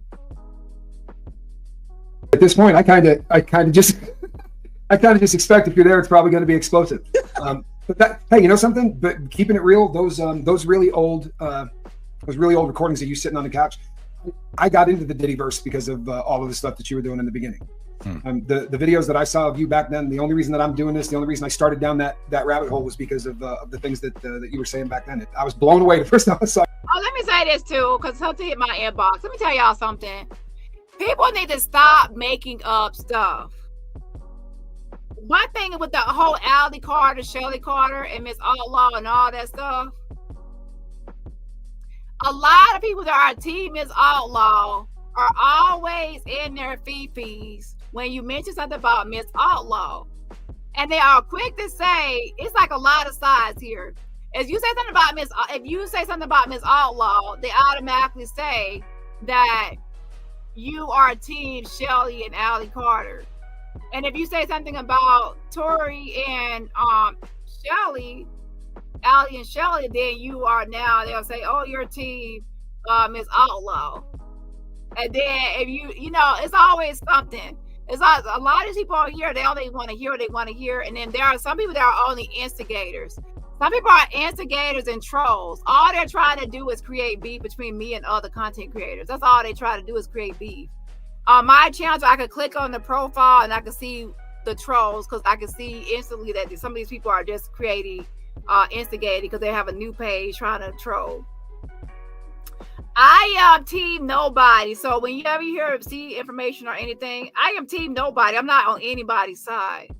I'm not on anybody's team. I'm not Team Shelly, Team Allie, Team Miss Outlaw, I'm Team Nobody. I'm objective and unbiased. And since I'm unbiased, that means that anybody in my chat can talk about anybody they want to. So you can come over here and talk about Miss Outlaw without getting blocked. You can come over here and talk about Allie Carter without getting blocked. And you can come over here and talk about Shelly Carter without getting blocked. You see how that works? On some channels, you can't do that. You can't talk about Allie or Shelly because you'll get blocked. You can't talk about Miss Outlaw on some other channels because you'll be blocked. And since I am objective, I don't care who you talk about because I'm not on anybody's team or anybody's side. And that allows me to be fair across the board. If I all of a sudden be like kissing Miss Outlaw's ass when she's wrong or verbally abusive or abrasive or wrong, then I'll be afraid to say something because I'm team Miss Outlaw and I can't say nothing bad or point out it. So fuck that shit. Nah, she can get called out just as much as others. And then I could spend like 5 hours talking about Shelly and Allie, like negative stuff about Shelly and Allie. And as soon as I say one thing about Miss Outlaw, all hell breaks loose. The fuck? Damn. It's like 10 minutes of negative of Miss Outlaw, and it's all hell. Oh, she's team everybody, but she's going in on Miss Outlaw. Oh, Miss Outlaw. Oh, Miss Outlaw. Shut the fuck up. Okay, damn. If y'all don't Miss Outlaw be talking about, tell her to stop acting like a damn outlaw savage mama. Oh my gosh. Woo. But anyway, this channel is not for you if you're in your fifis because everybody gets talked about. Everybody in the circus gets talked about. Okay, nobody gets off the hook. If you do something, then I can call you out if I want to. It's called fair commentary. If I pick a side, then I'm going to be biased, and I don't want to be biased towards anybody, okay? Yeah. I was like, oh, crap. Yeah, I was floored. I really was. You know what? Go, Jack. So was I. I can't imagine it. Because I knew what I was. I think people have a hard time understanding that I was aware of what was going to happen to me, and I still did it anyway. And I'm proud of myself, but not for me, because when Albert finally tells everyone everything. Yeah, you got that impression. You really. Oh my gosh! Here goes. See, this is where Albert gets it from the acting. They both start. When Albert finally tells his truth, poor Albert. I'll be sure. Like, okay, now you got the fake crying voice. Here we go, girl. You don't stop putting on a show. He did. Yeah, you can hear him pump the brakes on multiple occasions, saying there was a lawsuit pending, and that this was evidence that he could. But you could see he wanted to tell it as much as you want him to tell it. It's gotta be hell. It'll come that day. We're getting there. Yeah. But that's why me being on the front line of exposing all of the fake so-called victims and witnesses is important. I agree. Because I don't think people understand these people. I'll obliterate them from the face of the earth before I let them screw over my friend's chance for justice. Yeah, I agree. And not just for him, but for us all. Yeah. What I'll Be Sure is about to do has the ability to change the entire landscape of how American music history in the past 35 to 40 years is going to be seen. And I'm out here clearing that path. I don't have a problem with doing block and tackle, as long as we make it to the end zone. Yeah. Well, since we brought up your friend, right? I need to ask you, when it comes to I'll Be Sure, his marriage, his son, the fact that Diddy almost took it from him like a trophy. Almost. Yeah. Yeah. Even though it wasn't real, even though the adoption stories were fake, even though the stories about him being a deadbeat dad were fake, even though the stories about him being a bum and a has-been, all of that stuff was fake. It was all invented by Diddy. Imagine what it's like to watch the whole world buy in to a monster story when you've been nothing but a stand-up human being the entire time. And then be seen together, smiling about it. Well, that's the thing. That wasn't for Diddy. That was I know. Yeah. That's I know. Much that man loved that woman. There's nothing that he wouldn't have done for her. That was the thing that blew my mind, Jack. I was about to say, for anybody that didn't see this documentary, he talks about being in the studio. Yeah, people are gonna say she's venting. She does not make any sense. And the point is, when people pointed out that she goes back and forth between like being welcoming of Allie if she were ever to call to being unwelcoming, and her actions do not fall in line with her goal. So if your actions, your words don't fall in line with your goal, then it doesn't make sense. So that's why I call it out. It doesn't make sense. Hold on. You can't say you're trying to reunite with somebody, you want somebody to call you, but then you're being verbally abusive or abrasive at the same time. That's not going to get you to your goal. That's the whole point. And then when I said, I know you are mad at Shelly and you want to beat her ass, I get it. But saying it online is actually physical threats, and she can actually report you to the police, and she's going to weaponize that. And sure enough, look, she's in her actual posting, she's saying, oh, and I'm getting physical threats. You see what I'm saying? She's using that. So all I'm trying to say is that a lot of stuff she's doing and saying can be weaponized or used against her to try to prove their point. They can prove the point and say, oh, see how abusive she is and what she's saying about Allie, about aborting her, a waste of life and all that. It could be spun. Oh, see how she's physically making these threats, and then she can get police reports filed. And then they say that the police called her because she was something about the dance studio. So people actually like always try to see something as negative. If you actually listen to what I'm saying, you'll see that it's actually it's constructive criticism. Okay, it's constructive criticism as into these things can be used against you. So I would not do these things because it could be used against you. Simple. And also it's also verbally abrasive and abusive. It can be used against you and weaponized. Whenever you're beefing with the enemy, don't try to give them anything they can use against you or to prove their point or to prove them right about something. Because if you do, then you lose. Like, what receipts do they have for real that she's abusive? They really don't have a lot of the stuff in the past. A lot of that stuff looks doctored. So what do they do now? Oh, they try to go to her current lives and her current videos and point to stuff she says now. And then what can they do if they wanted to file a police report? They can say, oh, she threatened my life or she threatened violence, just like Shelly wrote in her. I told you she was going to do it. And sure enough, there goes Shelly writing it. Oh, they put physical threats against me. And now I'm just about to say, nobody ain't physically threatening you. But then I remember, oh, yeah, Miss Outlaw did it. You see, I was going to say, nobody threatened you. Like, no creator didn't do it. But then I remember, oh, yeah, Miss Outlaw did in her venting moments, right? She did physically threaten her, so nobody can say, oh, nobody did. You see what I'm saying? So I would say that she's giving people tools to weaponize, and that's not smart. But people don't want to take it as constructive criticism. They want to take it as, oh, she's pointing out. Lord have mercy. That's why some people don't grow, because they don't know what constructive criticism is. With Kim as a new wife, and also had Quincy, had his baby there, and Diddy came into the studio and said, boy, and keep in mind, right, Misha Hilton's there with him, and he said, boy, I wish I had a beautiful woman like that. Yeah. Right to Albie's face. In front and of Albie said, you do, Misa. And he just proceeded to steal. Misa. This is the same woman who, right after the Cassie lawsuit came out, started, number one, she started crying and complaining about what a bad example of a father Diddy was, and how he wasn't going to drag her son down, and he wasn't going to do this, and he wasn't going to do that. Then the Cassie thing hits, and then all of a sudden she's wants to do interviews about the legacy of Bad Boy and all that Diddy has done, and whoop-de-whoop-de-woo. Maybe people need to go back and revisit that. Yeah. Because this man did nothing but treat you like crap. Now, Albert is telling the story of how Diddy sat there and said, you weren't beautiful enough. I want that one. Right in front of your face. Yeah, of course.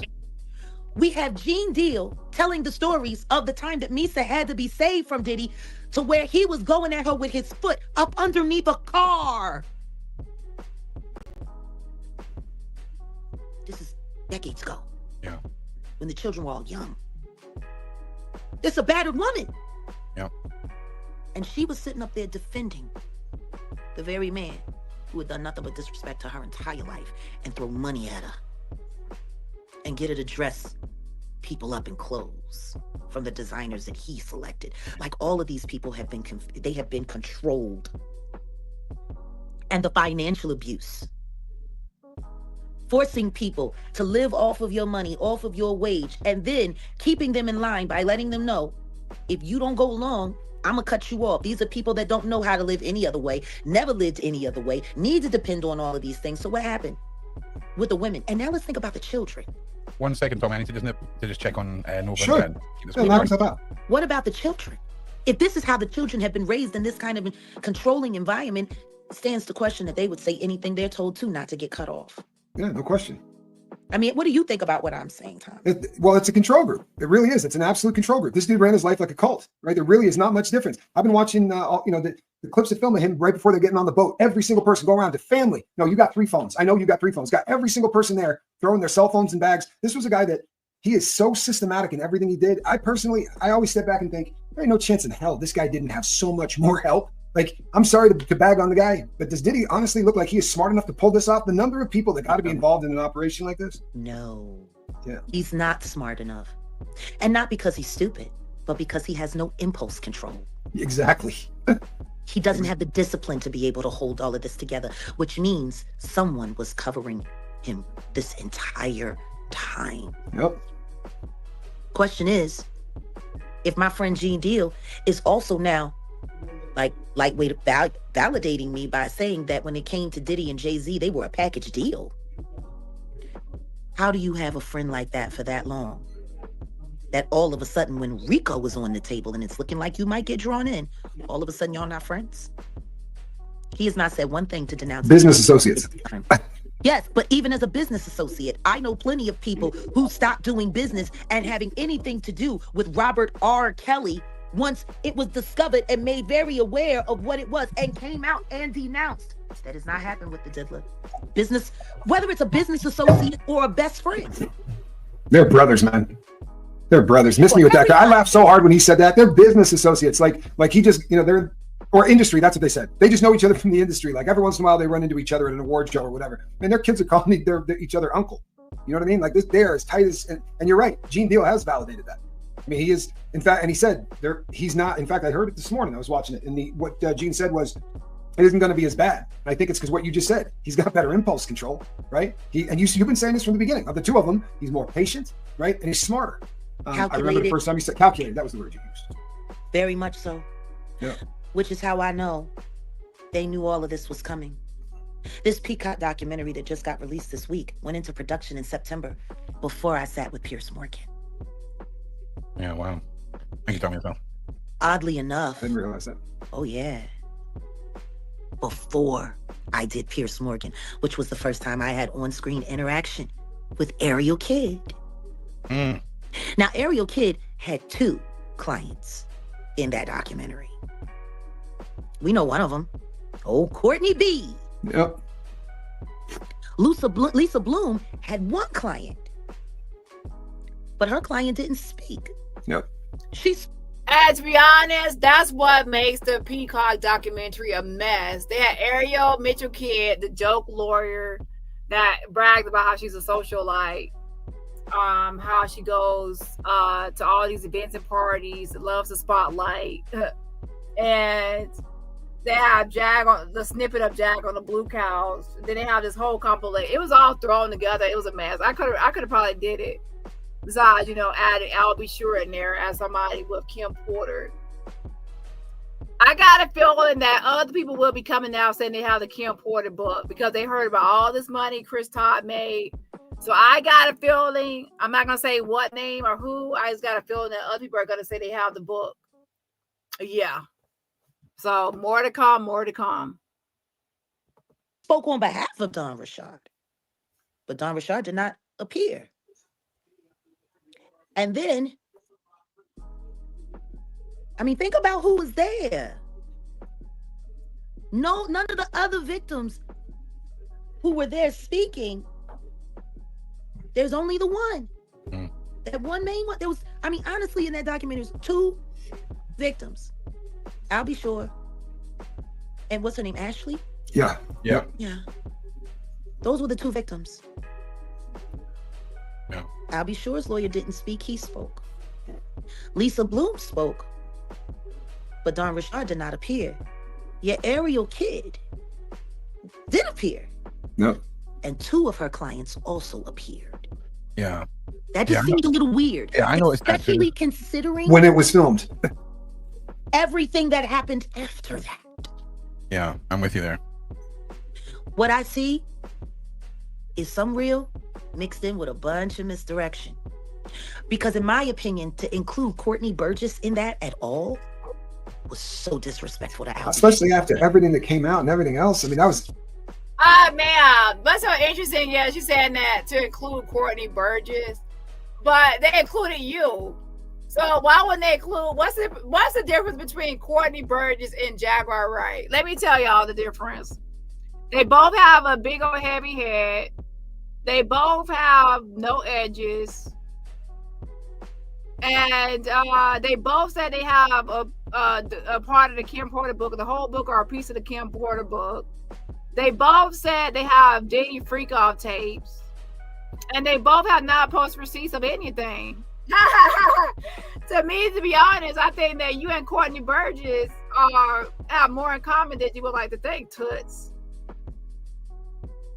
Yeah, y'all have more in common than y'all actually want to. That's what, to be honest, y'all don't get along because y'all both one and the same. You are another Courtney Burgess.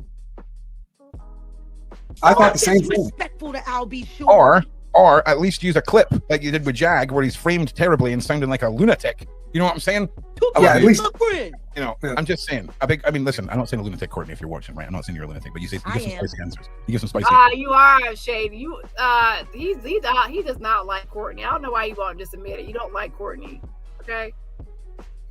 I want to know from Courtney Burgess, what say ye about Chris Todd saying that you said, you know, Kimora Lee Simmons gave you the book? That's what I have a question for Courtney Burgess. But hey, let me just circle back for a second, right? I just want to really highlight what I just said, and I need to let Tommy go on this. I'm gonna drop this off, and I'm gonna let y'all pick it up. The very man who's been busted for illegally and in a very strange manner releasing Kim Porter's book with all of the salacious stuff that was in it, especially all of the stuff that was added about the so-called threesome between Albert, Diddy, and Kim. Yeah. That's the stuff that they had out there in that book. And when you look at it now, you can see it was a clear hit piece on Albie Shore before he got a chance to tell his story. Okay. And that you put him in the same documentary with the man who had to go after Amazon to take that crap down. I got your point there. I definitely see your point there, 100%.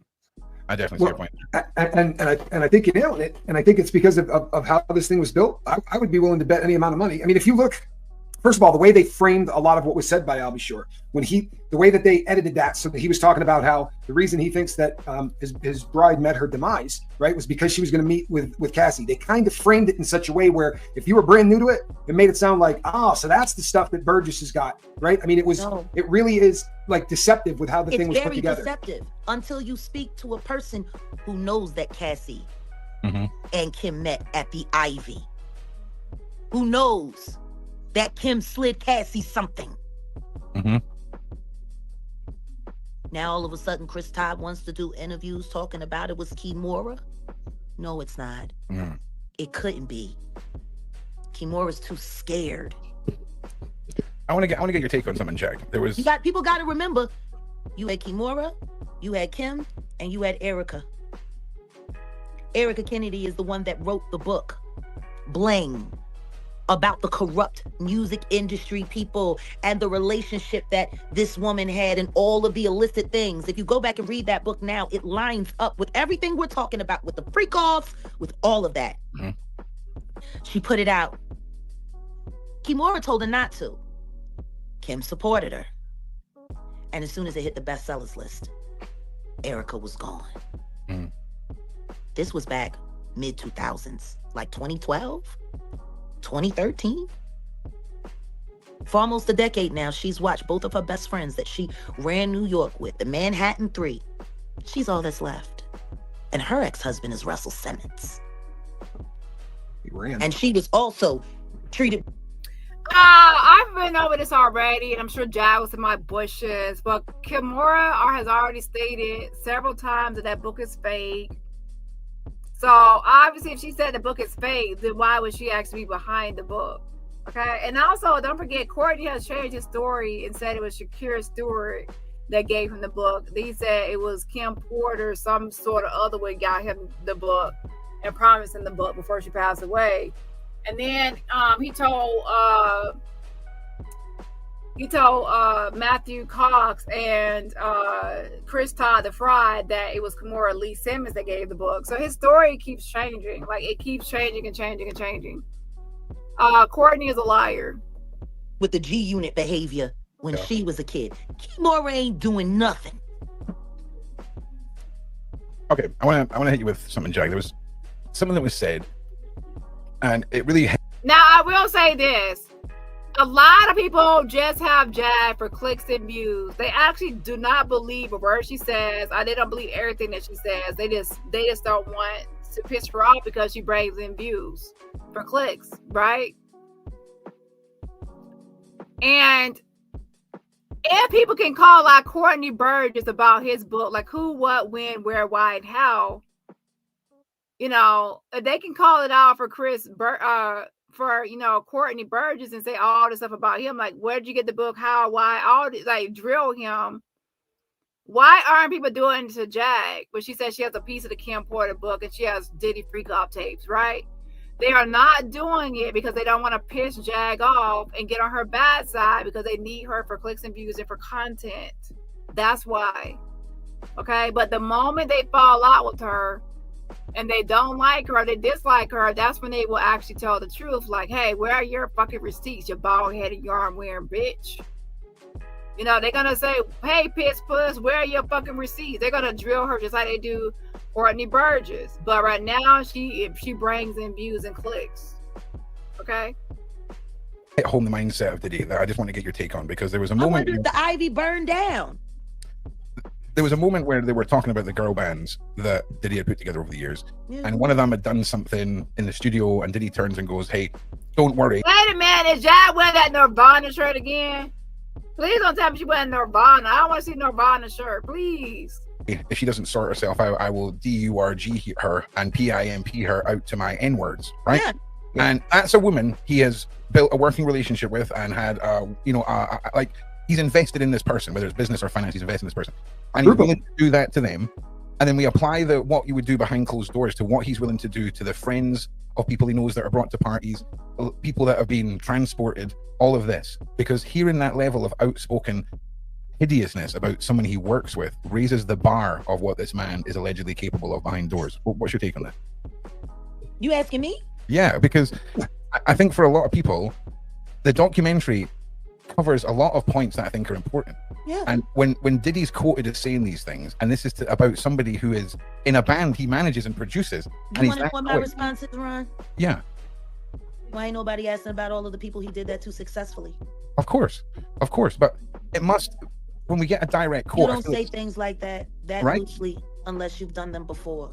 Correct. You know, there was this time I was out when I was in my party days and still clubbing and stuff like that. And a guy walked up to me, and I knew he recognized I was Jaguar, right? I knew. Everyone in that place knew who I was. And he walked up to me, and he was like, you got one of the prettiest smiles I've ever seen. That's where he started. And he said, why don't you come out to my car with me and show me what that feel like? I took a sip of my martini, and I looked at him, and I was like, you're not even going to offer me a drink first? And he said no. And I said, here's my answer. Not even with your mama's mouth. He got offended. Acted like I just rejected him, his rite of passage, and stormed off. And I was every kind of female dog you can think about. But what hit me was when he walked away, not that he asked me, but how casually he asked me that. And the first thing that I thought to my mind is, how many chicks has he said that to and it worked? Yeah. Right. Because he didn't say it. Guys don't just walk up to chicks saying wild stuff like that they don't know. They're afraid to get a drink thrown in their face. They're afraid to, Not on day one of being a creep. That's high level creepy behavior. Day one. Correct. But she makes intersection. I'm at the bar minding my business. I get swiped by a weirdo who asked me to give him fellatio because I have one of the prettiest mouths he's ever seen. Yeah. That's not day one. I should have grabbed that Grey Goose bottle and busted him in the head with it. But instead, I told him, not even with your mother's mouth. It's, you know what though, it's an interesting point, because it's like Jag was saying earlier, right? So how many times did the guy that said that about your mouth get away with it, and how many people did not call and get an attorney because they still got a contract going, or they still got whatever that's got them tied into this, so that they can't say, yeah, he did that to me too. Exactly. Yeah. The reason I bring it up is we have now more and more examples of not day one behavior. That was not day one behavior we seen on that video recording of what he did in that hotel. That's not day one behavior. Saying things like that is not day one behavior. And when we get direct quotes, we have to just imagine the levels of pure evil that this man's capable of behind closed doors. Because to say to a group of men, you have to do X, Y, and Z to get anywhere in this industry, and then to turn around to your own girl bands and say PIM is where we're heading, ladies, it is absolutely solidifying all of these little points in that documentary that I feel that they wanted people to go and scratch the labels of, in a way, if that makes sense. And and what do you think? Excuse me. When they brought up the girl bands, there was the whole incident with the Pussycat Dolls as well, feeling like they were being transported around. Well, I mean, they were allegedly, but I know it's not. I know what it is. Nicole Scherzinger, that girl been through a lot. I was so happy when she got that show. What show is she on? The Masked Singer. Okay. First time I met her, she was shaking her ass in Spearmint Rhino. Yeah. And she was dating. Yeah. Haven't y'all noticed most of these female artists that they got now? They stop looking for talent. They go. Karma says the word got around. Jack had good mouth action. That's why he said it. According to some people in the past, her mouth game ain't all that. But yeah. Mm-hmm. I remember when her ex Silk was like, Jack said, she said that her man Silk, her ex-man Silk, didn't eat coochie. He said, oh, you don't do that. You don't eat coochie. He said, I do eat coochie. I just didn't want to eat your coochie. I eat coochie. I just didn't want to eat yours. So he said he do go down, but he just didn't want to eat her coochie jab. And then her ex Triple D was talking about her snatch and how it looked rotted, and she was acting like it was a horror movie. Like she was just going, like it was like a monster down in her panty child. I'm like, damn, wait, why you went? She actually dragged Jag's coochie for like 10 minutes. I was like, damn, I never seen somebody drag somebody's coochie for like 10 minutes, talking about how it looked. So, with that being said, I don't think she got no mouth game. Okay, yeah. Go to the strip club. Want to know why? Because those girls are going to be more susceptible to the kind of training that these people are implementing. See, they're used to pimp culture. Pre-installed conditioning. Yep. Wild, man. It's wild. It's specifically in that demographic when we're talking about, whoa. Yeah, I think... and those girls would do anything to not have to go back to that pole. Don't send me back to the strip club, Stevie J. Stevie J, I don't want to go back to the strip club. So, Jay, you don't want to go back to the whole scroll, okay? You don't want to go back to the strip club or whatever you was doing as a sex worker, or should I say a pimp or a dominatrix, okay? Man, now to be honest, I can actually see Jag as a dominatrix because she likes to try to dominate others. And that's what makes me think, like, who wears the pants in their relationship out of Jag and Old Dusty and Mr. No Neck? Because to be honest, I can't tell which one is the woman and which one is the man. They look like two studs in a relationship. Okay, if y'all want to tell us something, tell us. Okay, I think that both of them are studs. If Old Dusty didn't have a daughter or a child, I would actually believe that he was a stud. Okay, yeah, a no neck stud. A mess. Why somebody said that he got erectile I think it's a rap guy. He said erectile dysfunction or something like that. Like dysfunction, child. Got the limp noodle. But anyway, that's what somebody else said. I just thought it was a little hilarious over there on limp. His dick walked with a cane, just like that one raccoon bitch, man. You know, yeah, a limp dick walks with a cane. A mess. But anyways, how do we get on this topic? Oh yeah, Carmen said something about it. Oh yeah, my bad. I was like, how do we get to this topic? I agree. You know, I completely agree. And look at Adria. Look at Adria English. Okay. She did it herself. Look at her.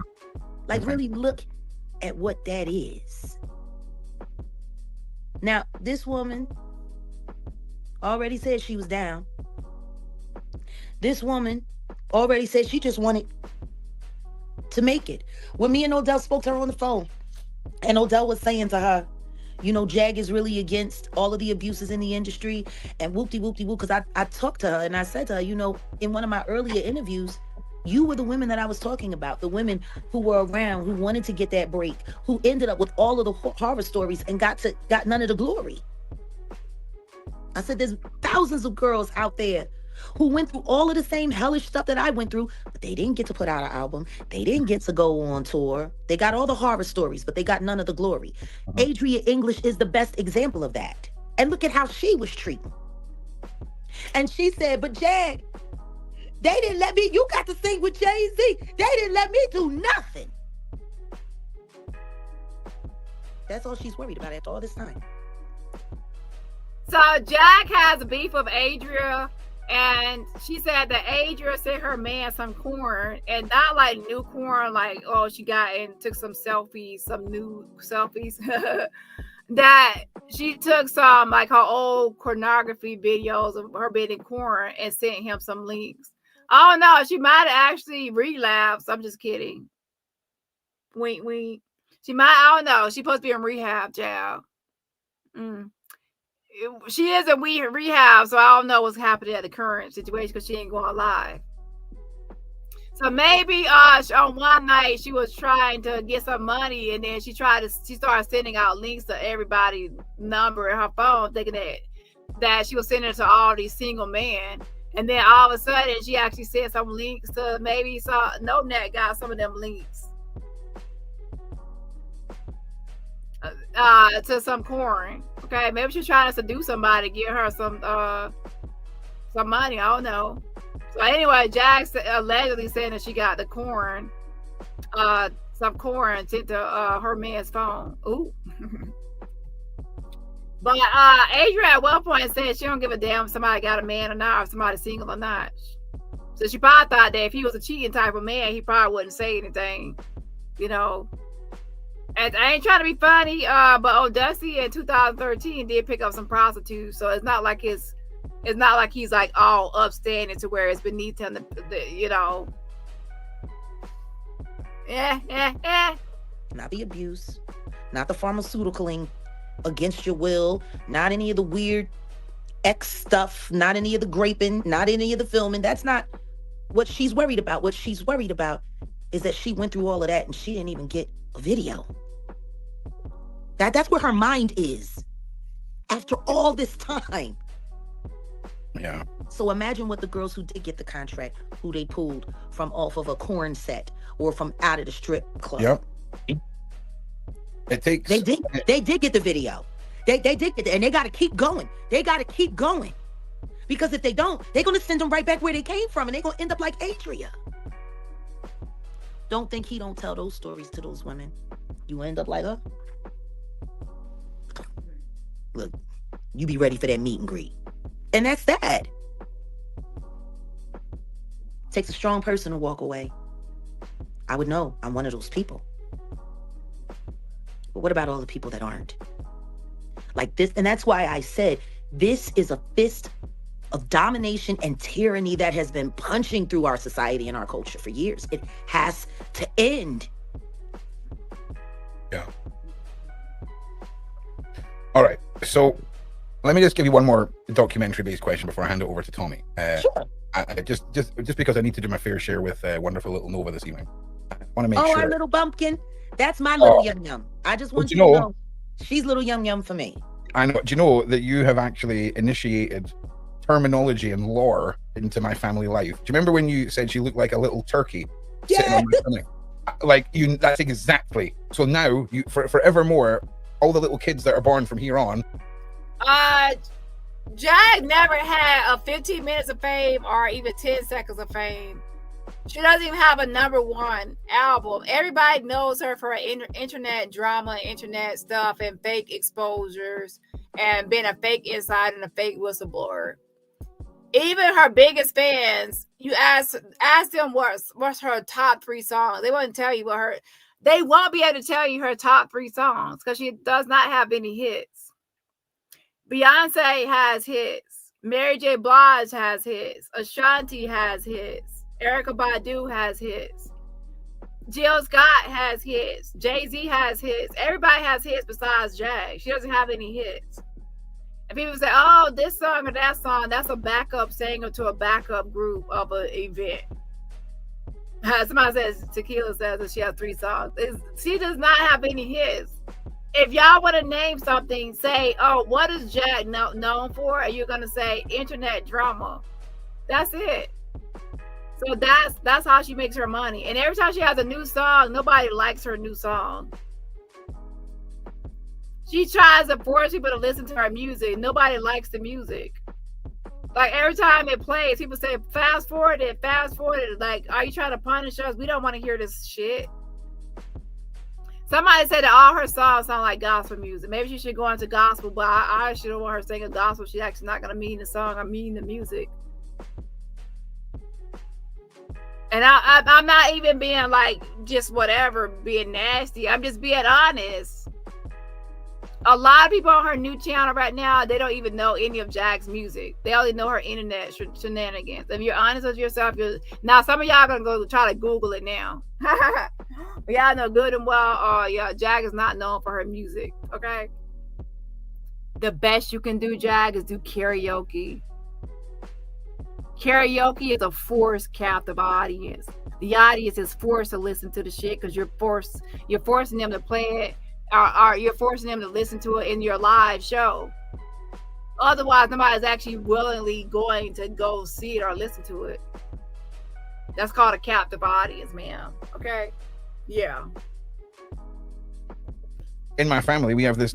She looks like a little turkey because she either looks like a loaf where she tucks everything in, or she looks like a turkey. And you nailed it. Like you're just getting ready for the roasting pan. Yeah, literally. So she's doing this thing right now where she really calms down with me, and it's a case of investing half an hour of my time against 4 hours of nightmare for Dan. Tommy, I think is just having to deal with an emergency there, so I will be sticking around just as now. But let me just hit you with some more questions, Jack, before Tommy takes over, because we spoke about you seeing this from a viewer's point of view, and you know, it was interesting for me seeing the people you've been speaking of, right? For a start, my whole life, I've known the name I'll Be Sure, but completely have been saying I'll Be Short for my whole life and didn't realize it was a clever play on words and his name was I'll Be Short. Like, it's really clever. And I only realized that when his name came up on the screen, right? So I'm actually going to finish this up tomorrow, y'all, because I spent too much time on Allie Carter and Shelly Carter. I'm going to finish up Jag stuff tomorrow so I could be actually refreshed and have more energy, because my energy at this point is depleted. But I do want to go ahead and play the part that's in my title, and that's the part about Jay-Z. So I at least want to play that, and then we can pick up tomorrow right here. We're like 35 minutes in, so I will finish the rest tomorrow. So I do want to play the part where she talked about Jay-Z and get my opinion on that. Okay, hold on. To kind of build this thing into it's a Diddy cult, that whole damn enterprise. And you're right, it's an enterprise, right? We got a letter coming out on February 1st called the Enterprise Letter, and it's gonna spill out all of this crap and tell us who was there and who wasn't. I know people keep saying they're worried that Jay's gonna walk. Man, you said that about Diddy, right? You did. All you sent me emails for a long time. Diddy. Yeah, damn right. Everybody told me I was crazy. And where is Diddy? Everybody told me I was crazy. And where is Diddy? Ma'am, you did not put Diddy behind bars. Can anybody tell me what receipt of Jags was used to put Diddy behind bars? What receipt did she provide the police, the authorities, law enforcement, FBI, Homeland Security? What did she actually give to put Diddy behind bars? What action did she take to put Diddy behind bars?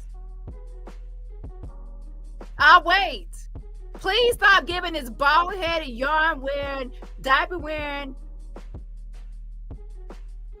I was about to say something, bitch, credit for shit she didn't do. Last time I checked, it was Cassie's lawsuit that was the catalyst to getting Diddy where he's at now. Last time I checked, she's not the one that filed the lawsuit against Jay-Z. Last time I checked, Jag is the one that said that all her statements accusing Jay-Z of SA were AI and fake. So where's her actual statements, testimony, receipts, evidence, anything that actually locked up Diddy and did anything to Jay-Z? She actually vindicated Jay-Z by saying that all her statements about SA were AI and fake. She vindicated him. She set him free and said it's all Trevor Green. So please don't come in my comments talking about what Jag did to Diddy or Jay-Z without telling me what she did and what's the receipt, where's the evidence, and is she a material witness? Is she any sort of witness? Is she going to be called into court? Is her name going to come up during a whole trial at all? And I guarantee you that during this whole Diddy trial, her name will not be mentioned one time. She's a joke. And that's why she was in a Peacock documentary and not even in person or as herself, but just a snippet on the blue couch, along with lying ass Courtney Burgess. She's like, oh, why Courtney Burgess in it? Why your ass in it? You and Courtney are both the same. Y'all both lied about having Kim Porter book. Y'all both lied about having Diddy freak off tapes. And then y'all both disappeared the evidence. He ain't a damn witness and you ain't a damn witness. Y'all both lying ass bitches out here trying to clout chase and grift off Kim Porter and off other celebrities. So tell me what Jag did to get Diddy in jail. Now, I'm sure a lot of y'all can say what Cassie did, but y'all cannot tell me anything Jag did. Because let me tell you, getting on YouTube and just running your mouth is not going to get somebody locked up. Okay? Yeah. Because every time somebody says to go to the police or go to file a lawsuit, she runs the other way and says, I don't want to be a witness. They're going to unalive me in jail. I can't go to the police. I have an NDA. I have an NDA, even though that does not work, or you cannot enforce an NDA if it's criminal activity. So Jag has done nothing to Diddy or nothing to Jay-Z but be online and get paid for interviews. She's just like everybody else on here, running their mouth and just getting clicks and views like Allie Carter and Shelly Carter. What has Allie and Shelly Carter done in the last 4 years to save a child? And point me to the child they saved. Not even one child has been saved because of Allie Carter and Shelly Carter. But Allie got to raise money for $1,000 for a studio and do a whole documentary pretending to be all these authors and all these personalities. Jag gets to go on all these platforms, do all these interviews, but the moment somebody tells her to go to the courtroom, she says, oh, I got an NDA, I can't do anything. If you had an NDA, you would shut the fuck up on the internet and in court. But you only shut the fuck up in the courtroom. But on the internet, you can go on 50 platforms and tell your story. But somebody says tell your story in the courtroom, now all of a sudden you freeze up because you have no story. You're a fucking liar. DC, Brooklyn. Now, see, understand this. I'm not a Diddy victim, but I have survived and am still surviving Sean Carter. You're not a Diddy victim, but in one video on Hip Hop Uncensored, you said that you were on a Diddy freak-off tape. And if you're in a Diddy freak-off tape, that means you have to be something happened to you with Diddy, because how would he actually film you and put you on tape if you're not in his freak-off and you're not in his tape? It does not make sense. You say, I'm on a Diddy tape, I'm on a Diddy tape. They even asked you twice. They said, what? You said, I'm on a Diddy tape. So with that being said, now she said, I am a victim of Jay-Z. Now, what I want to listen to is this. Jag is not saying what she's a victim of. This is a narcissistic game, as I mentioned, to not tell you what the victimization is. She's leaving it up to your speculation and your assumption. So that way you can assume, she wants you to assume that she's still talking about SA, or assume the worst. Because most people will say why they're a victim. They want to say, oh, they'll say, oh, this person raped me, or this person robbed me, or this person. They will actually specify or tell you. A narcissist will not be specific, so that way you can try to assume or guess. And it's like, oh, she's still saying that she's a victim. No, she's not saying she's a victim of SA. She's still trying to say that she's a victim of torturous interference, which is something completely different. It's nothing sexual. So, Jad, this game does not work on me. Until you say out of your own mouth again on the platform that Jay-Z SA'd you, you have taken it all back. So say, I am a victim of Jay-Z, and say, I'm a sexual assault victim of Jay-Z. Jay-Z sexually assaulted me. I'm a great victim of Jay-Z. You see how that works? You see how that works? You won't say that because you know that that's something that could get you sued. That's why you're going to say, I'm a victim without actually specifying. And if somebody calls you out and said, you said you're a victim of SA, you said, oh, I didn't say that. I said, I'm a victim. I didn't tell you what. I didn't tell you what. I didn't tell you what. That's the game. So please, everybody out there, please stop falling for Jack's games, okay? She wants you to think the worst without her saying the worst, so she can protect herself and not get sued while still fooling the audience. She can still fool the audience and still protect herself at the same time. It's a game. See, y'all want to know why Jack hates my guts and why she says my name all the time and calls me out and tries to discredit me? Because I see the games. I see the truth. She cannot fool me. She cannot manipulate me. She cannot control me. And I can see the narcissistic games. And she hates that I called it out and I called it out and I pointed out. That's why she's upset. All these liars and all these scammers and grifters are upset because I expose and I debunk and I call out their bullshit. And they want to lie in peace. They want to do all the shit in peace without any accountability, without anybody calling it out. That's why they want to shut me up. Okay? And I'm not the type of person that avoids accountability. If I do something, I will admit I did it. Okay? I will take accountability for my actions. I'm not going to be out here making no fake petitions against, oh, don't make fun of people, and then the next minute I'm making fun of somebody's matted wig. Like, what do I look like making a petition talking about don't make fun of somebody's wig or this or that, and then I turn around and make fun of somebody's wig? Like, that's hypocrisy.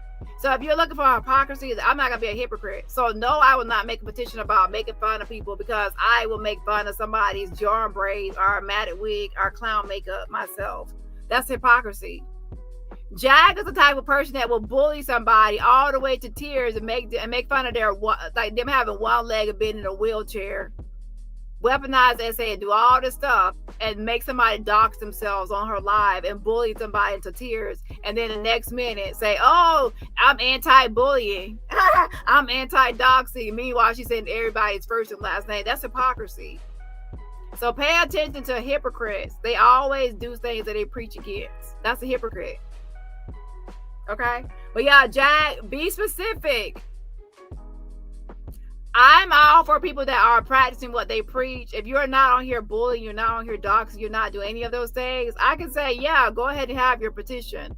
But if you're the mirror on the wall, your whole channel is dedicated to roasting, bullying, doxing, and all that shit, and you're making a petition, you're petitioning against yourself. That's like hypocrisy. I promise you, if y'all think I was willing to go that hard on Diddy. What have you done to Diddy and how hard did you go on Diddy? What has Jack done to Diddy that impacted him?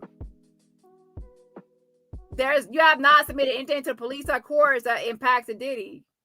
You're just on here running your mouth. What have you done to impact Diddy? No, the people that actually filed the lawsuit and added our witnesses or whatever to the case, criminal case or civil cases, are the ones that are actually impacted Diddy. If you have not submitted any of your alleged freak-off tapes that you allegedly recorded, Miss Pierce Morgan, oh, I got all these tapes since 2005. You ain't turned in shit. You ain't no witness. You ain't in the courtroom. You ain't doing shit to Diddy outside of running your mouth on YouTube for a check. Oh wow, I think that's could be anybody running their mouth on YouTube. In that case, all the content creators are just as equal as you, because everybody is doing commentary. So your commentary is what's impacting him? No. Your commentary is just giving commentary opinion on the subject, but actually in where it matters, in the courtroom and at the police department, you ain't did shit, bitch, but run your mouth and lie about having receipts and not submit none of them damn receipts. So please stop trying to take credit for taking Diddy down when you ain't submit shit to turn him down, to take him down. What happened was Cassie is the one that submitted the bulk of the evidence, or she's the main victim of the whole case. It's Cassie that has taken Diddy down.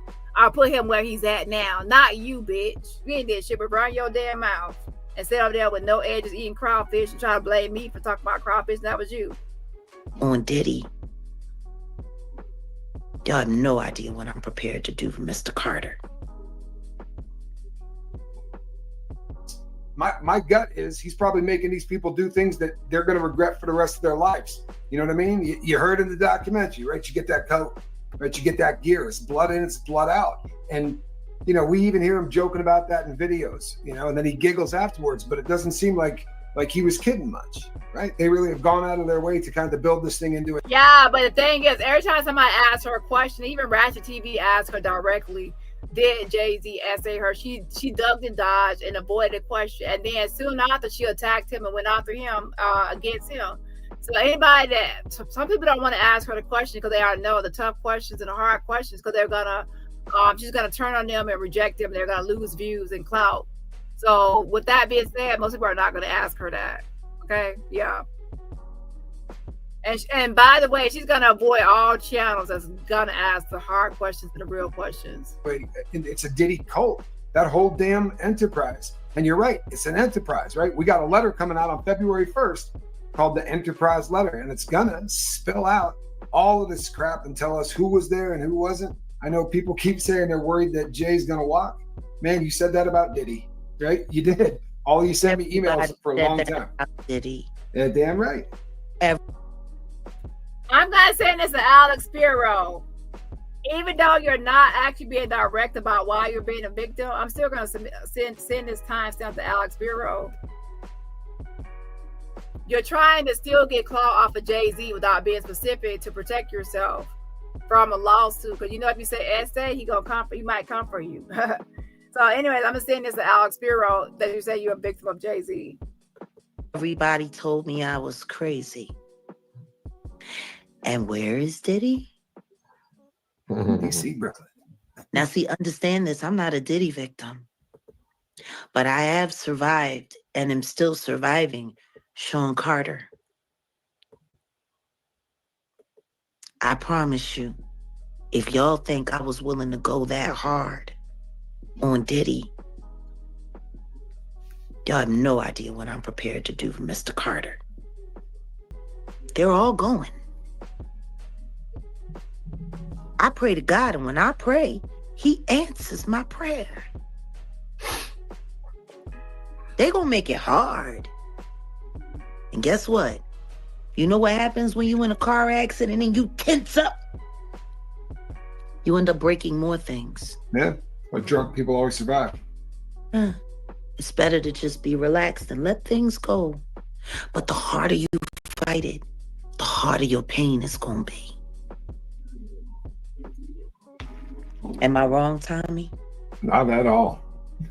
And I'm telling you that we're gonna see him. This is the same situation. This is the exact same situation. This is the third time we've seen it, right? We saw it with R. Kelly. People are terrified because these people victimize so many people and they're so flagrant. They got zero impulse control and they're in your face. When they disappear, then people start doing when they're not in fear anymore, the truth will come out in a bigger way, and it's gonna happen. 2025, it's gonna happen. I pray to God that I have something to do with that. I really do. I pray to God that in my last days, when I'm taking my last breath, I can look back and say, I got the world to tell the truth. Oh, you can already say that. Anyways, we will pick up tomorrow for the rest of this. I definitely wanted to make sure I played that part. But yeah, it stops here, Jack. Just stop with the mess. I'm gonna send this to Alex Spiro, and to be honest, she's gonna keep on pushing it till one day I hope that she gets sued, and then she'll be fully exposed. And again, if she gets sued, she will have to prove herself in court. Let me tell you right now, if somebody were to sue Jag, she's gonna duck and dodge. She's actually already wanted. She's wanted by the Dallas County for 2 warrants. She's a fugitive on the loose and on the run. She's not gonna turn herself in. If Jay-Z were to sue her, Jag is gonna try to avoid service and avoid being served and to duck and dodge, okay? Because she knows that if she's brought in and she's actually part of this whole court process, she is not gonna have one receipt or no witnesses or anything. She's gonna be fully exposed. So that's why she's gonna avoid a lawsuit with Jay-Z. It's not because of no NDA. An NDA, that's all a ruse. It's all a fake thing, and then a justification or excuse to avoid, filing a lawsuit herself. Okay, she's gonna say, I have an NDA. Again, an NDA will stop you from talking about Jay-Z at all. Like, you want to talk about him online, on YouTube, or in the courtroom. If based on what she's saying.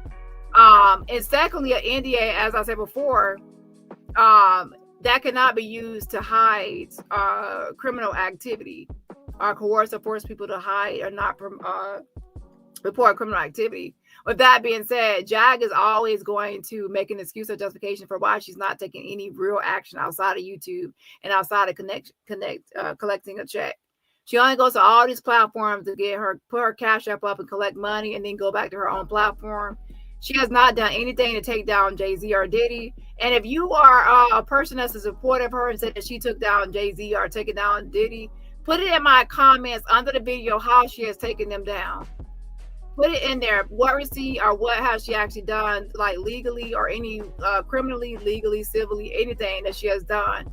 And if I don't see any comments on my video, like, that's going to prove my point even more. Y'all cannot defend her, okay? Because she has no receipts. She has not posted any receipts. She never has any real receipts. She only talks, and talk is cheap. With that being said, it stops here, and I will see y'all tomorrow to finish this live up. Calling me, Cups. We're not going to do it. Cups, I sent you a message. Cups, I sent you a message in the DM. I'm not going to do it. You're sitting up here laughing about what she need $25,000 for. Sis, me and you was behind the scenes trying to make things a reality. We were supposed to have been helping the community. We were supposed to have been building women up. You're not on that. And it stops here. It stops here. It stops here. It stops here.